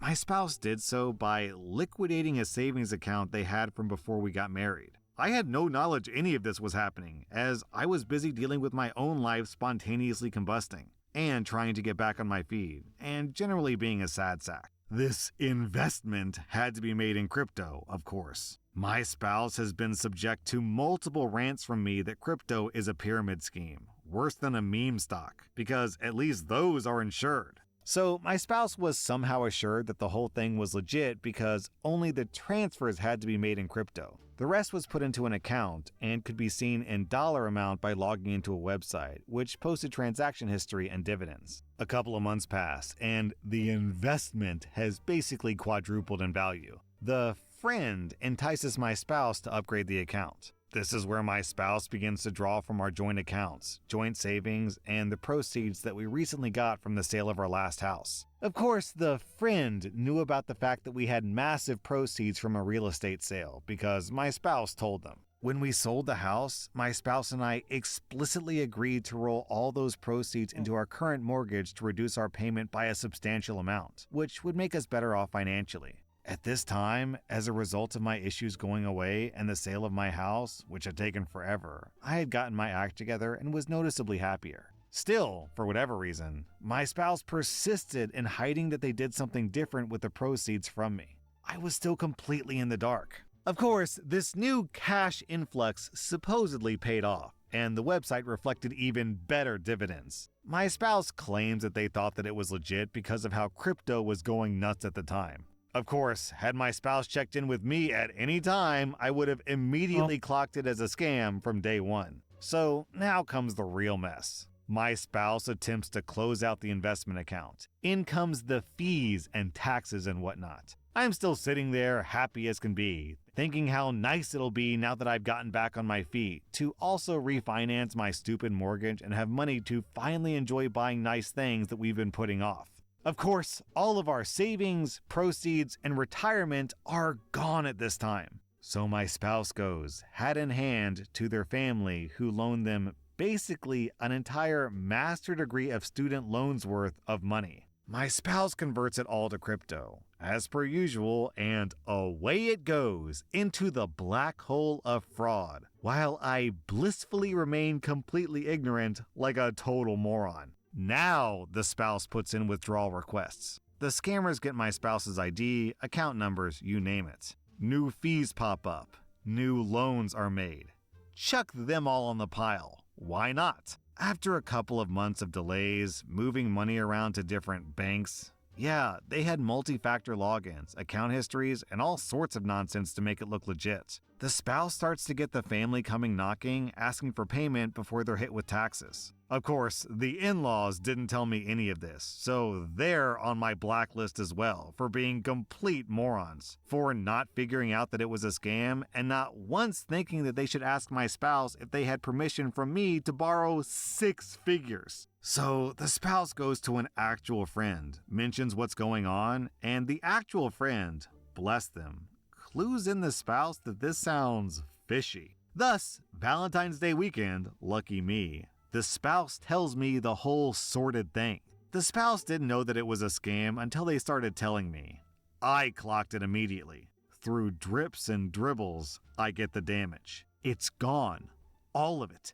Our entire savings. And we're in substantial debt. Our net That's worth before crazy, this was dude. creeping up towards 1 million. Bro. Now it's 6 figures in the red. I'm honestly still in shock. My friends wonder why I haven't filed for divorce. Probably because all that would accomplish is losing the one thing we have left, as we would have to sell the house. I forced my spouse into marital counseling, and we'll be executing papers to make sure the debts aren't owned by me jointly, but just my spouse. We're putting the assets in my name. If I leave, I lose the house and walk away with a massive IOU. But my spouse, they'd be most of the way to $1 million in debt to me because of this. I don't know if I have the heart to do that, since none of this was malicious. It was just really, really effing stupid. And dishonest, but mostly effing stupid. Yeah, I'm forcing my spouse to report it all to law enforcement. Of course, the spouse freaked out when I immediately clocked it as fraud and went on a rant. Not kindly about how my life savings are probably right now financing terrorists who sex traffic teenagers or some other dodgy BS. Yeah, I know it's probably all gone, and I'm not getting any of it back. Anyways, I wanted to share to remind you all that some knowledge can be much deadlier than none. My spouse is educated, as am I, and we've done well for ourselves through former investments that have paid off. That led my spouse to complacency and faith in themselves. I believe them when they say they didn't know that it was a scam. But that doesn't change the fact that now our retirement is gone, and we have to factor in these horrific debts that shouldn't exist every time we contemplate doing something completely inane, like spending $2 on brand name oatmeal instead of generic. Please, please, please do not fall victim to things like this. I don't wish this on anyone. Don't keep your finances secret from your family. Always gut check with someone you know in real life and trust when something seems like a good opportunity. As soon as someone proposes any transaction in crypto, it should be a red flag. Just because there's an account, a website, receipts, and paperwork, it doesn't mean that it's real. Down in the comments, people are talking about pig butchering scams, which is what this is. It's when you find one super gullible, rich idiot, and you take them for every penny they have. Thiva Chidero writes this. Recently, there was an article about a bank president who lost $30 million in a pig butchering scam. He liquidated his daughter's college savings. He borrowed from everyone in his small Kansas town. He stole money from his church. And he stole millions from his bank. The investors and owners of the bank lost their entire investment of millions of dollars. The bank customers didn't lose anything. Their deposits were insured. It was a crypto investment scam. A standard script. Pay money for fees and taxes, etc., so you can withdraw the profits. He didn't believe that it was a scam until he flew to Asia to meet the people that he was investing with, and they weren't there. A bank president, 30 million bucks. He's in prison now. I honestly can't Jesus. tell which I feel worse about. The fact that all these lives have been ruined by scammers, or that these scammers get to make off with, in the original story's case, $1 million, or in the second story's case, $30 million. I'm guessing probably everyone listening to this story, me included, is not worth $30 million. We could work our entire lives and never see that much money. Yeah. But these douchebag scammers get to live their lives sipping Mai Tais in, who knows, Timbuktu, Hawaii, tropical locations because they're worth $30 million. Yeah. It's so unfair. That's Our next fucking Reddit post is from bonkers, Tonker Turd. dude. This all started a few months ago when my mom saw that my grandmother had taken $3,000 out of her retirement account randomly, and she confronted my grandma about it. My grandma then revealed to my mom that she had met Johnny Depp in a chat my room, God. and they were engaged to get married. But, man, but he needed her to send $3,000 to the UN. The UN is the United Nations, so that he could get out of some movie contract and come and take care of her. My grandma somehow managed to go to the bank, cash a check for $3,000, and then send it via Bitcoin to Johnny Depp. At the time, my mom thought that my grandmother must have had some sort of underlying medical problem because she has never been like this before. She's relatively independent, other than some mobility issues, and is very sharp otherwise. My grandmother was sent to the hospital and admitted at the time, but they found nothing wrong. We thought my grandma understood after all of that she had been scammed. She said she understood anyways, and we thought that was that. My mom has power of attorney and informed all banking agencies and filed a police report. Fast forward to today, however, and it's even worse than we thought. Oh, no. My grandmother was acting sketchy about some things, saying she needed to sell her house. And my mom downloaded the app she knew my grandmother was chatting with the guy on, then used her email to get in. Come to find out, my grandma has now sent Johnny Depp her card information, told him her address and how much her house is worth, how much is in her account, my parents' names, numbers, and addresses, all of her grandkids' names and numbers, and even more. My mom has tried over and over again to convince her this is a scammer, and she's putting all of us at risk. But there is literally no reasoning with her. My mom was able to get her account shut down and temporarily prevent my grandmother from sending any money out. But the guy is apparently pressuring my grandmother hard, leading her to do all this insane stuff like giving him her family's information. At this point, she's not only putting herself at risk for bankruptcy, but she's sharing information with God knows who about our entire family. My mom is at a complete loss on what to do, and I'm not much better. So I figured who better to ask than Reddit. Then OP posted an update. So when I mentioned that we've tried everything to convince her otherwise, I seriously mean it. We've showed her YouTube videos, Johnny Depp's own social media posts, recounts of people's scams in the same and very similar situations, his net worth, etc. Hold on, what is his net worth? According to Google, it's $150 million, but he needs $3,000 to get out of a contract, you guys. My grandma holds fast that they're engaged and everyone else was lying. My mom did convince my grandma to come stay with my parents through the holidays. My mom filed a police report with our local police department, and someone came and reviewed all the chat messages that my mom had evidence of on her phone. My grandma has given this person her social security number, driver's license, and more stuff that we didn't even originally know, and only found out after the deputy combed through the entire chat. The deputy then came to my parents' house with my mom and had a long chat with my grandma, basically reiterating everything everyone in the comments is saying. My grandma seemed to be more worried then and called her banking agency, the Social Security Department, and will call the DMV tomorrow. I would say that hopefully this will be the end of her communication with the guy, but I don't know. She said she believed it was a scam before, and then all this happened. OP, you gotta take away this woman's phone. Yeah. There's a point at which internet access is a threat to her and everyone around her, and she has way crossed that point. Our next Reddit post is from Competitive War. Yeah. It's also just, I think once you hit like a certain age, having internet access probably is not good for you because like you're like you're not quite sound of mind anymore. So you're going to be more susceptible to stuff like this. And as much as everyone, might try to be like, "Oh, I would never get like that. I would never be able to fall for stuff like that." Yes, you would. Because once you start getting like over 60, that's why you can't technically work over 60. Your mind generally will start to go on certain things. And that's why old people are usually so easily taken advantage of.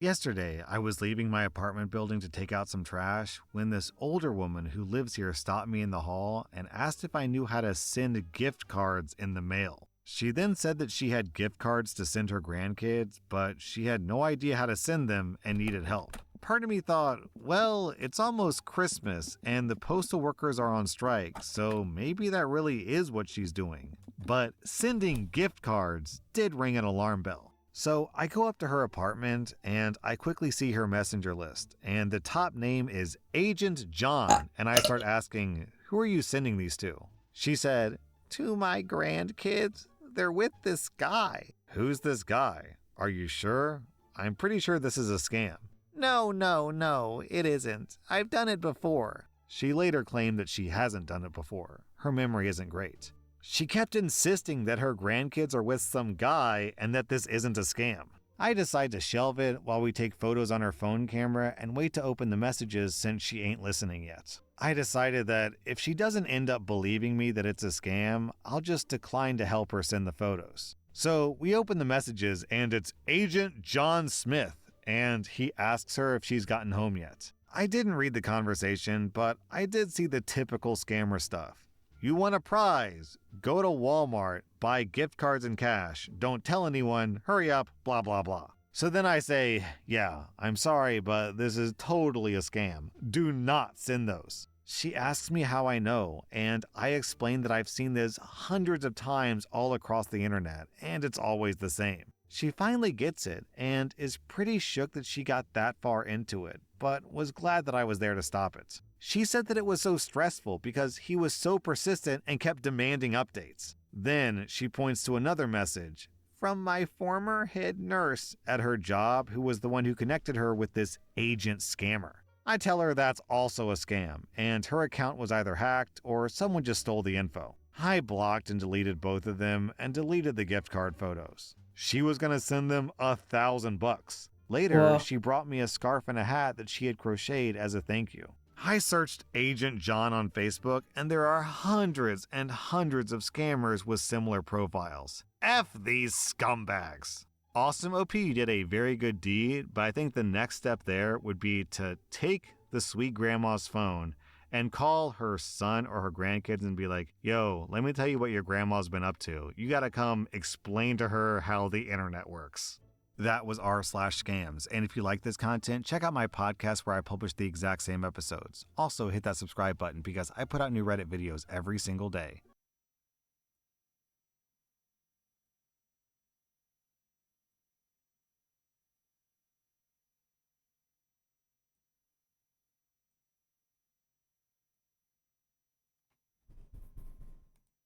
I'm almost done with the model. Yippee! And just in time to be almost done with r/. Welcome to r/Am I the Butthole, where OP's roommate keeps ruining all their pillows by putting her bare butthole on the pillows. Am I the What? butthole for asking my roommate's wife to wear bottoms around the house? My significant other and I have been putting up our brother-in-law while he's trying to move back. He's employed and he's paying token room and board while him and his wife attempt to sell their house. It's been 6 months so far. My brother-in-law's spouse, Tina, is in her late 30s, a larger girl with some health issues. She's visited before and ruined decorative pillows due to having accidents on them, as she likes to sit on our black decorative cushions. What? She's now been spending half of every month, and shouldn't be, in my home as a guest. She doesn't wear underwear under her nightgown and will stay in her nightgown for the majority of the day. I've had it.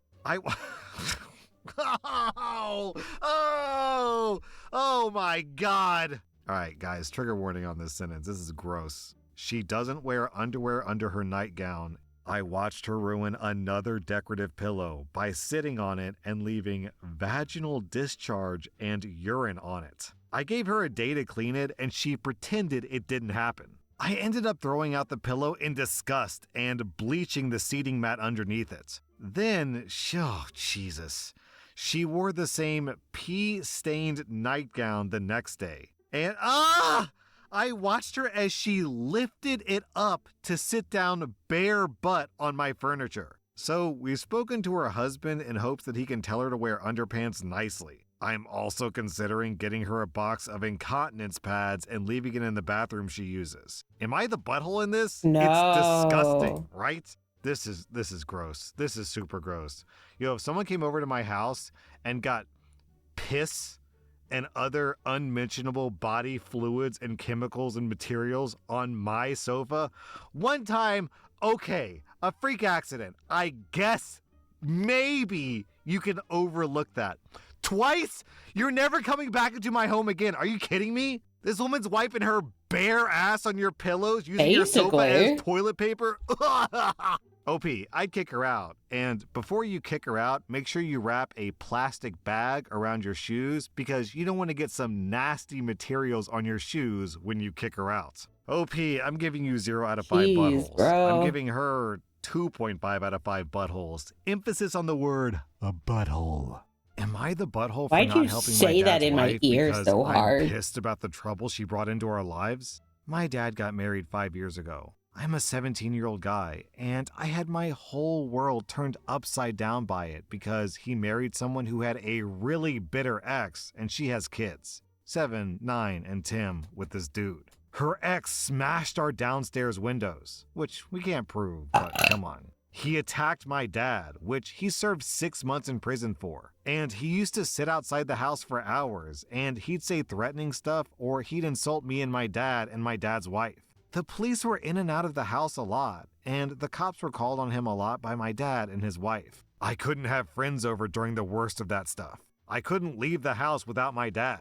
I couldn't even go to my mom's grave in case the ex followed. There were times her ex started stuff, and I was asked to basically comfort the kids because they wanted to see their dad and hug him. But my dad's wife wanted them kept away. He had them 50% of the time, and those times were way different. I liked it way better when they weren't here, but Dad's wife was fighting for custody. A lot of legal stuff happened. A lot of stuff was said.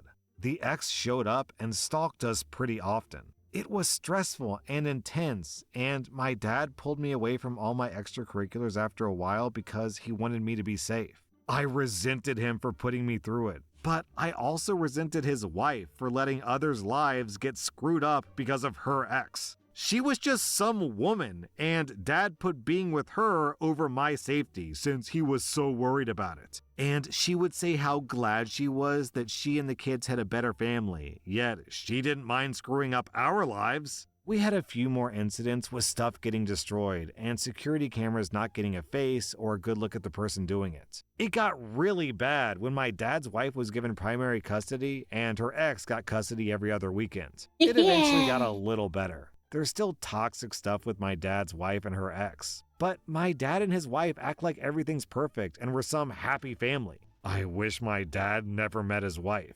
I do not like her, and I can't wait to turn 18 and no longer deal with any of this ex BS. I have a job, which I can't work late at because we still have to take precautions because of the ex. And I get to do what I want again with some added restrictions. My dad knows most of how I feel, but I never let it all out there. But he knows. He can feel it. But his wife really believes that we're a real family. Last weekend, she asked for me to take a different shift at work so I could help her out with some errand. She wanted to pick up some DIY stuff and wanted my help lifting and carrying. I told her I wouldn't do it. She said she thought that it'd be fun since I like DIY stuff. She thought that I'd be willing to help. I told her I wasn't, and she wanted to know why. And I let her know that she brought nothing but trouble into my life, and I didn't want to help her. She took it hard, and my dad looked upset too after she told him. She asked me if I really hated her for her ex's actions. I told her she didn't care about the trouble she brought into my life. So why would I care if she was otherwise the victim? I told her she selfishly brought other people into her mess. Later in the week, my dad asked me if I'd be willing to help her another time, and I said no. He told me he was disappointed that I resented them finding each other and building a life together. He said he thought our new family was worth it, and he'd hoped that I feel the same. I told him I didn't, and I said that he wasn't blameless either. OP, your dad and your stepmom effectively brought you into a horror movie. And then they're like, oh, you can't be mad at us for putting you in a horror movie. That's not our fault. That's the fault of the creepy ghost monster that's trying to kill us all. I saw a really interesting comment that was basically saying that if OP's mom was still alive, OP's mom could very easily fight for full custody and would almost guaranteed get that full custody, considering the terror that OP lives in. So in that situation, OP's dad is clearly wrong. And so now that he's a single dad, he's still wrong, right? OP, you get 0 out of 5 buttholes. You should start saving money and try to get out as soon as you turn 18. I'm giving your stepmom 1.5 out of 5 buttholes. I don't want to be too harsh because ultimately she's a victim who's just carrying around all this evil baggage. Your dad, however, gets 4 out of 5 buttholes. He has a responsibility to put you first, and he's just not doing that. Am I the butthole for walking out of yoga class after the instructor hit on my daughter and kissed her? My mom has been begging me to join her yoga class, so I agreed and brought my daughter, who's 19, along. From the moment we walked in, the instructor, Chad, who's in his mid-40s and thinks he's some sort of spiritual guru, zeroed in on my daughter. He kept complimenting her energy and asking her deep, awkward questions about her soul connection. My deaf grandmother, who's 85, saw what was happening and signed to me that she thought that he was cute. Class starts, and my grandma, who has no idea what's going on, starts doing her own random stretches in the back. Meanwhile, Chad keeps adjusting my daughter more than necessary, hands lingering way too long on her waist, whispering things like, "Relax, feel the flow." She looked super uncomfortable, but he didn't seem to notice. Then, after the class ends, as everyone is packing up, Chad grabs my daughter by the shoulders. I just realized I have not saved this entire time.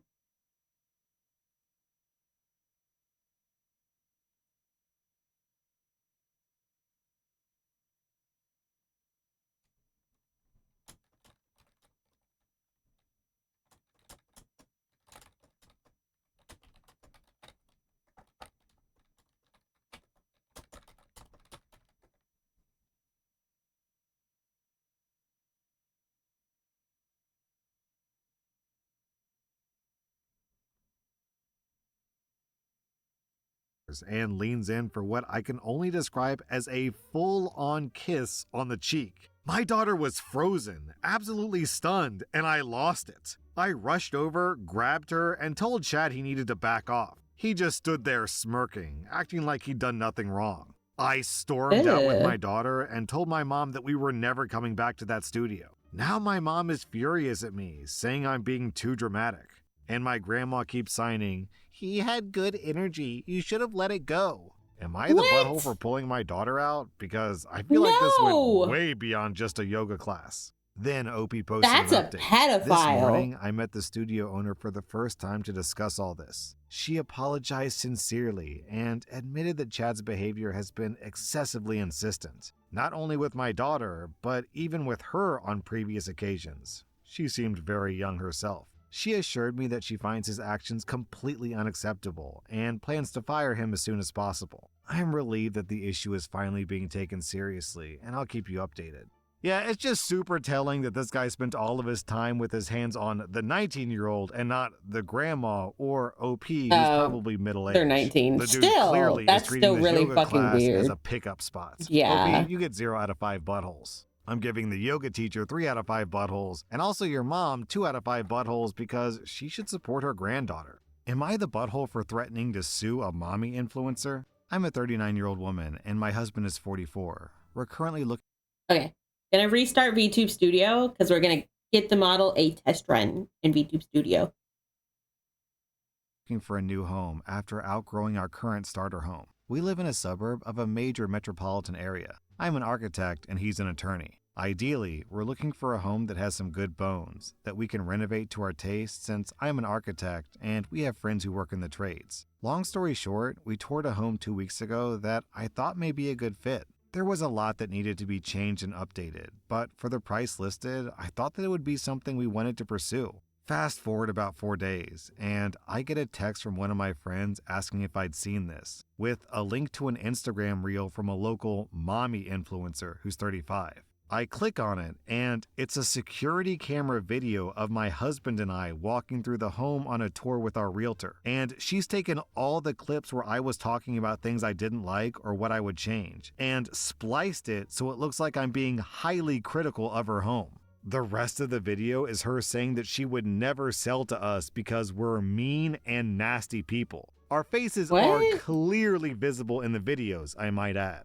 My husband drafted up a cease and desist letter yesterday threatening legal action unless she removes the videos. And now she's blasting us all over town to Kingdom Come with her little army of mommy trolls on my husband's law firm social media accounts and my firm's webpage. Mind you, I'm the owner of my firm, so it doesn't make a difference for me, but it does for my husband. She hasn't taken down the video yet, and we're fully prepared to take her to court if she doesn't. My realtor is extremely embarrassed and said that the other realtor is embarrassed as well. Needless to say, we are not pursuing her house anymore and are taking a pause while we deal with this. 2 of our friends said that we should have just tried to ride it out and let it pass because this type of thing always does. But I just couldn't let her do this. Am I the butthole?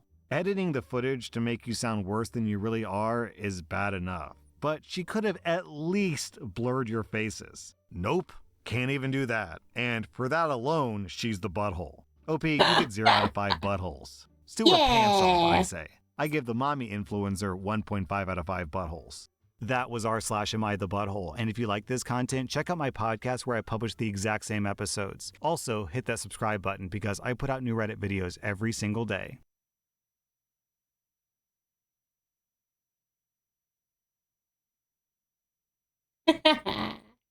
All right.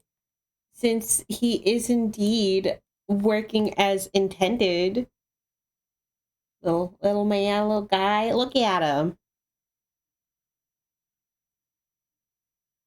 Wow. Although for some reason when I look to the side, their pupils are a little off, so I'll have to fix that. But yeah, I'll have to look into why the pupils are being a little funky. Other than that, I think it's good. I'm gonna go ahead and end stream here though, because I've got work in like an hour and a half. So we're gonna go ahead and end off here. Thanks to everyone who stopped by and for the raid today. Today was so fun. Thank you guys. I hope you guys have a good rest of y'all's day and have a good night, day, whatever it is. Let's see. Let's see. I see Arctic is live. I haven't been over to Arctic in a minute. So we're going to go ahead and raid off to Arctic. Oh, that's not what I meant to do.